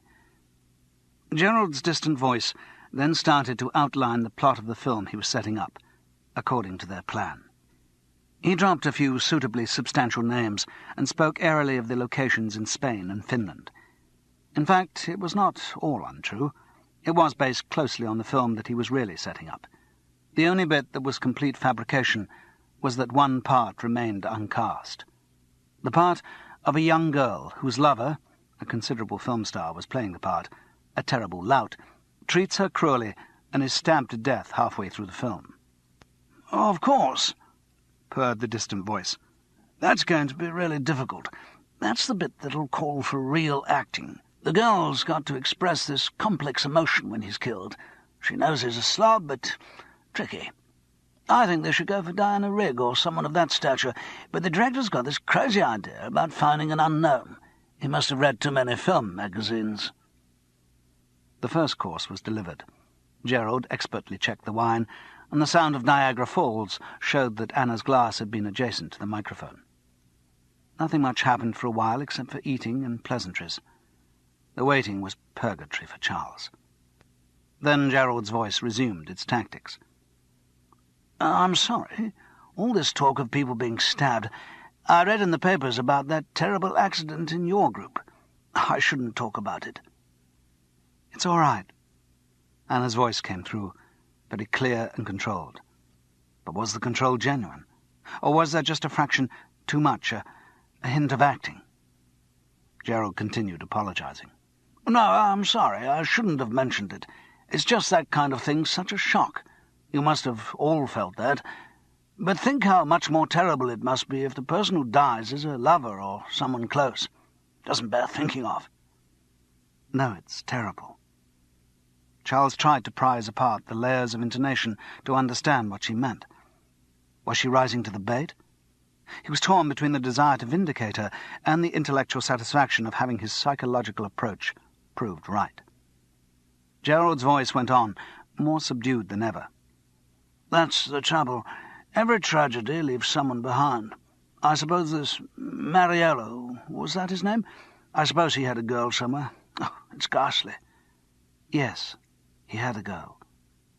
There was no question about the way she said the line. She played it subtly, wasting none of her talent for drama. But its meaning was undeniably clear. Charles Paris understood that meaning, and understanding hurt like physical pain. Gerald's recorded reactions were unnecessary, but the tape ploughed relentlessly on. "You mean you?" "Yes. Willie and I were lovers." The voice was very soft, genuinely moving. There was a long intake of breath and a sob. "Were lovers." "I'm so sorry. I had no idea. I wouldn't have raised the matter if I'd had an inkling." Gerald's lying protestations continued, and Anna's tearful assurances that she had got over it mingled with them. She was playing the scene for all it was worth. Her unfinished antipasto was taken away, and she calmed down sufficiently for the gentle questioning to begin again. "Well, that must have been absolutely terrible for you. To be there and... Oh, I'm sorry. And it wasn't that you'd been lovers. I mean, you still were right at the end." There was a long pause, which Charles interpreted as Anna being thrown by the question and not knowing which way to jump. Eventually the voice came back, quiet but well projected. "Yes, right at the end." "Good God!" The shock sounded genuine. Gerald had played his part well, too. "You've been thrown into almost exactly the same situation as the girl in this film. It's amazing." Charles no longer felt guilty about the deceit. Guilt was being forced out of his mind by swelling anger as he listened to Gerald laying the next snare. "Bereavement is an awful thing.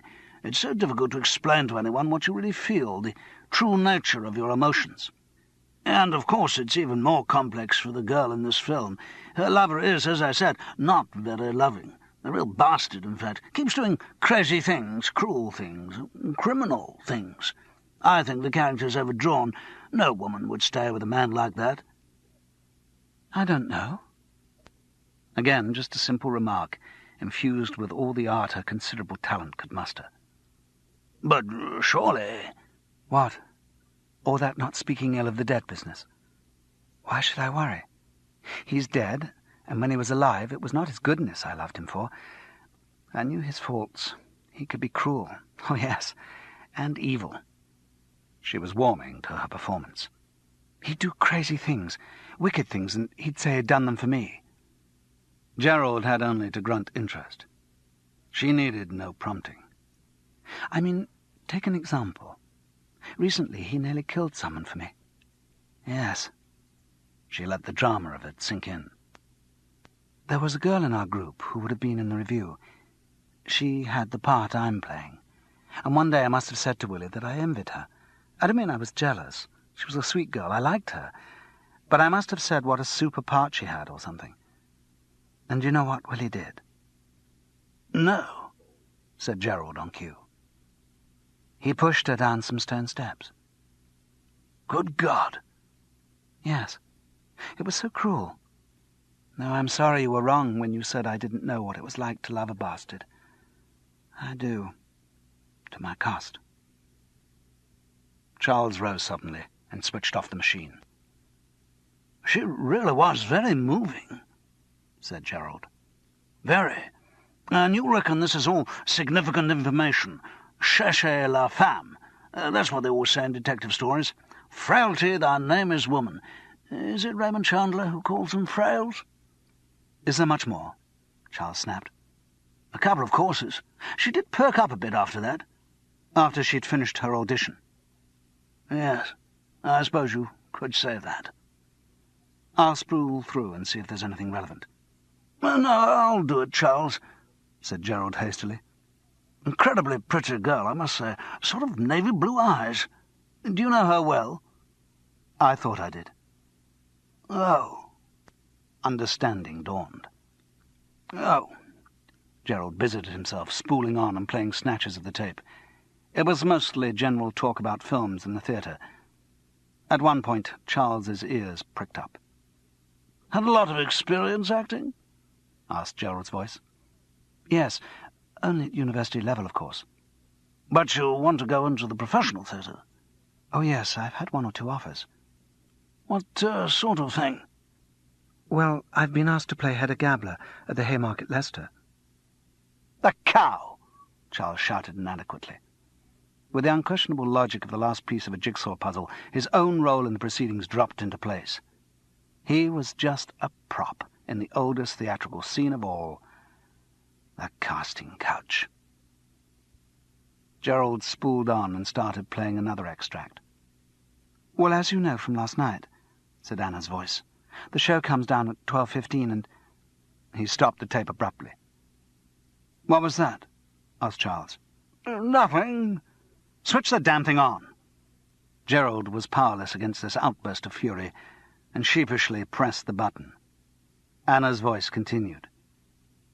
We could meet after that, if you like. I'm at the North British down on Princes Street. If you meet me in the foyer, say 12:30. Gerald grinned weakly at the sound of his own voice. Okay. See you then. Anna's tone was poisonously familiar. Charles switched off the recorder and turned to his friend. Said Gerald. Now, don't get the wrong impression. What I thought was, if you were planning a confrontation with her, you'd want to know where she was, and I thought that'd be handy. I mean, for heaven's sake, you didn't think that I'm a married man. Kate and I have a perfect relationship, and... He was still mumbling apologetically as Charles stormed out of the room. At first, he just walked furiously without noticing where he was going, but eventually calmed down enough to think what his next step should be. It was midnight, and now a confrontation with Anna was unavoidable. All the delicate feelings which had held him back before had been driven out by anger. He knew her movements well by now. At 12:15 the show came down. He could meet her then, at the Masonic Hall, or he could go back to her flat to wait. But a perverse masochism made him reject both possibilities. At 12:20, he took up his position outside the North British Hotel.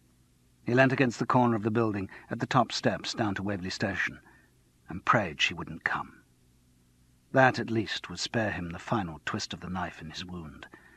The idea of her deceiving him with Gerald was the most intolerable of all the foul thoughts he was suffering. He would wait till 1:15, then go up to the flat. At 12:30, she came. He heard the clack of heels and saw the familiar figure walking purposefully along Princes Street towards him. She was wearing the pale yellow shirt with fox-trotting dancers on it, and the velvet trousers she had worn when he first took her out to dinner. That made it worse. As she came close, he shrugged his back off the wall and stepped forward to face her. The pain was too intense for him to find words. He just stood there, rocking on his heels. Anna did a slight take on seeing him, but when she spoke, her voice was even. "Charles? Hello. I thought we arranged to meet up at the flat." He managed to grunt out, "Yes." "Just as well I've seen you, actually, because I won't be there till later. I've got to meet someone in the North British." He almost felt respect for the directness of her explanation, until the lie followed. "It's an aunt of mine who's up in Edinburgh very briefly." "You're visiting your aunt at 12:30 a.m.? "Yes. I've been rehearsing all day, so there hasn't been another opportunity. I'll get back to the flat as soon as I can." She smiled. It was the same smile, the one he had warmed to all week. He realized suddenly that Anna was a perfectly tuned machine.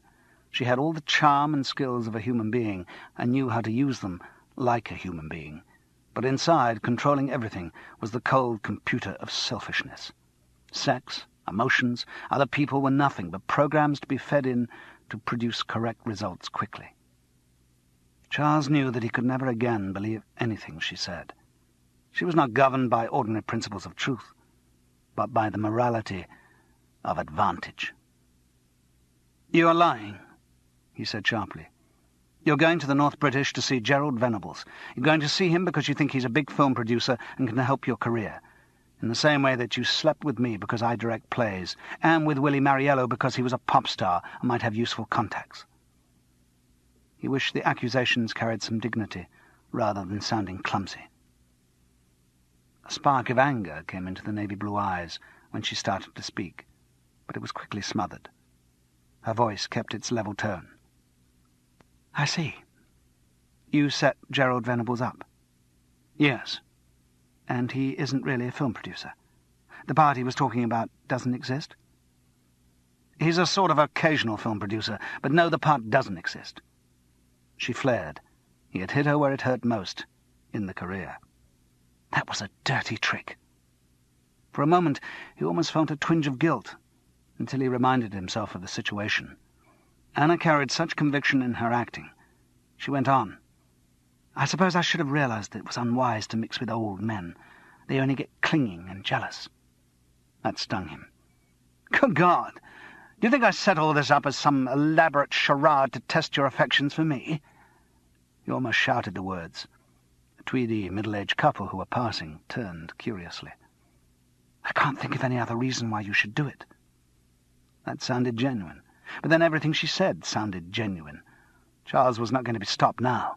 It was time for truths and accusations. "I set Gerald up to get certain information from you." "Like what?" "Like the fact that you and Willie Mariello were lovers." "So what? At least he was my age. You see, you are jealous. Jealous of someone who's dead. Anyway, Willie and I were finished. It happened while we were in Derby. We thought it would continue while we were up here, but it didn't." "You told Gerald it did, right up to Willie's death."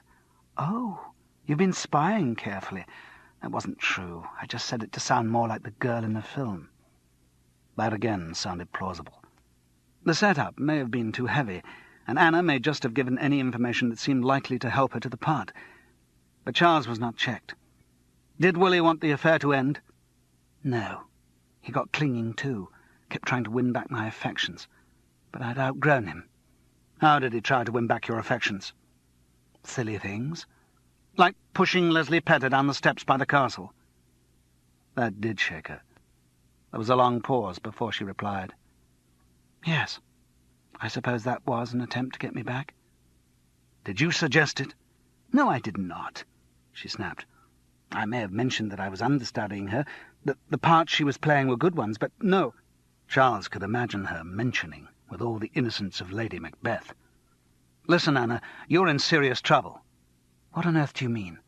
"Murder is a serious business." "What? Are you accusing me of murder?" "Yes." "You're off your head. Whom am I supposed to have murdered?" "Willie."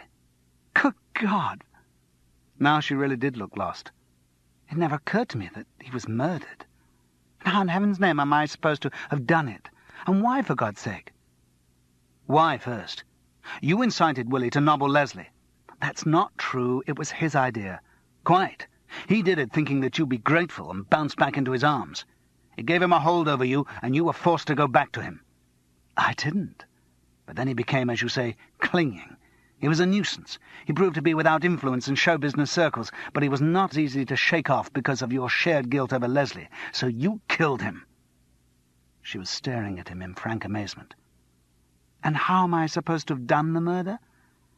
He recapitulated all the business of the knives lying unattended at Coates Gardens before the killing. It was a long chance. The switch was likely to be discovered before the photo call, but it might work. And it did. Anna gave a slight smile. "But surely, if, as you say, Willie and I were back together, I would have been sleeping at his place and gone straight to the hall for rehearsal. I wouldn't have gone to Coates Gardens at all during the relevant period. That was a blow to Charles's logic, but she had lied so much that she might be lying over that as well. You could have crept out in the night. Oh, yes, informed by some psychic source that the knives were lying there. Yes, he asserted, conviction wavering. Well, you're wrong. I wasn't sleeping with Willie. But I do have an alibi for the period.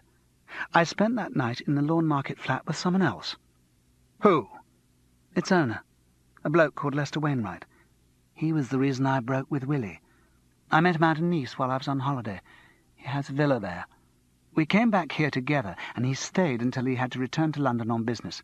That was on the morning of Willie's death. Lester went straight to Waverley Station, and I went straight to the Masonic Hall for rehearsal. Why should I believe that? You can check it. Lester works for his father in London, Wainwright's, the merchant bank. But you took up with me only 2 days later. She shrugged. Aren't you flattered? No. You only wanted me for what I could do for you. Yes. I quite liked you, too. Oh, yes? There was no danger of his believing anything she said now, except about Lester Wainwright. That rang true. If she just wanted an alibi, she'd got it with Charles's own assumption that she'd been with Willie, a flaw he'd overlooked in his argument. The fact that she gave him a checkable alibi with Lester Wainwright meant it was true. Goodbye, Charles. I don't think we'll see a lot of each other now. No. She walked off, still brisk and purposeful. Lovely, but not human.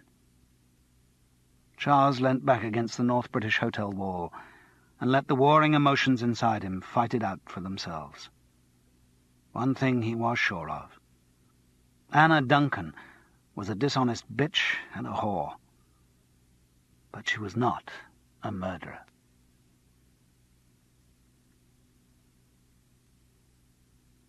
Chapter 11. Even the bright extremes of joy bring on conclusions of disgust, like the sweet blossoms of the May, whose fragrance ends in must. Ode to Melancholy. When the long night ended and light returned, Edinburgh had lost its charm. The bubbling spirits with which Charles had arrived had been ebbing for days, and the previous evening's events had finally flushed them away. Unsustained by hope and excitement, he felt tired and miserable, and above all, he felt stupid. He saw himself from the outside, a middle-aged man infatuated with a young girl, thinking she could halt the processes of time. He was a figure of fun from a Restoration comedy, the elderly dupe, no doubt dubbed with some unsubtle name like Sir Paltry Effort. The more he thought about the fantasies he'd had of himself and Anna, the way his mind had raced on, the more depressed he felt. Overnight, his new lease of life had been replaced by an eviction order. At about 9, he rang Frances. He convinced himself he rang so early to catch her before she went out to the 11 o'clock concert of Mahler songs at Leith Town Hall, not because in his abject state he needed her understanding. They fixed to meet for dinner, as if it were a casual arrangement, but she knew something had happened, and he rang off curtly to stem the flow of sympathy down the phone. He was not ready for that yet. Then there was Gerald to sort out. Charles didn't want to lose a friend over some bloody woman at his age. He went to the North British and summoned the solicitor from a late breakfast. Gerald came into the hotel foyer, wiping his mouth and blushing vigorously. "Charles, hello," he said with manufactured bonhomie. "Hello. I came to thank you for last night." "Oh, it was nothing. I hope I got you the information you wanted." "Yes. It proved I was on the wrong track." "Oh, I'm sorry." "Mind you, that was a relief in a way." "Ah." Gerald looked at him in silence, uncertainly, as if he half expected to be punched on the nose. "Look, old man, about the other business." "Forgotten it already." "Oh, good, but You know, it's the sort of thing that, well, it was just a joke, but it's the sort of thing, I mean, the girl did seem to be virtually offering herself. I know. Yes, but it's sort of, well, not the sort of thing to make jokes about. I mean, say you were at home with us. Kate's got a rather limited sense of humour in some ways. It'll never be mentioned. Oh, good. Relief flooded into Gerald, and he seemed to swell to fill his expensive suit. Care for a cup of coffee? When they were seated with their cups, the solicitor started asking about the case. I don't know, Charles replied despondently. I was working on the theory that Anna had done it. Good God, I thought you just wanted information out of her. Otherwise you wouldn't have been so anxious to lure her back to your bed. Charles, you said you wouldn't mention it. I'm sorry. So, who's the next suspect? Who are you going to turn the heat on now? God knows. I can't think beyond Anna. All my other lines of inquiry are confused. Anyway, my last performance is tomorrow. Now all I want to do is to get the hell out of Edinburgh. But what about the case? I don't even know if there is a case. Suppose Willie Mariello died by an accident. That's what everyone else thinks. Why shouldn't they be right? But Charles, your instinct... Bugger my instinct. Look, even if it wasn't an accident, who cares? No one's mourned Willie much. One slob less. What does it matter if he was murdered? It's certainly not my business. You mustn't take that attitude. Why not? He snapped. I'm an actor, not a detective. If I were a detective, I'd have been sacked years ago for incompetence. There are some things one can do and some one can't. It's just a question of recognizing that fact before you make a fool of yourself. And I know that I've as much aptitude for detective work as a eunuch has for rape. So you don't think you'll pursue the case? No. I'm getting a plan back shortly. Yes. Well, thanks for your help. It was nothing. See you in London, Gerald. And if you do change your mind and go on investigating, let me know how you get on. Sure. Cheerio. Charles slouched out of the hotel. Apparently he did a reasonable performance of So Much Comic, So Much Blood to an audience of 120 at lunchtime. He didn't really notice it. All he was thinking was how soon he could get out of Edinburgh. That involved tying up professional loose ends, which meant a call on Brian Cassels at Coates Gardens. Charles hoped that the merry cast were rehearsing at the Masonic Hall. He didn't want to meet Anna Duncan. Ever again. His hope proved justified. The house was unusually quiet. The company manager was in his office, as usual, pressing letraset onto sheets of paper. Thought we might need a bit of a puff for Who Now? Opens on Monday in your lunchtime slot. Got to keep ahead in the publicity game, or no one knows the show's on. No, they don't, said Charles pointedly, thinking of the publicity his show had got. But irony was wasted on Brian.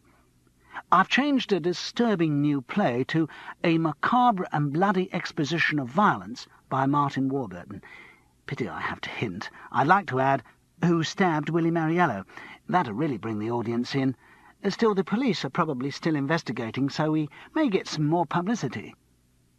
Charles searched the company manager's face for a trace of humour after this pronouncement, but it was not there. Stabbed to death rather implies a positive act, like murder, Brian. Doesn't fit in with an accident. It was a half-hearted attempt to see if the average member of Duds harboured any suspicions about Willie's death. Brian obviously did not. Oh, that's just semantics. You mustn't get too hung up on meaning. You've got to think of the impact of words. Are you going into advertising? I might think of it if I don't get this civil service job I'm up for. You'll be very good at it. Thank you. Again, totally unaware that a remark could be taken two ways. Actually, I wanted to talk about money. They arranged that Brian would send a cheque to London when the miserable 50% of the miserable box office was worked out. Charles was not expecting much. In fact, he could work out exactly how much by simple arithmetic, but he preferred not to. That always left the possibility of a pleasant surprise. but he knew the payment would not begin to cover his expenses. It hurt to think how much lavish meals for Anna figured on those expenses. The classic fall guy, the duped sugar daddy. He felt a wave of self-distaste. Have to make some more money somehow. Maybe the BBC PA's strike would soon be over and the teleseries would happen. It was the first time he had thought outside Edinburgh since he arrived. A line echoed in his mind. There is a world elsewhere. Was it Shakespeare? He couldn't recall, but it was melancholy and calming. He hoped to leave Coates Gardens without meeting James Milne, but failed, so he was left with the unattractive prospect of Sherlock Holmes telling Dr. Watson that he had given up investigation. "Anything new?" the laird hissed eagerly as they met in the hall. He swiveled his white head left and right in an elaborate precaution against eavesdroppers. Charles was getting sick of enthusiastic amateur sleuths, Gerald with his inept slang, James Milne with his melodramatic whispering. No, not a lot. He tried unsuccessfully to make it sound as if that exhausted the subject. "You haven't been following Martin again?" "No, No." He had not mentioned any suspicions of Anna to his confidant, and it seemed pointless to start just as the Dr. Watson role was becoming redundant. "But you must have been following some line of investigation the last couple of days." "Yes, I have, but I don't really want to talk about it." "Something personal?" "Yes. I found it involved someone I knew well, and—" He hoped that might edge the conversation in another direction. The laird's old-fashioned values would surely respect a chap's discretion about his private affairs. I mean, dash it all, when there's a lady in the case. But James Milne's curiosity was stronger than his gentlemanly outlook. "And where are those suspicions heading you?" he asked with some excitement. "Nowhere. Well, I mean, they've led anywhere they're going to lead and produce nothing. I just want to forget about the case now." The laird looked at him quizzically. "But you were so keen on it before. I mean, it was your idea that there was anything to investigate. And now you've managed to persuade me there's something in it. You can't just drop it." "I can. I have. But don't you think we ought to do some more investigation of Martin's movements and behaviour? Sorry, I've lost interest." "Oh. And you're leaving tomorrow?" "Yes." "Ah, well, I'd better return your hood."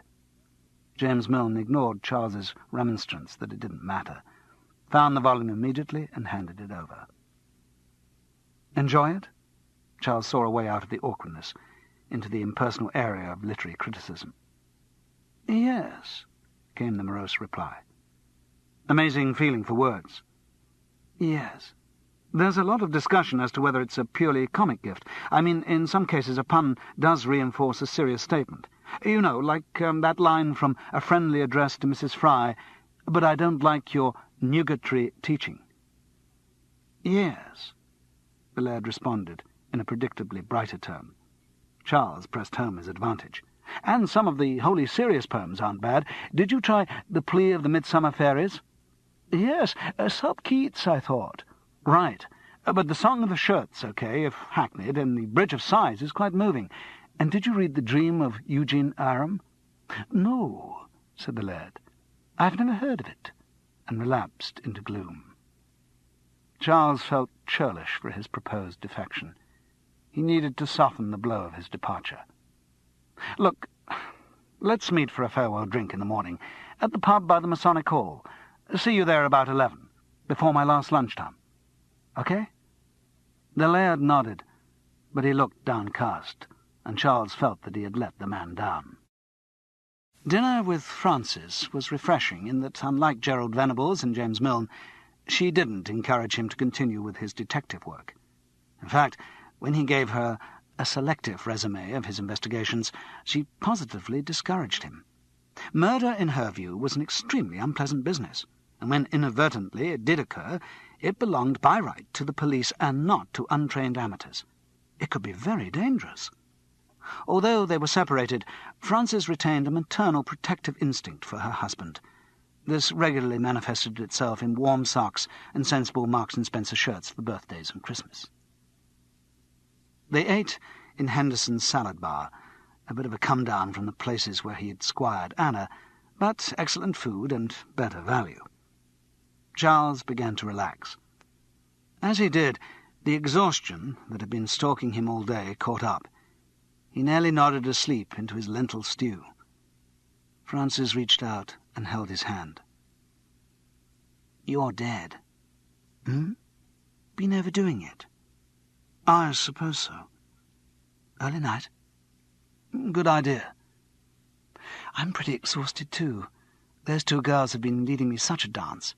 Still, thank God they get a train back tomorrow. Can't come soon enough. I think I might stay in Scotland for a bit." "Don't you have to chaperone them home?" "No. Put the two little horrors on the London train, and from that moment they're on their own." Charles smiled weakly at the incipient relief in her voice. "And then you'll have a few days' holiday?" "Yes. Bliss, before the term starts." She hesitated. "I don't suppose—" "What?" "I don't suppose you'd fancy a few days' holiday, if we could book up somewhere." It was strange to see her blushing for propositioning her own husband. He felt the familiar ridge of the kitchen knife scar across her thumb.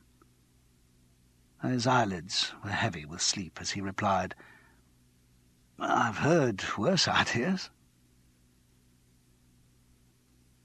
There was quite a party at the pub before Charles's performance on the Saturday.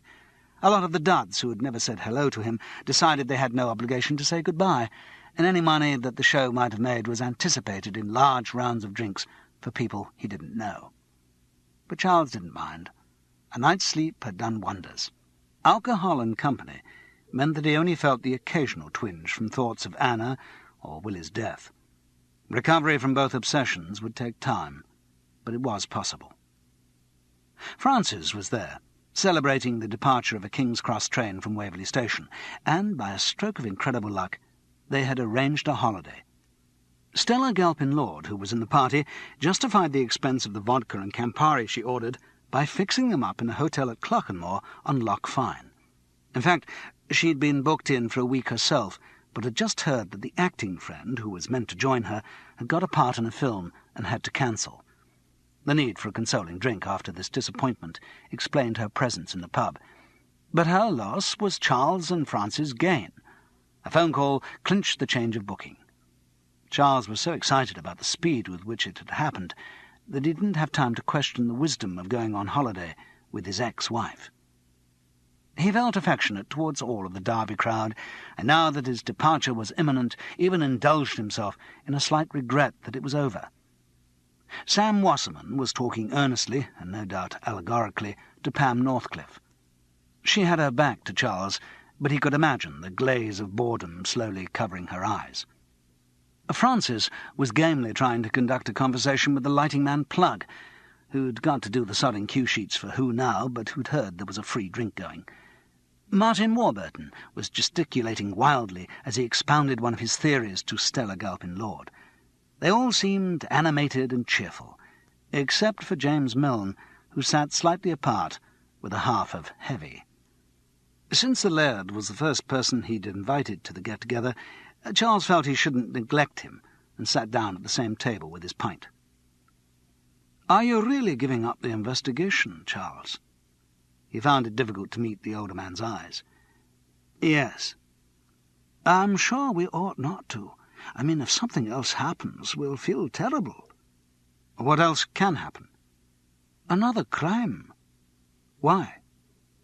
"I don't know. It's just—" The Laird leaned closer and whispered, "I'm convinced there's something odd about Martin's behaviour. We ought to find out more. We can't just leave it." This was unsettling. Deep down, Charles agreed, but he'd managed to push that agreement so far down that it hardly troubled him. He would have to make some concession to his conscience. "What, you mean investigate the flat in Nicholson Street?" "Something like that, Charles." "How about Holyrood?" With sudden inspiration. "We'll go this afternoon." The Laird looked relieved that something was being done, and Charles felt it was a satisfactory solution. It gave the illusion of interest on his part, and was a pleasant way of spending an afternoon. A visit to Edinburgh's famous palace would be a fitting farewell to the city. "Drink?" The word was spoken sharply behind Charles. He turned to see Martin Warburton holding a couple of empty glasses. "I'm getting around." Charles looked at his watch. "Better not have any more. I'll want to pee in the middle of the show." James Milne also refused politely, but Martin didn't turn away immediately. He stood still for a moment and said almost to himself, "Holyrood." "Yes," said Charles. "We're going down there this afternoon." And then, as an explanatory probe, "Have you ever been there?" "Oh, no," Martin replied slowly. "No, I haven't." The last performance of So Much Comic, So Much Blood went very well. It justified the Glasgow Herald's enthusiasm. It was possibly helped by the alcoholic relaxation of its presenter, and certainly by the vigorous reactions of an alcoholic contingent in the audience.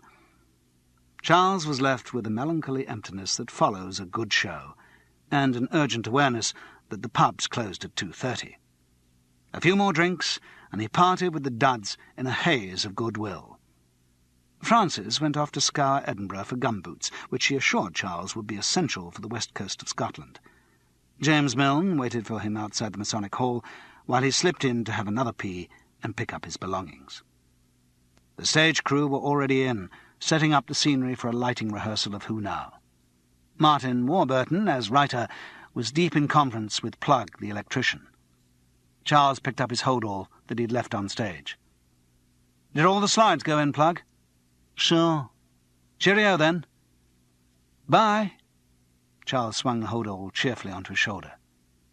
"Goodbye, Charles Paris," said Martin Warburton. The guide at the palace of Holyrood House was a jovial gentleman with a green cap, green jacket, and tartan trews. The effort of showing a mixed bag of international tourists around the old building 10 times a day, or even more during the festival, had not blunted his good humour, though it did give a staged quality to some of his jokes. Charles let it all wash pleasantly over him. He even felt confident that the alcohol would not wear off until the pubs opened again at 5. After the stresses of recent days, he owed himself a real Saturday night blinder. Meanwhile, information about Scotland's history and art poured out from the guide. Charles II rebuilt the palace. George IV wanted to be painted wearing a kilt. You can tell the carvings by Grinling Gibbons because of his signature of 5 peas in a pod. The present Queen holds garden parties in the gardens here. The harpsichord, by Johann Rooker of Antwerp, is still in working order. The portraits of fictitious kings of Scotland are by Jacob the Wet. And so on, and so on. Occasionally Charles would be shaken from his reverie by a hiss from the laird. "Do you think that might be significant?" "What?" 16th century tapestry of the Battle of the Centaurs." "Why?" "Well, it's violent, isn't it? And Martin's very obsessed with violence." Charles would feign interest for a moment, and then mentally doze off again. With the confidence of alcohol, he knew that so far as he was concerned, the Mariello case was over. The relief of that decision gave him the freedom to look at the case objectively. He saw the long trail of his mistaken suspicions dragging on like a Whitehall farce, with him as the overacting protagonist, always opening the wrong door after the crooks had fled, after the pretty girl had put her clothes back on again, or after the vicar's trousers had been lost. And without the pressure of having to think about it, a new logic crept into the case. First, the greatest likelihood was that Willie Mariello had died accidentally, and if he had not, then the only person with whom he was directly connected was James Milne, through the house sale. Perhaps there had been some motive there. Perhaps even, taking a cue from Michael Vanderzee's insinuation, there had been a homosexual liaison between Willie and the laird. Perhaps. Motivations and suspicions took on the expendable and detached fascination of a crossword. Perhaps, one day, someone would make the effort to find out the facts, preferably a policeman. Certainly it would not be Charles Paris. Detective work, he reflected, was a slow and unrewarding business, like reading Dickens for the dirty bits. Not for him. He followed the guide through a film of alcohol. The oldest parts of Holyrood House in the James IV Tower are kept till last in the guided tour. These are the apartments of Mary, Queen of Scots, and her second husband, Lord Darnley, and it's impossible to enter them without a sense of excitement. Darnley's bedroom is downstairs, and there's a little staircase that leads up to the Queen's room. Next door is the supper room, where David Rizzio, her Italian secretary, musician and companion, was murdered by Darnley, Patrick Lord Ruthven, and other disaffected noblemen. On his body there were found between 50 and 60 dagger wounds. "And there," said the guide dramatically, "is the very spot where it happened." Then, with a quick switch into the practice joke, "There's no use looking for bloodstains. There's only a brass plaque there, and it's a different floor, but everything else is just as it was." "Everything?" Charles queried facetiously. "Is it the same clock?" "What clock?" asked the guide, confused for the first time on the tour. "Well, the clock." Charles turned slowly round the room. There was no clock. "Then what's the ticking?" He looked slowly down at his hold-all, lowered it to the floor, and with great care unzipped it. The other tourists watched with frozen fascination. There was no question. He had seen enough newspaper pictures from Northern Ireland to recognize the untidy arrangement of a clock face and wires. So had the rest of the party. In the panic and the screams that followed as they all rushed for the narrow spiral staircase, he could hear the laird's voice, high with fear. "A bomb! He could have killed us all! A bomb!" Chapter 12. The dog leapt up, but gave no yell. The wire was pulled, but woke no bell. The ghastly knocker rose and fell, but caused no riot. The ways of death, we all know well, are very quiet. Jack Hall. Bombs in public places are police matters, and can't be well investigated by half-hearted amateurs. Charles found it a great relief when the blue uniforms moved in. He felt he could have gone on snooping in the dark forever. The police had the advantage that investigation was their business, and they got on with it very efficiently. An army bomb disposal expert saved Queen Mary's historic apartments from destruction. As Charles sat waiting to be interviewed at the Edinburgh City Police Headquarters in Fetters Avenue, he wondered what would have happened if the device had gone off. The wholesale destruction of 20-odd tourists and a guide might have put Rizzio's murder in the shade, and it would have needed a hell of a big brass plaque. He had assumed that the bomb had not reached its detonation time when it was discovered, and received an ugly shock when the findings of the bomb disposal expert were communicated to him. It had been set for 20 minutes earlier. The minute hand on the clock had reached its brass contact screw fixed in the clock face. It was only luck that had prevented it going off. The device's construction was amateur, and the motion of Charles's hold-all appeared to have broken one of the inadequate joints in the wiring. But for the cavalier, drunken way he had manhandled the bag, the bomb would have worked. He found its failure small comfort. The intention was no less destructive. The bomb was an unsophisticated weed-killer and acid device, which might not have been too devastating in the open, but in an enclosed space like the supper room, he didn't like to think about it, particularly as he'd been carrying the thing. Even in the unlikely event of his surviving the blast, he would have been typecast for the rest of his life as Long John Silver or Toulouse-Lautrec. When he talked to the police, he was amazed at how much they knew. The assumption that they had written off Willie Mariello's death as an accident and were just waiting for this to be officially confirmed in the Procurator Fiscal's report proved to be naive.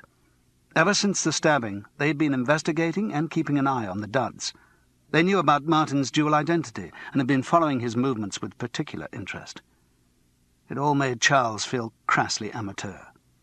Not only because his own stumbling investigation seemed so pathetic, but also because it showed that he had an outdated image of the police as thick village constables whose only function was to have rings run round them by the brilliant amateur sleuth. That was the way it was in most of the plays he'd been in, and plays were about his closest contact with the police. What he'd taken in this case to be their lethargic inactivity had been discreet investigation, gathering together sufficient evidence for an arrest. And they reckoned the bomb was probably enough evidence, certainly enough to justify a search of the flat in Nicholson Road. There was no question in the police's mind of investigating anyone but Martin. Like the laird, they reckoned that his behaviour was suspicious, and, unlike Charles, they weren't held up by vague, woolly liberal notions that the boy was misunderstood and must have other explanations for his actions. Charles felt as he had in Oxford when, after an elaborate midnight climb back into college, over walls, across roofs, down drainpipes and through Don's bedrooms, he had discovered that the main gate was open. He also felt rather out of it, though at the centre of operations. At least on his own abortive investigations he could maintain the illusion of doing something important in his own right. Here, at the police headquarters, he was just a source of information, politely asked to wait, filed for reference when necessary. They were interested in what he knew, not what he thought. So rather than stage-managing dramatic denouements himself, he found out at second hand what had happened. The search at Nicholson Street had provided plenty of evidence to convict Martin. It was a positive bomb factory, chemicals and components scattered around on tables without any attempt at concealment. There was also an unpleasant collection of knives and other weapons, including a meat cleaver. The boy's fantasies of violence took a disturbingly tangible form. What the police did not find at the flat was Martin Warburton himself, and though they found a bottle of spirit gum substitute and a brush, there was no sign of his false beard or glasses, so it was possible that he was somewhere in Edinburgh, in his disguise. They tried the obvious places, which were Coates Gardens and the Masonic Hall, but he was not at either. Apparently he had left the theatre after a disagreement with Plug over some lighting effect. That was shortly before 3, and nobody had seen him since. The case had changed from a whodunit to a manhunt. Charles was thanked courteously for his cooperation by the police, and asked to keep them informed of where he would be contactable if he left Edinburgh. It was then about 7 o'clock. Frances, he knew, had got a ticket for the Scottish Opera's Alceste at the King's Theatre. Denied her calming therapy for his shattered nerves, he saw no reason to change his plans of earlier in the day, and got drunk. At the police headquarters, James Milne and Charles had arranged to meet for coffee in the flat the next morning to talk through what had happened. Charles had found the truth of Dr. Johnson's dictum about the proximity of death concentrating a man's mind wonderfully, and regained his flagging interest in the case. About 11 on the Sunday, he arrived at Coates Gardens. "Do you mind if I have something a bit stronger than coffee?" "Still in a state of shock. So am I." "Well, mine's only an indirect state of shock, James. I was so shocked yesterday that I had to have a great deal to drink, for medical reasons. That's why I need something stronger now. Hair of the dog." The laird chuckled and reached for the malt whisky bottle.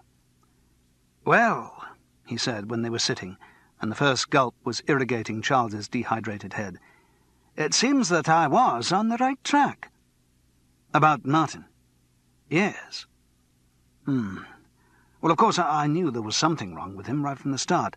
And now I come to think of it, the first night I was here, I heard someone crying in the bathroom. I'm sure it was him. Obviously in the throes of a nervous breakdown. A schizoid condition, aggravated by overwork for his finals. All work and no play makes Jack a nutter, yes. Much study had made him very lean and pale and leaden-eyed. Charles completed the quotation automatically without thinking. Martin's case seemed more relevant than literary games. What surprised me was that all his fantasies manifested themselves in a real way, usually with that type all the actions in their minds. Not, it seems, in this case, Charles. No. He paused for a moment ruefully. Poor kid. He was so mixed up. He seemed so much the obvious suspect that I never really considered him. He laughed. I must get a less subjective view of criminals. What do you mean? Well, look at me. On this case, I miss out the obvious solution just because Martin's someone I like and feel sympathy for. Instead, I go off into wild suspicions of more or less everyone else I meet. The atmosphere between them was friendly enough for a confession. Do you know, I even suspected you at one point. Really? Why? God knows. My mind wasn't working very well. I suspected everybody. Still, even if we didn't know about Martin's bomb factory, I think I'd have crossed you off my list now. The average murderer doesn't deliberately try to get himself blown up. No. They laughed. Then Charles sighed. I wish I'd got it all a bit more sorted out in my mind. I mean, it's now clear that Martin planted the bomb, and presumably planned Willie's death as well. But I still don't see exactly why. He was unbalanced.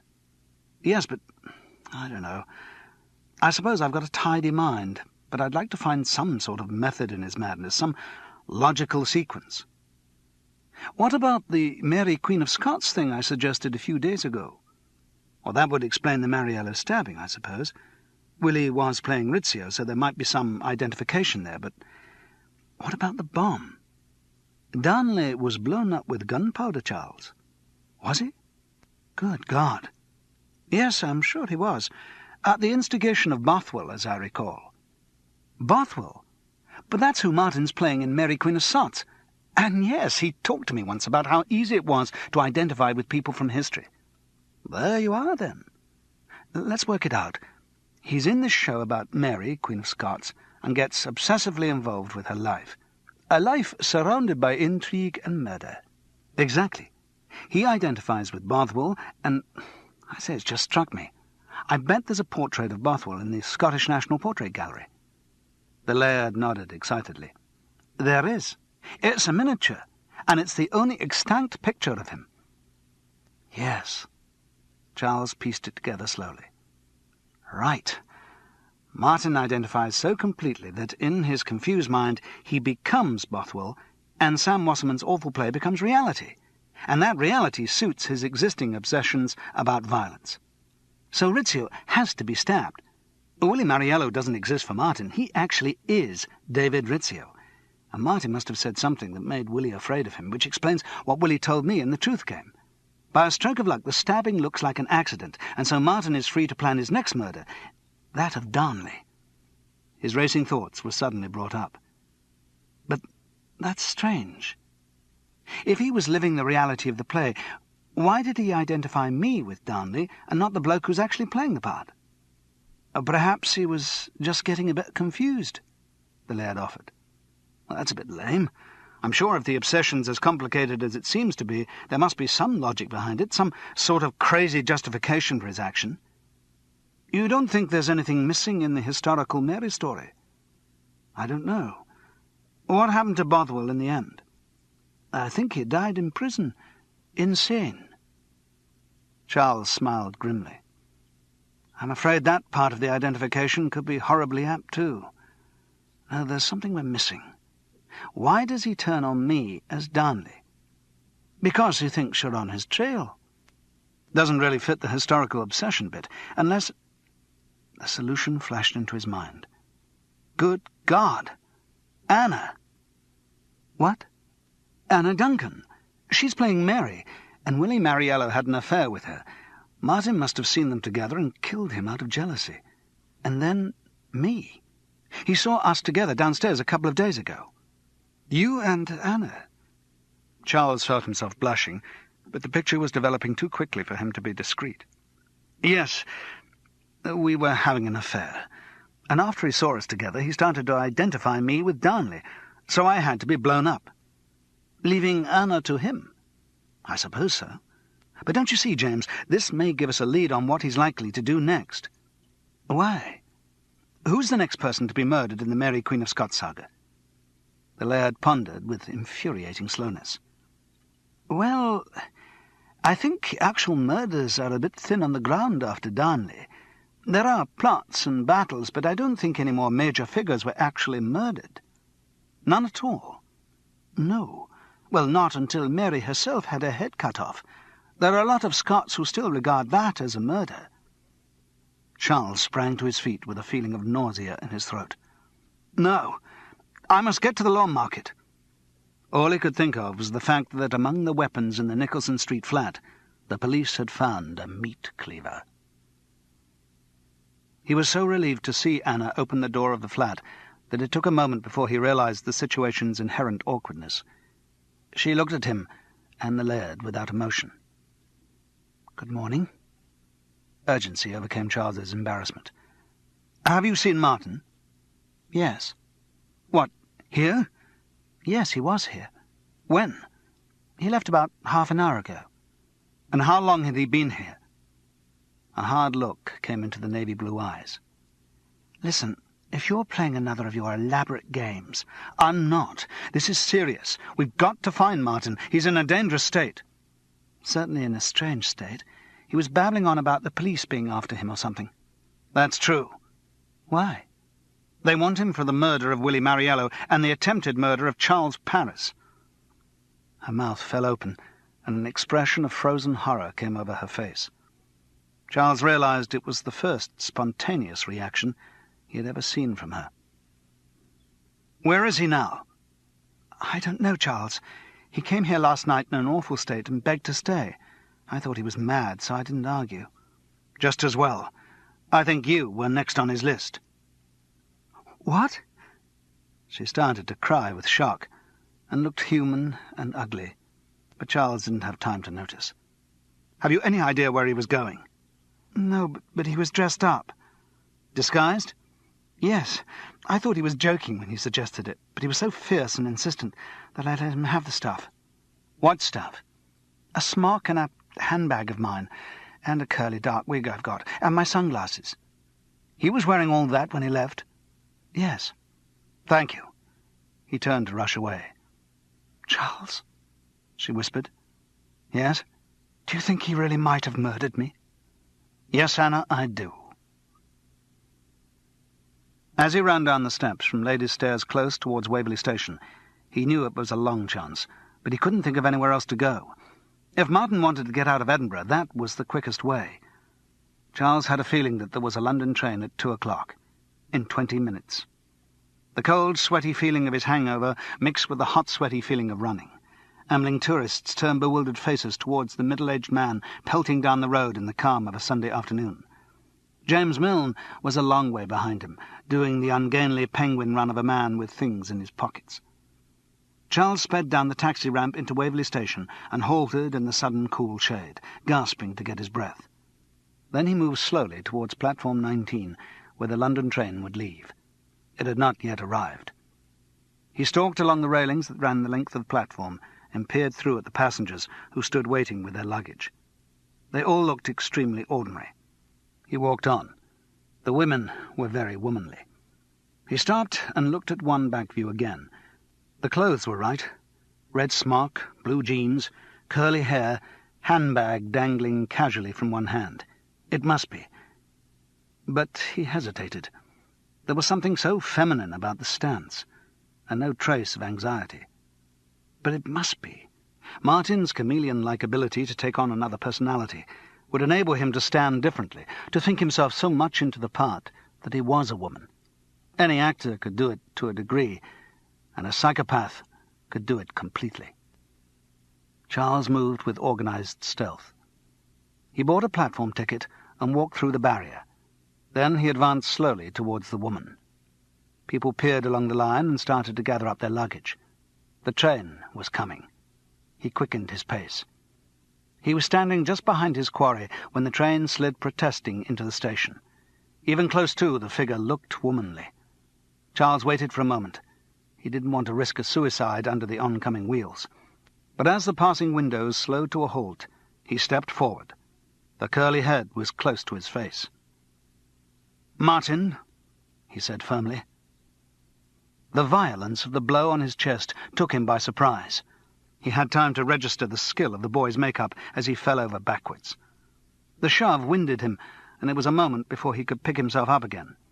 By that time, Martin had charged the barrier and was rushing through the dazed crowd in the main station. Charles set off in gasping pursuit. The boy was at least 200 yards ahead when Charles emerged into the sunlight and running up the hill which the older man had just descended. Martin was young and fit and moving with the pace of desperation. Charles was hopelessly out of condition on the steep gradient and could feel the gap between them widening. Then he had what seemed like a stroke of luck. Martin was keeping to the right of the road, as if he intended to veer off down the mound into Princes Street, where he would soon be lost in the tourist crowds. But suddenly he stopped. Charles could see the reason. James Milne was standing in his path. Martin seemed frozen for a moment, then sprang sideways, crossed the road and ran on up the steps to the Lawn Market, retracing Charles's footsteps. In fact, going straight back to Anna's flat. Realization of the girl's danger gave Charles a burst of adrenaline, and he surged forward. As he passed the laird on the steps, he heard the older man gasp something about getting the police. Martin was spread-eagled against the door in Lawn Market when Charles emerged from Lady Stairs Close. The boy was hammering with his fists, but Anna had not opened the door yet. No doubt she was on her way down the 5 flights of steps. Charles screamed out Martin's name, turning the heads of a party of Japanese and tam-o'-shanters. The youth turned round as if he'd been shot, and froze again like a rabbit in a car's headlights, unable to make up his mind. Charles moved purposefully forward. It had to be now. He had no energy left for a further chase. He was almost close enough to touch Martin. He could see the confusion in the young eyes, when suddenly the youth did another sidestep and started running again. Charles lumbered off in pursuit, cursing. If Martin made it down to the Grass Market, he could easily lose his exhausted hunter in the network of little streets of the old town. But Martin didn't do that. He did something much more worrying. Instead of breaking for the freedom of the Grass Market, he ran back across the road and up towards the castle. In other words, he ran straight into a dead end. With a new cold feeling of fear, Charles hurried after him, up between the tattoo stands on the esplanade and into the castle. The fear proved justified. He found Martin standing on the ramparts at the first level, where great black guns point out over the new town to the silver flash of the Firth of Forth. A gaping crowd of tourists watched the boy in silence as he pulled off the wig and smock and dropped them into the void.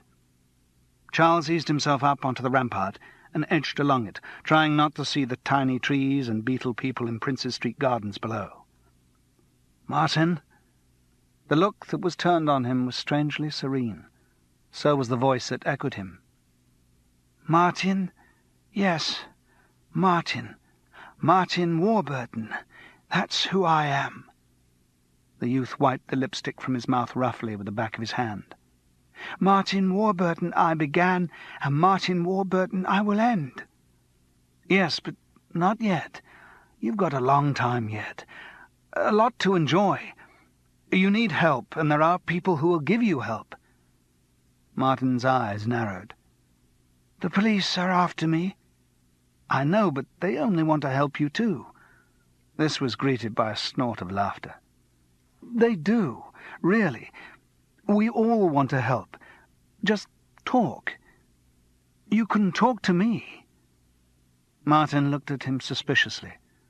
Charles felt conscious of the sun, the beautiful view of Edinburgh spread out below them. A peaceful Sunday afternoon in the middle of the festival, and a young man with thoughts of suicide. "Don't do it, Martin. All the pressures you feel, they're not your fault. You can't help it."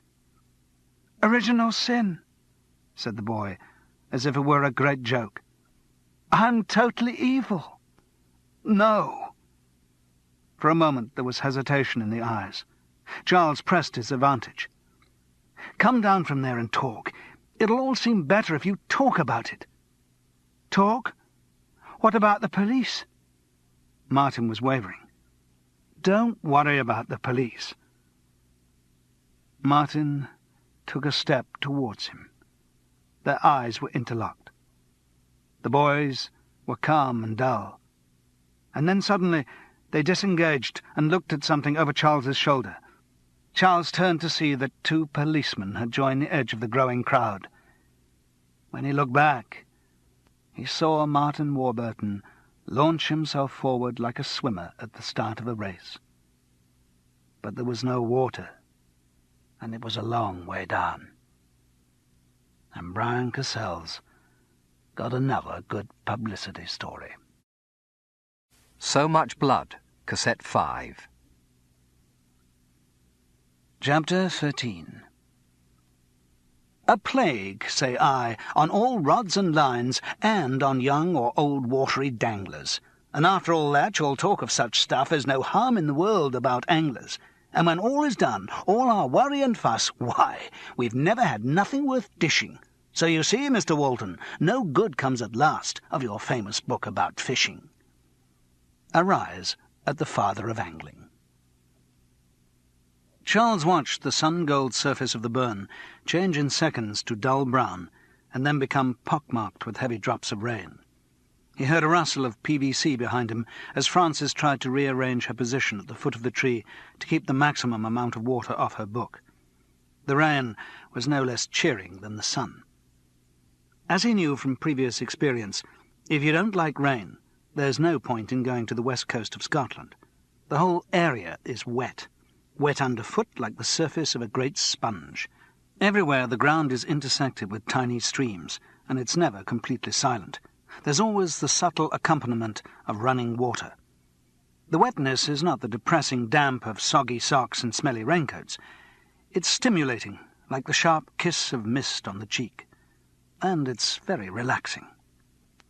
Charles twitched his anorak hood over his head and thought how unrelaxed he still felt. Suffering from anorexia nervosa, his mind suggested pertly, while he tried to tell it to calm down. But he kept throwing up irrelevant puns, thoughts and ideas. He knew the symptoms. It was always like this after the run of a show, a slow process of unwinding when the brain kept working overtime and took longer than the body to relax. The body was doing well. It appreciated the holiday. Clerkenmore was a beautiful place, though it hardly seemed worth putting on the map, it was so small.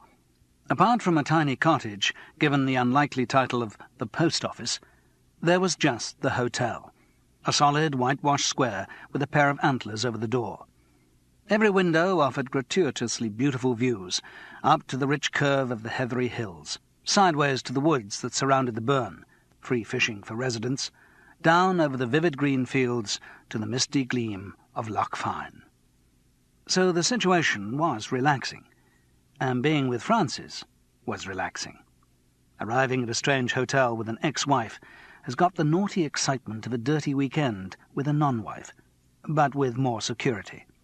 And Frances was being very good, not talking about defining their position, and not saying were they actually going to get a divorce because it wasn't easy for her being sort of half married and half unmarried, and what chance did she have of meeting someone else? Well, no one in particular, but one did meet people and all that. She seemed content to enjoy the current domestic idyll and not think about the future. A line from one of Hood's letters came into his mind. "My domestic habits are very domestic indeed. Like charity, I begin at home and end there. So faith and hope must call upon me if they wish to meet." But he didn't feel relaxed. He didn't mind lines of Hood flashing into his head. That was natural. It always happened after a show. But there were other thoughts that came unbidden, and were less welcome. He closed his eyes, and all he could see were the writhing coils of the fat grey earthworms he had dug for bait that morning. That was not good. It made him think of worms and epitaphs. What would Martin Warburton's epitaph be? He opened his eyes. The fish seemed to have stopped biting.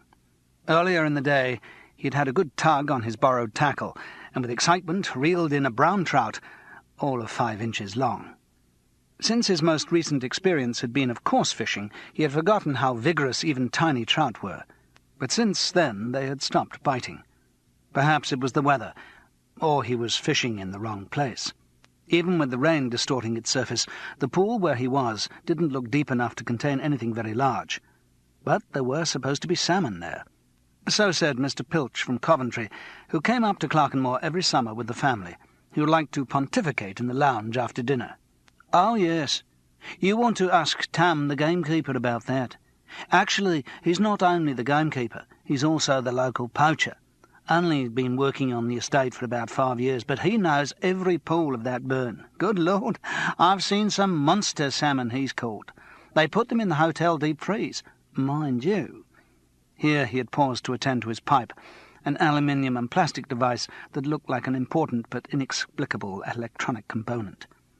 He had unscrewed something and squeezed a spongeful of nicotine into the coal bucket. "Mind you, what you mustn't do is ask how Tam catches the fish. Oh, no, I believe there are rules in fishing circles. But, you know, he goes through the water stalking them, and he can tell the pools they're in. Don't know how he does it, mind, and he's got these snares and things, and he's a ripper. It's a sort of cord with a lot of treble hooks on. Well, he whips them out of the water onto the bank, and then gets the priest out. You know why it's called the priest? It gives the fish their last rites. Vicious little device it is, short stick with a weighted end.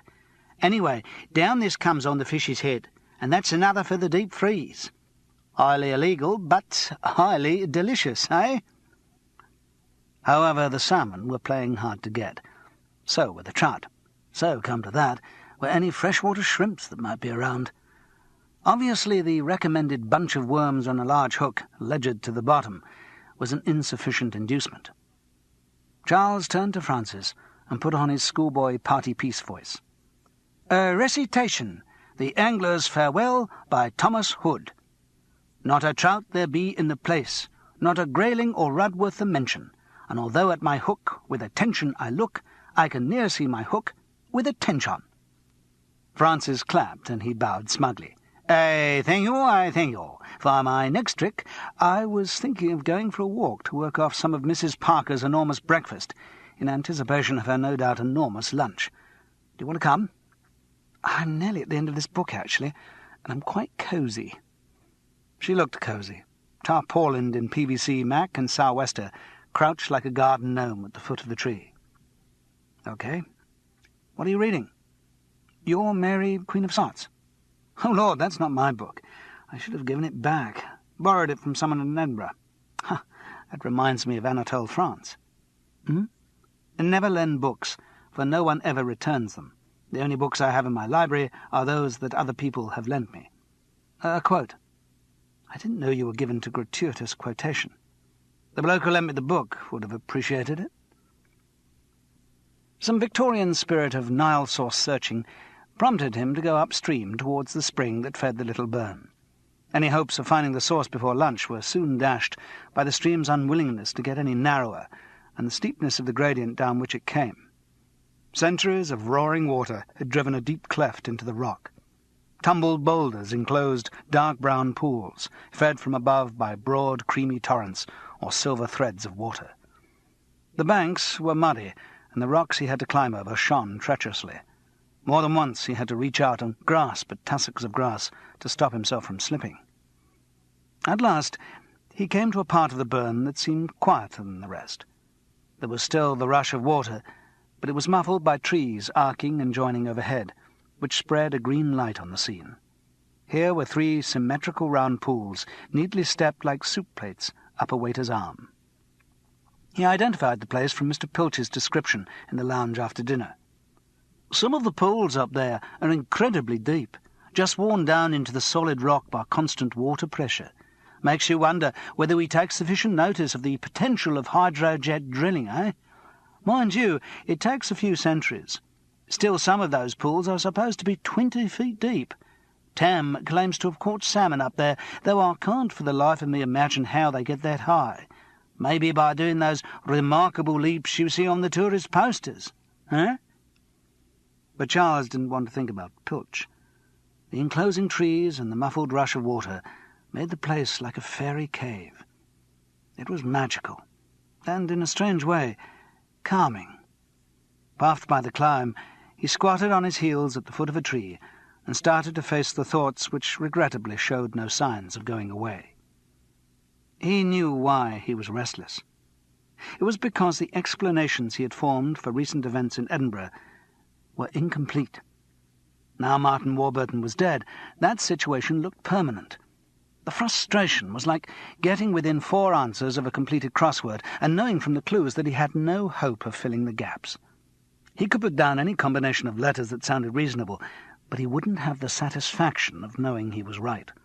And with this particular crossword, there would not be a correct solution published in the following morning's paper.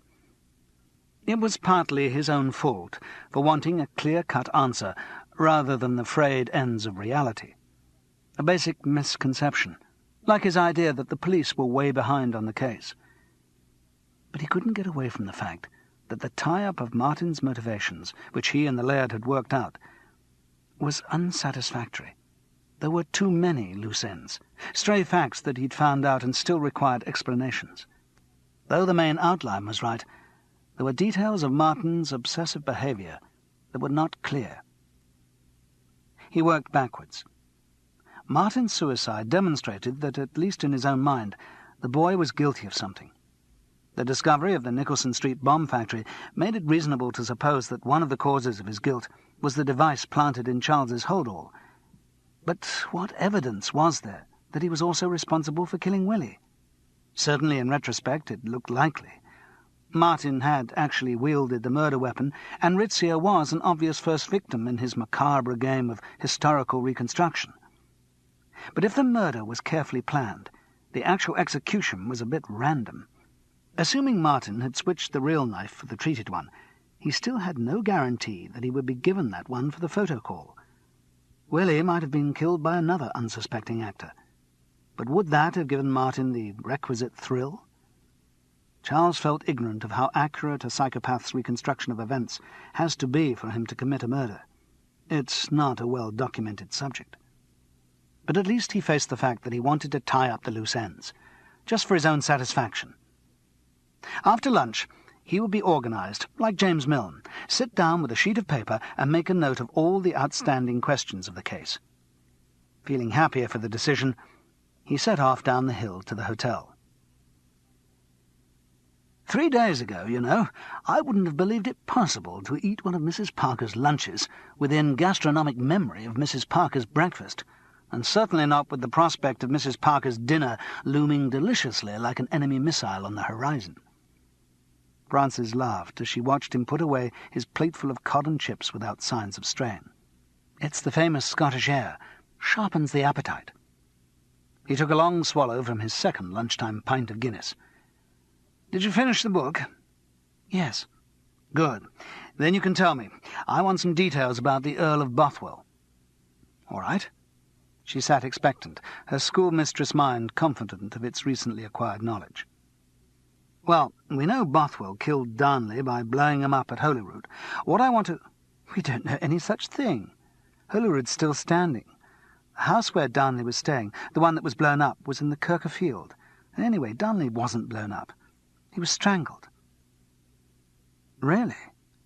Charles took it in slowly. And then what about the murder of David Rizzio? Bothwell didn't do it on his own, I know. Who was with him on the... Bothwell wasn't involved in the murder of David Rizzio. Really, Charles, I thought you had a university education. A long time ago, and I read English. All the same, my fourth formers could do better. Rizzio was savagely murdered by Lord Darnley, Patrick Lord Ruthven, who rose from his sickbed, Andrew Kerr of Fordenside. Her new storehouse of information ran out. Really? Said Charles, even more slowly. Really? Martin had read history at Derby. If he were in the grip of psychopathic identification with an historical character, surely he would at least get the facts of his obsession correct. Charles began to regret the glibness with which he had assumed that Willie's death and the bomb were automatically connected. "Hello! Everything all right?"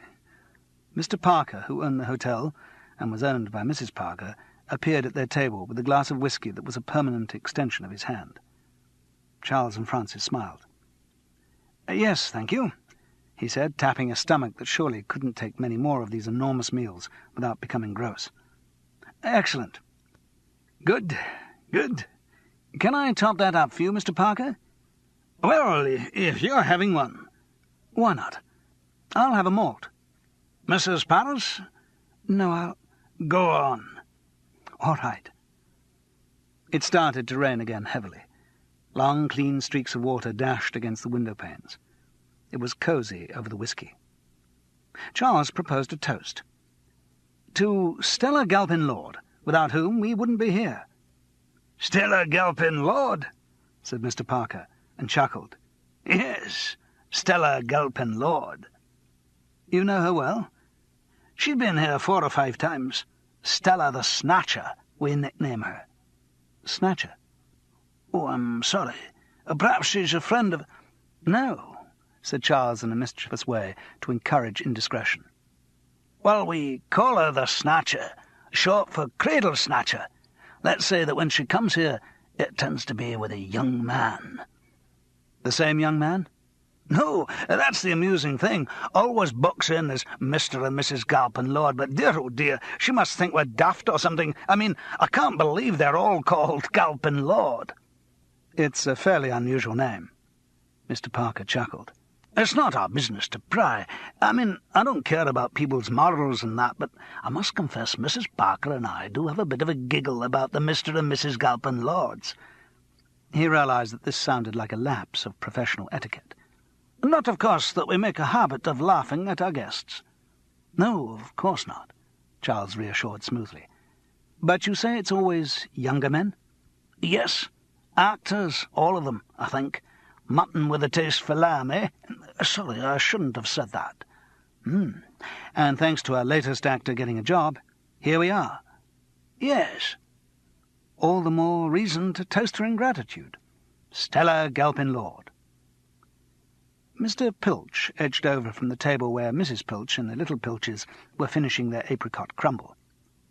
Oh, Mr. Paris, Tam the gamekeeper's going to take me up to the burn to see if we can bag a salmon. With the right sort of fly, of course. He winked roguishly at this. I wondered if you fancied coming. But Charles felt rather full of alcohol for a fishing trip, and besides, he wanted to start writing things down on bits of paper. No, thanks. I think I'll have a rest this afternoon. Perhaps there'll be another chance? Mr. Pilch edged away. Sure to be, Mr. Paris, whispered Mr. Parker confidentially. I'll ask Tam to take you another day. See what you can get. Actually, when our Mrs. Galpin Lord was here last summer, she went off with Tam, and they got a 15-pounder. Not bad. And did the current Mr. Galpin Lord go with them? Oh, no. Mr. Parker laughed wickedly. I dare say he was sleeping it off. Eh? The rest of the afternoon seemed to lead automatically to making love, which, except for the Clerkenmore Hotel's snagging brush nylon sheets, was very nice. You know, murmured Francis sleepily, we do go very well together. He gave a grunt of agreement. Do you think we could ever try again? Another grunt, while not completely ruling out the idea, was not quite affirmative. Otherwise we really ought to get divorced or something. Our position's so vague. But she didn't really sound too worried, just sleepy. I'll think about it, he lied. He didn't want to think about the circle of going back to Francis again, and things being okay for a bit, and then getting niggly, and then him being unfaithful again, and her being forgiving again, and... He must think about it at some stage, but right now there were more important things on his mind. The lunchtime alcohol had sharpened rather than blunted his perception, and he was thinking with extraordinary clarity. The whole edifice of logic he had created had been reduced to rubble, and a new structure had to be put up using the same bricks, and some others which had previously been discarded as unsuitable. Thinking of the two crimes as separate made a new approach possible. Blurred and apparently irrelevant facts came into sharp focus. Red herrings changed their hue and turned into lively silver fish that had to be caught. It came back again to what Willie was doing over the few days before he died. The melodrama with Anna and subsequent events had pushed that line of inquiry out of his mind, but now it became all-important, and the unexplained details that he had discovered were once more significant pieces in his jigsaw. He slipped quietly out of the brush nylon sheets without disturbing the sleeping Francis, then dressed and padded downstairs to the telephone in the hotel lobby. First, he got on to directory inquiries. Then he took a deep breath, picked up the phone again, and dialed the operator. London couldn't be dialed direct, which made his forthcoming imposture more risky, but he couldn't think of another way.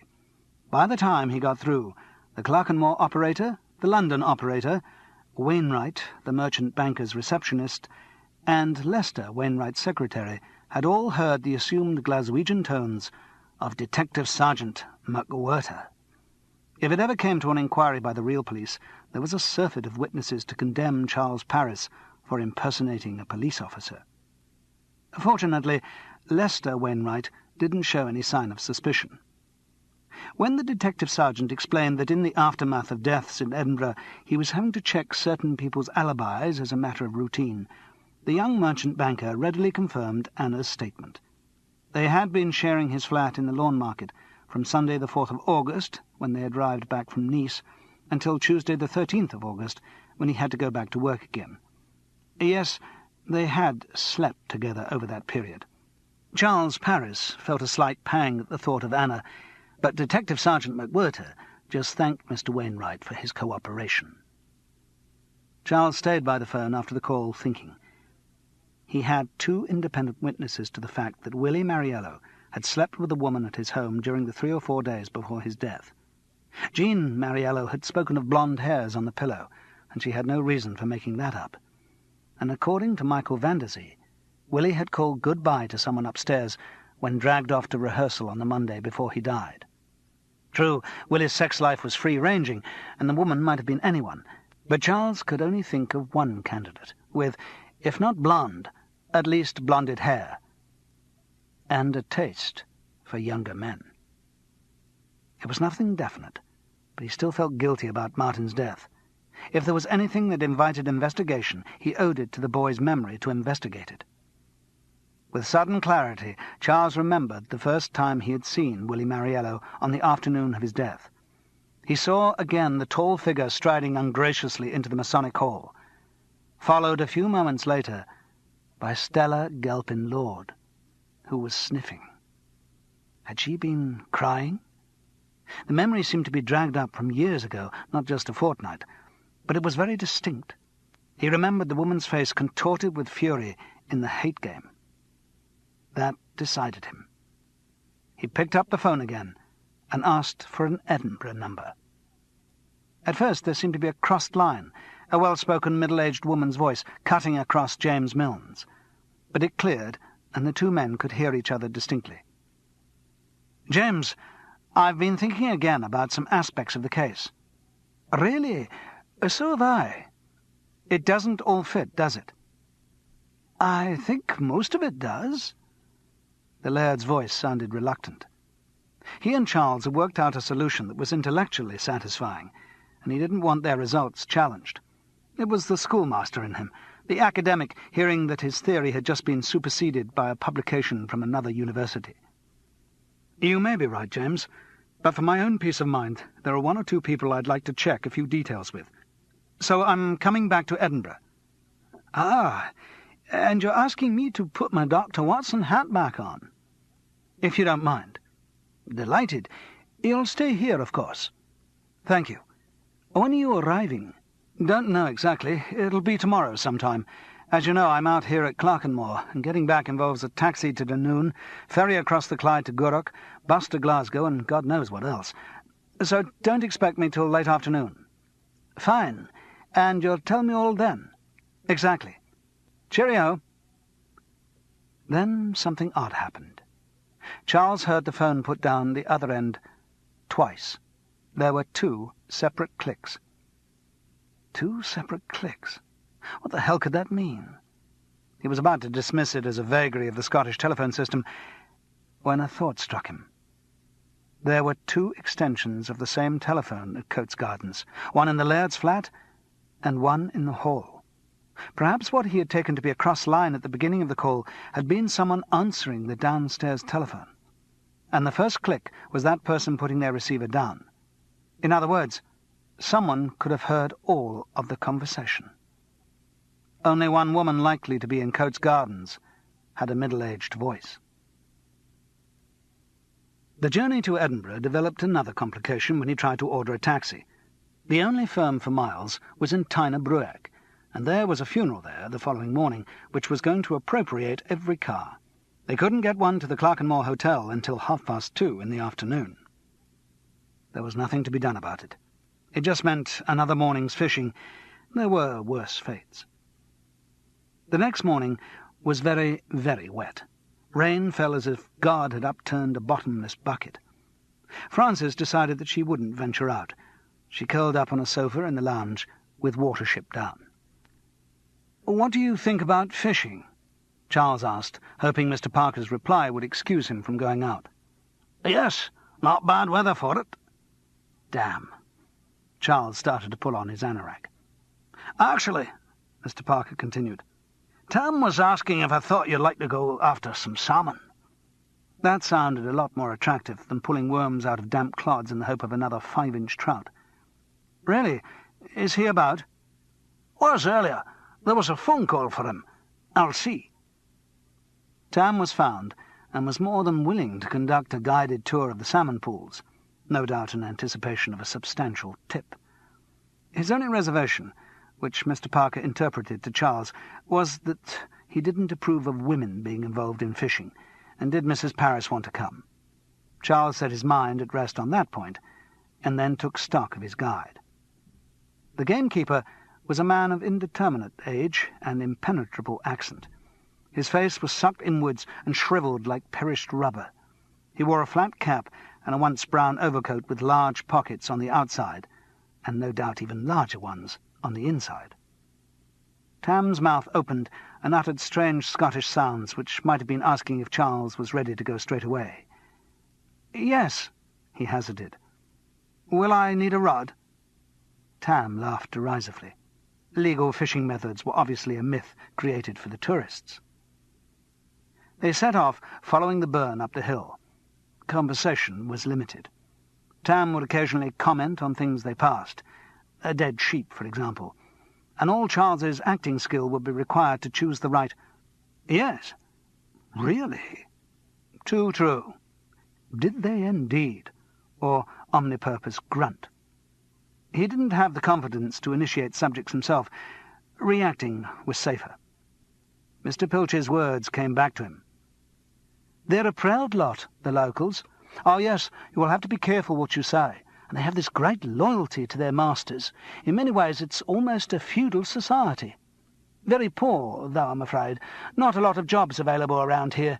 It'll change, of course, when the oil comes, if it comes, which heaven forbid. You know, there are plans to put up platforms just outside Loch Fyne. I hope they don't ruin the west coast. Eh?" None of that offered very promising conversational topics. What's it like being proud, or living in a feudal society? Are you really very poor? What is your feeling about the proposed development of natural oil resources off the west coast of Scotland? Somehow none of these seemed quite the right question to ask Tam. Unfortunately, the gamekeeper didn't appear to find the silence irksome. At last, he indicated that they'd reached their destination. It was the linked series of pools where Charles had been the day before. Again the trees overhead changed the note of the running stream, and the heavy dripping of rain was muffled. "Do the salmon really get up this far?" Tam managed to communicate that they certainly did. He had got a 20-pounder out, a good half-mile farther up into the hills. "Whereabouts do they go? Do we just look for them swimming about in the pools?" Apparently not. In these conditions they lay still just under the bank. The skill was to spot them and whip them out of the water quickly. Tam would demonstrate.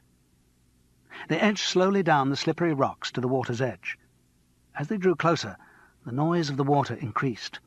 Swollen by rain, the cataracts pounded down on the rocks below. It was easy to see how the deep cleft had been worn down into the rock over the years.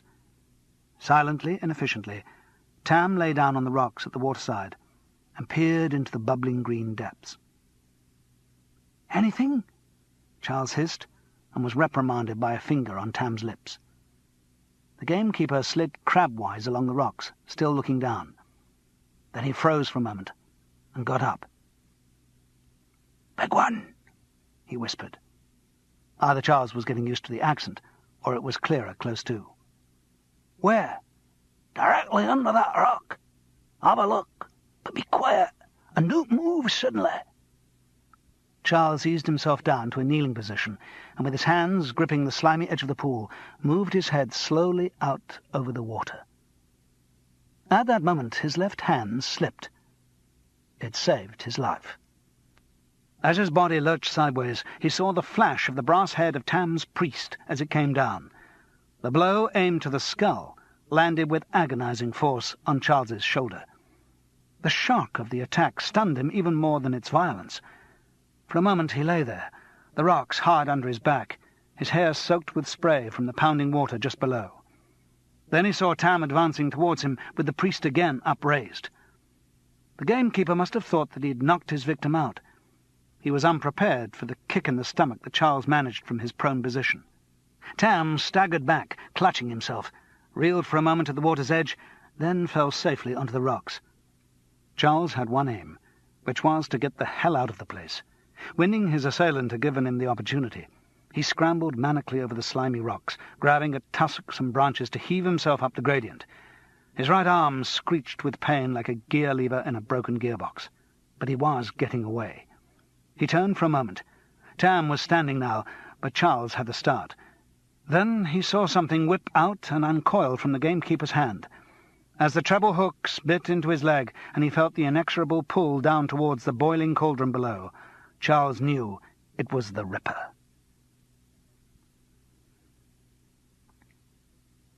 Chapter 14.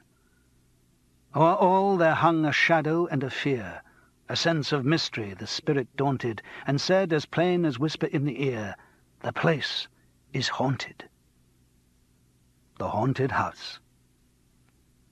In the train from Glasgow to Edinburgh, Charles said a little prayer of thanks, and reflected how frustrating it must be for God only to be in demand in times of danger, like a brilliant tap dancer waiting for tap dancing to come back into fashion. Still, God had saved his life, and Charles Paris was suitably grateful. There was no other explanation than divine intervention. The pain from his shoulder and the long furrows gouged in his left leg made the scene hard to forget. He could see the bank slipping past him as he was dragged painfully down to the water. He could feel the kick in the stomach with which Tam had immobilized him, and see the priest again raised for a blow that was not going to miss. And then, as Charles closed his eyes and vainly attempted to put his mental affairs in order, the threat vanished, almost literally. The blow seemed a long time coming, so he crept one eye open, and Tam had disappeared. The gamekeeper's foot must have slipped on the rocks, and caught off balance, he had fallen into the water. The force of the stream had swept him over the ledge of one pool and into the next, where he floated round like a giant face-cloth with a bubble of air caught in it. Charles had tried to disengage the Ripper from his leg, but the pain was too great, so he used a long stick to guide the body to the water's edge. Then, using both arms, though the right one felt as if it was being severed from his torso with a blow-lamp, he had heaved the sodden mass onto the bank. To his amazement, he had found that Tam was still alive, unconscious, but with a strong heartbeat and pulse. Rediscovering a scrap of knowledge that had lain dormant since some aunt had given him a Boy Scout diary in his teens, Charles turned the body over, and after working the shoulders for a few minutes, was rewarded by a flow of water from the injured man's mouth. He then reckoned it was safe to leave Tam there. There was no danger of either death or escape. The body was propped up against a mossy bank, and Charles started his painful course back to the hotel. Mr. Parker took control with instant efficiency. Suddenly, Clerkenmore didn't seem so isolated. A doctor was summoned, and a party of local forestry workers, who were in the bar, went off to fetch Tam. The doctor didn't comment on the story of two men slipping on the bank, Tam falling into the water and Charles getting tangled in the hooks and banging his shoulder on a rock. He just got on with the job. Removing the barbs of the hooks was the worst bit, but he was used to it. He explained that a pair of pliers was an essential part of a doctor's equipment in that area, though most of the hooks he came across tended to be lodged in the cheeks of people walking behind over-enthusiastic fly fishermen. Treble hooks, he admitted, were trickier, but the principle was the same. Push the hook through until its barb stood clear of the flesh, snip it off with the pliers, and then work the remains of the hook out. While this excruciating operation was conducted, Charles made a rash vow that he would give up fishing. He had never thought what it felt like for the fish before. In spite of the pain they caused, the scrapes on his leg were not deep. The highest one needed a couple of stitches, but the others were just cleaned and dressed. The shoulder presented even less problem. There was nothing broken, just severe bruising. The doctor strapped it into a sort of sling and went to tend the still unconscious Tam, who had just been brought back. Charles was patched up in time for lunch. Francis sat opposite him, looking anxious, but respecting his promise to explain everything in detail when it was over. There was an atmosphere of shock in the dining room. Even Mr. Pilch was subdued, and didn't get far pontificating to his children on Stone Age relics in Argyll. At 2:30 the taxi arrived, and against Doctor's orders and Francis' advice, Charles had started the journey to Edinburgh, which was why he was sitting in the train thanking God, and asking God if he could see fit to spare a little more protection for the confrontation to come. Stella Galpin-Lord had recommended Clerkenmore. She knew Tam. By the attempt on Charles's life, she had nailed her colours to the mast, but it was a mast that only Charles Paris could see, and she thought Charles Paris was dead. His best weapon was going to be surprise. She did look surprised to see him when he found her at the Masonic Hall. She had just given her nightly pep talk to the cast of A Midsummer Night's Dream, which now only had 3 more revisualized performances to run. Then, in the 3rd week of the festival, Mary, Queen of Sots, took over. After Clerkenmore, Charles found it strange to think in terms of dates again. He reminded himself that it was now Thursday, the 29th of August. "Stella, I'd like to talk." "Certainly. I must say this is a surprise. I thought we'd seen the last of you when you went to Clerkenmore." "Yes," he said grimly. "Didn't you like it there?" "There were things I didn't like." They went to the pub near the hall where they'd last met. She had another of her vodka and Camparis. He had a large Bell's. The pain from his patched-up wounds made concentration difficult, but he didn't intend to talk for long. Stella raised her glass. "Well, this is an unexpected pleasure." "I want to talk about Willie Mariello." The brusque statement took her completely off her guard. She blushed under her makeup and lowered the glass as if she were afraid she might drop it. "Willie Mariello?" she echoed stupidly. "But he's dead." "Yes, as you well know, he's dead." She mouthed at him, unable to form words. "And Stella, I think his death may have something to do with what he was doing in the few days before he died." "It was an accident," she croaked. "It couldn't have been anything to do with—" "Couldn't it? Let's just suppose for a moment it could. I've become very interested in what Willie was doing over those few days. So far, all I can find out is that he did a bit of rehearsing, a bit of decorating in his house, and he slept with a woman other than his wife." The blush spread to the stringy parts of her neck the makeup had missed. "So, what are you saying?" "That you were that woman." "What if I was? Who do you think you are, the bloody Edinburgh Watch Committee? If 2 people are attracted to each other and want to sleep together, what bloody business is it of yours?" "None at all. So when did this little affair start?" "We met in a pub on the Saturday night. It was obvious he was attracted to me." Charles wondered. He had a more likely vision of Willie, furious at Anna's rejection of him, on the lookout for anything, so long as it was female. "And I went back to his house that night." "I see." Stella saw some meaning that Charles had not intended in his remark. I suppose you were going to say something about our age difference. No, I'm not. His own recent behaviour would make such comment hypocritical. Anyway, it was irrelevant. And the affair continued for a few more nights. Yes. Until the Tuesday morning, when he told you to get lost. Her eyes flashed under their lash-stretched lids. He did not. It was my idea. I thought it unsuitable that it should continue. I believe in love on impulse. I don't think one should be tied. A suitable philosophy if no one's ever tried to tie you, and you have to make all the running, Charles thought. But he didn't say it. I see. Well, thank you for telling me that. I'm sure it's something the police don't know. She gaped, and her real age showed. What do you mean? Surely the police think Willie's death was an accident. Or if it wasn't, that boy Martin... If it wasn't, I feel we should tell them everything we know about the few days before he died. I don't think it's relevant. You don't. I do. Perhaps there are other things we ought to know about the period. I mean, what was Willie doing? Willie, he was, as you said, rehearsing and decorating. The place was full of plaster dust and paint and all kinds of rubbish. Look, Mr. Paris, I'd like to know why the hell you're asking me all these questions. Because, Miss Galpin, Lord, I believe that after a quarrel with Willie Mariello, in which he probably made disparaging remarks about your looks and general appeal, you arranged for him to be killed. Her face crumbled until it looked of pensionable age. What? Murder? Yes. And what proof do you have of this?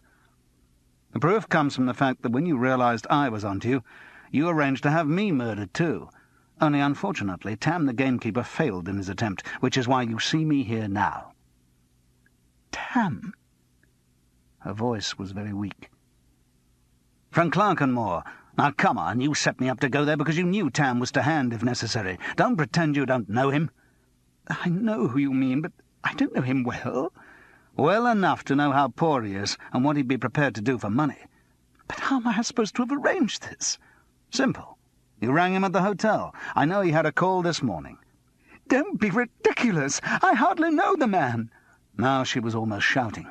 You've known him ever since he started working at Clerkenmore. I've only seen him there a couple of times. Then maybe you knew him before, in his previous job. It was somewhere in the same area. I didn't know him then. Not at all. I've never even been to Glenlone House. Where? Glenlone House. There was only one other person Charles had ever heard use that name. Someone who once owned a house in Meadow Lane. He moved quickly and efficiently, as if the actions he had to make were long premeditated and rehearsed. A street lamp outside the house in Meadow Lane showed it to be dark and empty. Fortunately, there was nobody about to see him enter. He moved towards the front door, thinking to break one of the glass panels and reach round to the catch, when a sudden memory stopped him. The window catch Jean Mariello had complained about had been forgotten in the rush of her leaving, and the sash slid up easily. Inside, he was glad of the light from the street lamp, which gave a pale glow to the white room. Relevant memories came back.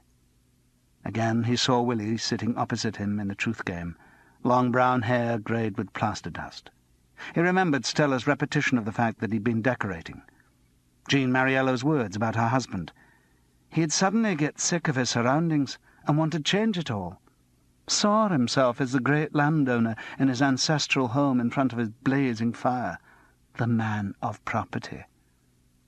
It was on the left. When he looked along the wall, he could see the light catch on the slight prominence of plaster where the fireplace had been filled in. There was a central heating radiator fixed to the wall across it. The radiator swiveled on its brackets to lie nearly flat on the floor. Behind it, the plaster was more uneven, as if done in haste. Even in the pale light available, it was clear that the paint over this area was newer than in the rest of the room. He was lucky. The pile of rubble which he had noticed when he last saw Jean Mariello was still there. He found a rusty screwdriver and started to chip away at the new plaster. Willie had made the task easier by the slapdash way in which he had replaced the bricks. As he flaked off plaster and dug into the mortar, Charles tried to visualize the scene. Willie Mariello, the spoilt child, saw things going against him. The group had split up. His new career as an actor was not going to lead him to instant stardom. His marriage was in shreds, and Anna had rejected him. Bored and frustrated, he suddenly decided he was sick of his house. Where was the fireplace he had dreamed of? Replaced by bloody central heating. It would be a big job to change it, but Willie was impulsive. He didn't like to go the boring, correct way about things. Smash the fireplace covering first, and then see if he liked it. But something had made him decide to fill the space in again. Charles prized away one brick, but the light didn't reach the void. If only he had a torch. He began to be acutely conscious of the pain in his shoulder as he drove the screwdriver in the recalcitrant mortar. He was sweating. He had to remove 6 bricks before he could see anything in the space. The light flowed in, and he shared the revulsion that Willie Mariello must have felt at the discovery. In spite of the discoloration of dirt and time and the decay of the fabric of the trousers and sock, what he saw had once been a human leg. Nausea rising in his throat, he made himself confirm the initial impression, but there was no doubt. He found flesh dried down to the bone. It seemed that there was a complete body in the fireplace. Again his movements were automatic. As he rose, he realized how long he'd been kneeling on the floor. The pain burned in his tattered leg. He decided to use the front door. As he opened it, a large block of stone crashed down in front of him. It was the slab carved with the date, 1797. If he had not remembered the faulty catch and broken into the house the obvious way, it would have killed him.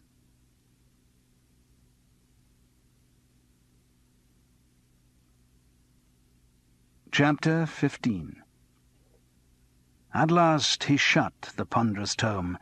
With a fast and fervent clasp he strained the dusky covers close, and fixed the brazen hasp.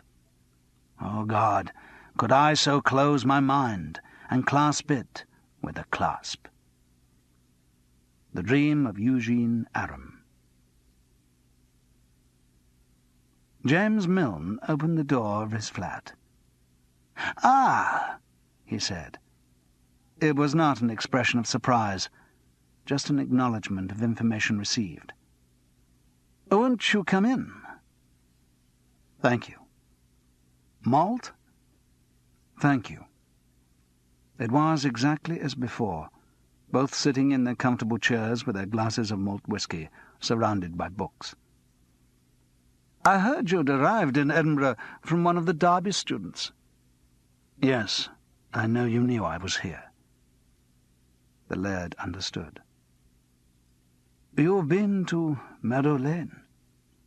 "Yes. As you see, the slab missed me. One of your little plans that didn't work." "Ah, well." The man did not seem emotional, just tired. "After that, I'm surprised you came round here on your own." "You mean the malt could be poisoned, or you could have a gun hidden somewhere?" "It's possible." "No. That's not your style. The method must be indirect, done without you present. Then you can just shut your mind to the fact that it ever happened and go back to your books." "You seem to understand me very well, Charles." "I think I do. Various things you said. Something about envying a writer his ability to live by remote control." "Yes. And you said writing wasn't like that." "It isn't." The laird chuckled, as if their old conviviality had been re-established. Then he was silent for a moment. "Right. How much do you know?" "Just about everything. As you see from my face and hands, I've been dismantling a wall." An expression of pain cut across Milne's face. "So, you've seen it?" "Just as Willie Mariello did?" "Yes. He came and told me on the morning before he died. And did he say he was going to the police? No, that wasn't his idea at all. He suggested that I was a wealthy man and... Blackmail? That would fit everything I've heard of Willie, and sort out his mortgage arrears. He could live off you for the rest of his life. I don't know. That's what he suggested. Regular payments, or he'd go to the police. The laird nodded. And that was why you had to kill him? There was a slight hesitation before I muttered, "Yes." Who was it, James? The man looked flustered and pathetic. No one. It was just someone I knew. No one. Who? A boy. From the school. From Kilbruce. A pupil of mine. He was called Lockhart. The laird put his words together with difficulty. He was a good boy. I liked him. He seemed interested in my books, and he used to come round for tea, or... Well, that was all, really. In spite of what they said, that was all. And then one evening he came round. He wasn't in school uniform, and he said he was going to run away to London, and he'd left a note at school and sent one to his parents. I said I thought it was foolish, but I couldn't stop him, and that I'd miss him. Just that. Nothing more. But when I said it, he said something vile, a comment on why I'd miss him. He said, well, it was just like all the others, that it wasn't true. His hands were kneading the arms of his chair rapaciously. I don't know what happened then. He was dead. Perhaps I strangled him. I don't know. But suddenly he was dead. Then I knew I had to get rid of the body. The men had just finished installing the central heating. I thought of the fireplace. There were no development plans for the area. The house wouldn't be demolished, and no one was going to revert to open fires after central heating had been put in. No one, except an impulsive fool like Willie Mariello, Charles reflected wryly. It had never been found out while I was alive, and there was nobody to mind when I was dead. So that's what I did. And everyone assumed the boy had gone to London, as he said, and disappeared. Yes. You keep reading of cases of kids doing that. There was a long pause. And you managed to live in the house and forget it. Yes. It had been so quick. Sometimes I really thought it hadn't happened, that I'd read about it in a book, or I didn't think about it. Just as you wouldn't have thought about me if Tam had drowned me, or that piece of masonry had crushed my skull. Exactly, he said with engaging honesty. I've always found it difficult to believe in the reality of other people. You know, I like them, but if I don't see them, it's as if they never existed. Except my mother. She was real. His eyes glazed over, and Charles pulled him roughly back on the subject. Right. So we know why you had to kill Willie Mariello. Yes. The dagger was just a trial run, really. I never thought it would work. But I saw them downstairs at lunchtime on Tuesday and thought that'd do until I'd found a better way. There was a long chance it might work. A gleam of intellectual satisfaction came into his eye. And it did. The perfect remote control crime. Yes, said Charles wryly. And then I rather played into your hands by confiding in you as my Dr. Watson. You did. At least it made me fairly certain that I wasn't on your list of suspects. That is, until the middle of last week. Why? What happened then? You started getting evasive, which seemed odd. I felt you were holding something back. But what really scared me was when you said you were going to give the case up, because it involved someone you knew well. I thought you were on to me then. Good God, that wasn't what I meant at all. I was talking about Anna. You know, I told you I was having an affair with her. Well, at that stage I was suspicious of her. Oh, The laird sounded disappointed. and then I needn't have planted the bomb. It was you? Charles sat bolt upright in his chair. Yes. I'd been building up your suspicions of Martin Warburton to keep the heat off me anyway, but I did follow him, and I actually managed to break into the Nicholson Street flat. When I saw all the bomb-making equipment, I knew it might be useful. Martin seemed in such a bad state that he wouldn't be able to give a coherent account of his movements. So when I thought you were on to me, I picked up the bomb and waited my chance.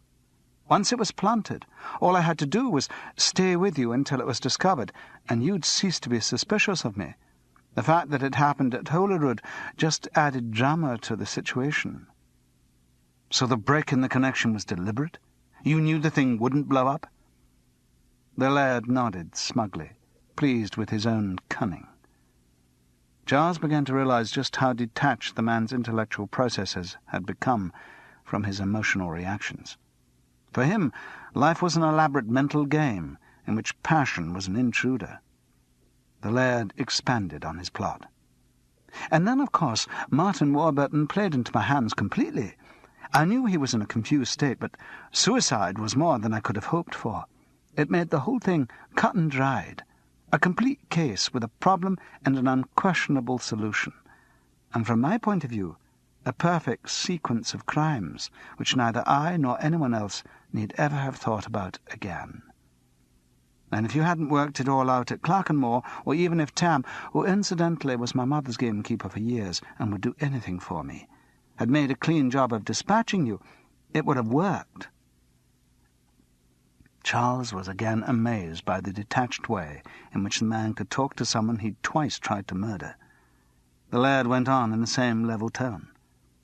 "By the way, what was it made you sure it was me?" Ah, well. Charles was damned if he was going to admit the circuitous route by which he'd reached the solution. And then suddenly his mind joined two incidents whose significance he should have seen before. "The Dream of Eugene Aram," he pronounced confidently. "What?" "Hood's poem. When you returned my book, I asked if you'd read it, and you said no, quite vehemently. But then later you quoted from the poem."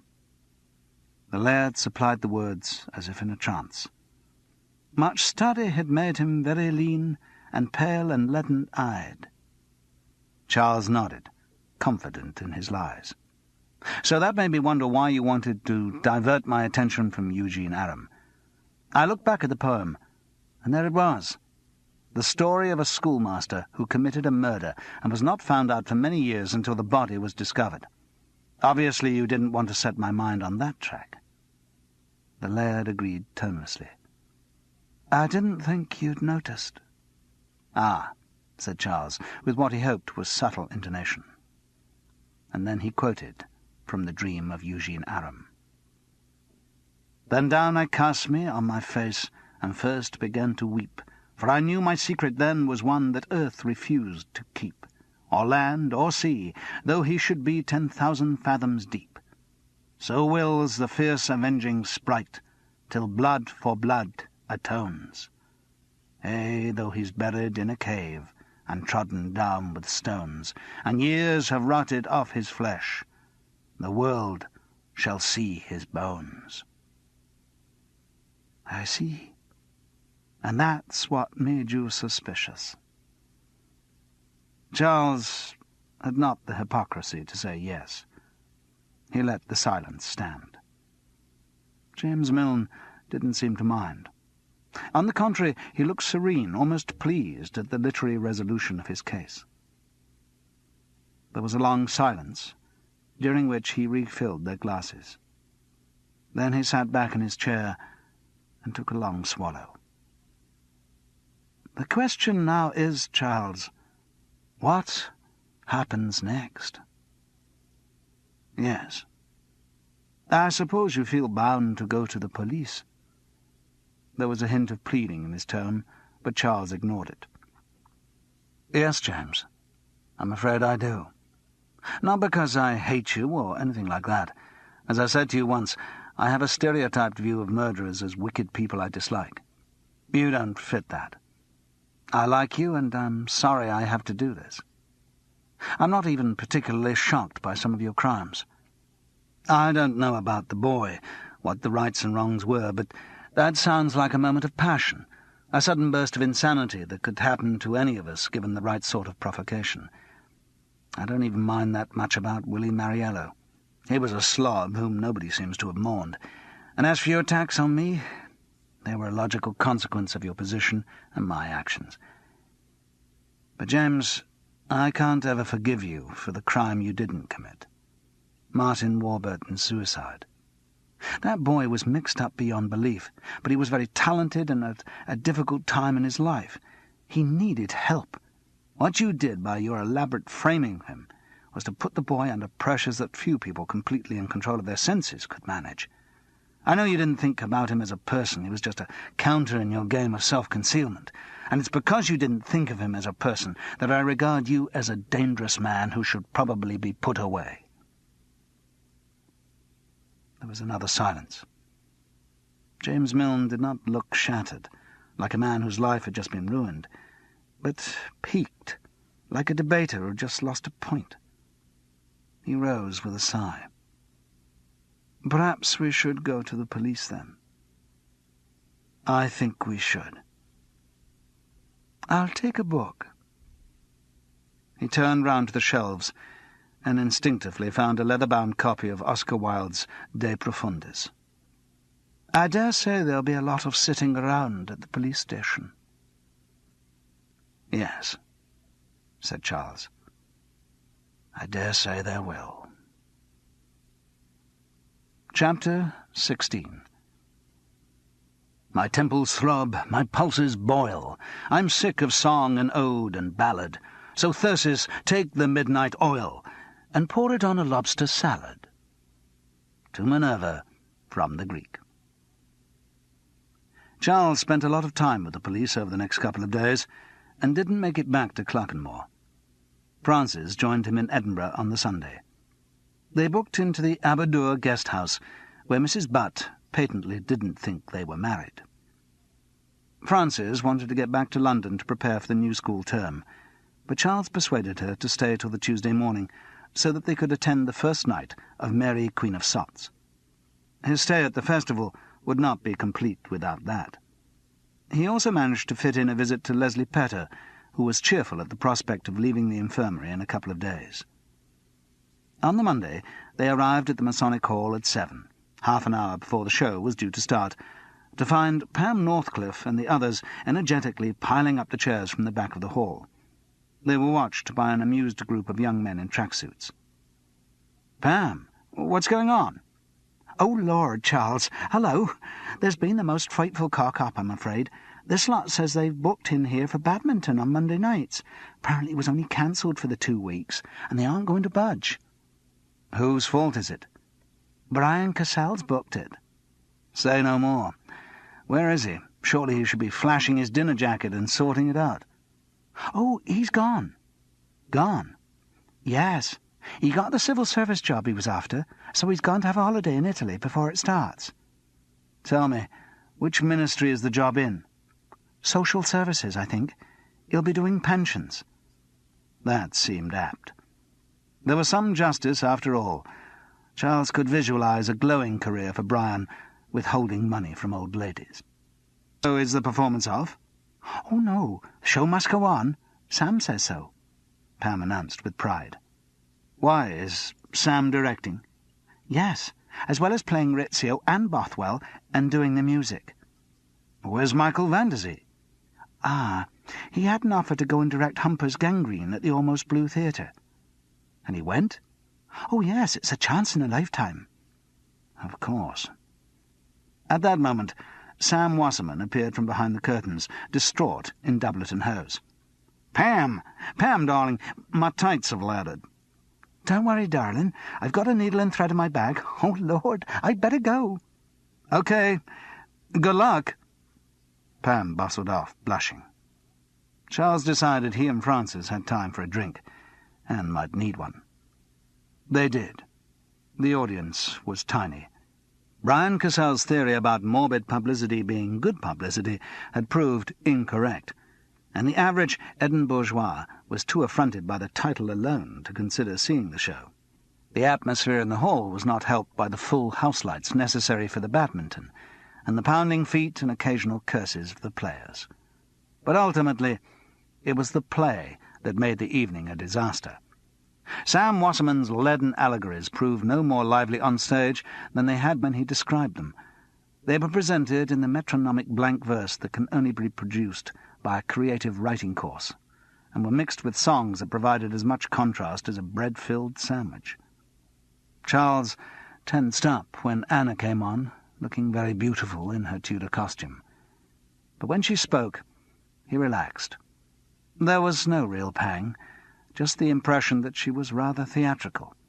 She was talented, but mannered. 2 years at drama school might make her quite good. At the interval, Charles and Francis snuck out to the pub, giggling like schoolchildren, and somehow they omitted to return for the second act. On the train back to London on the Tuesday morning, Charles gave Francis an edited version of the whole case. When he came to the end, she tut-tutted. "Charles, I can't think why you've suddenly developed this very dangerous hobby. Why can't you take up golf or bowls like most middle-aged men?" "I don't know. It's not deliberate. It's just if I get into a situation, I have to find out what happened. Find out the truth, I suppose." "Well, you did in this case." "Yes. Mind you, I took my time. I think I must have barked up every tree in the park before I found one with anyone in it." At King's Cross Underground Station, they paused for a moment, slightly embarrassed. Then Charles kissed Frances goodbye. She caught the Northern Line to Highgate, and he caught the Circle Line to Bayswater. The end.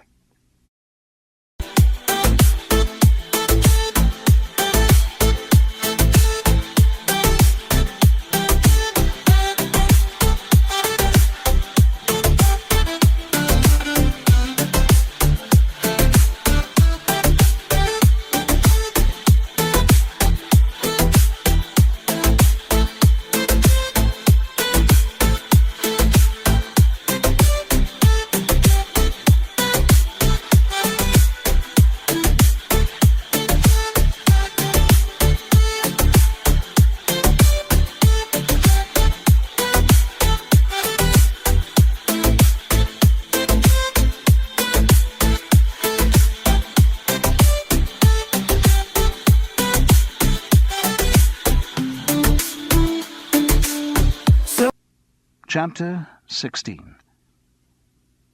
My temples throb, my pulses boil. I'm sick of song and ode and ballad. So Thyrsis, take the midnight oil, and pour it on a lobster salad. To Minerva, from the Greek. Charles spent a lot of time with the police over the next couple of days, and didn't make it back to Clerkenmore. Frances joined him in Edinburgh on the Sunday. They booked into the Aberdour guest house, where Mrs. Butt patently didn't think they were married. Frances wanted to get back to London to prepare for the new school term, but Charles persuaded her to stay till the Tuesday morning, so that they could attend the first night of Mary Queen of Scots. His stay at the festival would not be complete without that. He also managed to fit in a visit to Leslie Petter, who was cheerful at the prospect of leaving the infirmary in a couple of days. On the Monday, they arrived at the Masonic Hall at 7, half an hour before the show was due to start, to find Pam Northcliffe and the others energetically piling up the chairs from the back of the hall. They were watched by an amused group of young men in tracksuits. "Pam, what's going on?" "Oh, Lord, Charles, hello. There's been the most frightful cock-up, I'm afraid. This lot says they've booked in here for badminton on Monday nights. Apparently it was only cancelled for the 2 weeks, and they aren't going to budge." "Whose fault is it?" "Brian Cassell's booked it." "Say no more. Where is he? Surely he should be flashing his dinner jacket and sorting it out." "Oh, he's gone." "Gone?" "Yes. He got the civil service job he was after, so he's gone to have a holiday in Italy before it starts. Tell me, which ministry is the job in? Social services, I think. He'll be doing pensions. That seemed apt. There was some justice, after all. Charles could visualize a glowing career for Brian, withholding money from old ladies. So is the performance off? Oh, no. The show must go on. Sam says so, Pam announced with pride. Why, is Sam directing? Yes, as well as playing Rizzio and Bothwell and doing the music. Where's Michael Vanderzee? Ah, he had an offer to go and direct Humper's Gangrene at the Almost Blue Theatre. And he went? Oh, yes, it's a chance in a lifetime. Of course. At that moment, Sam Wasserman appeared from behind the curtains, distraught in doublet and hose. Pam, darling, my tights have laddered. Don't worry, darling. I've got a needle and thread in my bag. Oh, Lord, I'd better go. Okay. Good luck. Pam bustled off, blushing. Charles decided he and Francis had time for a drink, and might need one. They did. The audience was tiny. Brian Cassell's theory about morbid publicity being good publicity had proved incorrect, and the average Eden bourgeois was too affronted by the title alone to consider seeing the show. The atmosphere in the hall was not helped by the full house lights necessary for the badminton, and the pounding feet and occasional curses of the players. But ultimately, it was the play that made the evening a disaster. Sam Wasserman's leaden allegories proved no more lively on stage than they had when he described them. They were presented in the metronomic blank verse that can only be produced by a creative writing course, and were mixed with songs that provided as much contrast as a bread-filled sandwich. Charles tensed up when Anna came on, looking very beautiful in her Tudor costume. But when she spoke, he relaxed. There was no real pang, just the impression that she was rather theatrical. She was talented, but mannered. 2 years at drama school might make her quite good. At the interval, Charles and Francis snuck out to the pub, giggling like schoolchildren, and somehow they omitted to return for the second act. On the train back to London on the Tuesday morning, Charles gave Francis an edited version of the whole case. When he came to the end, she tut-tutted. Charles, I can't think why you've suddenly developed this very dangerous hobby. Why can't you take up golf or bowls like most middle-aged men? I don't know. It's not deliberate. It's just if I get into a situation, I have to find out what happened.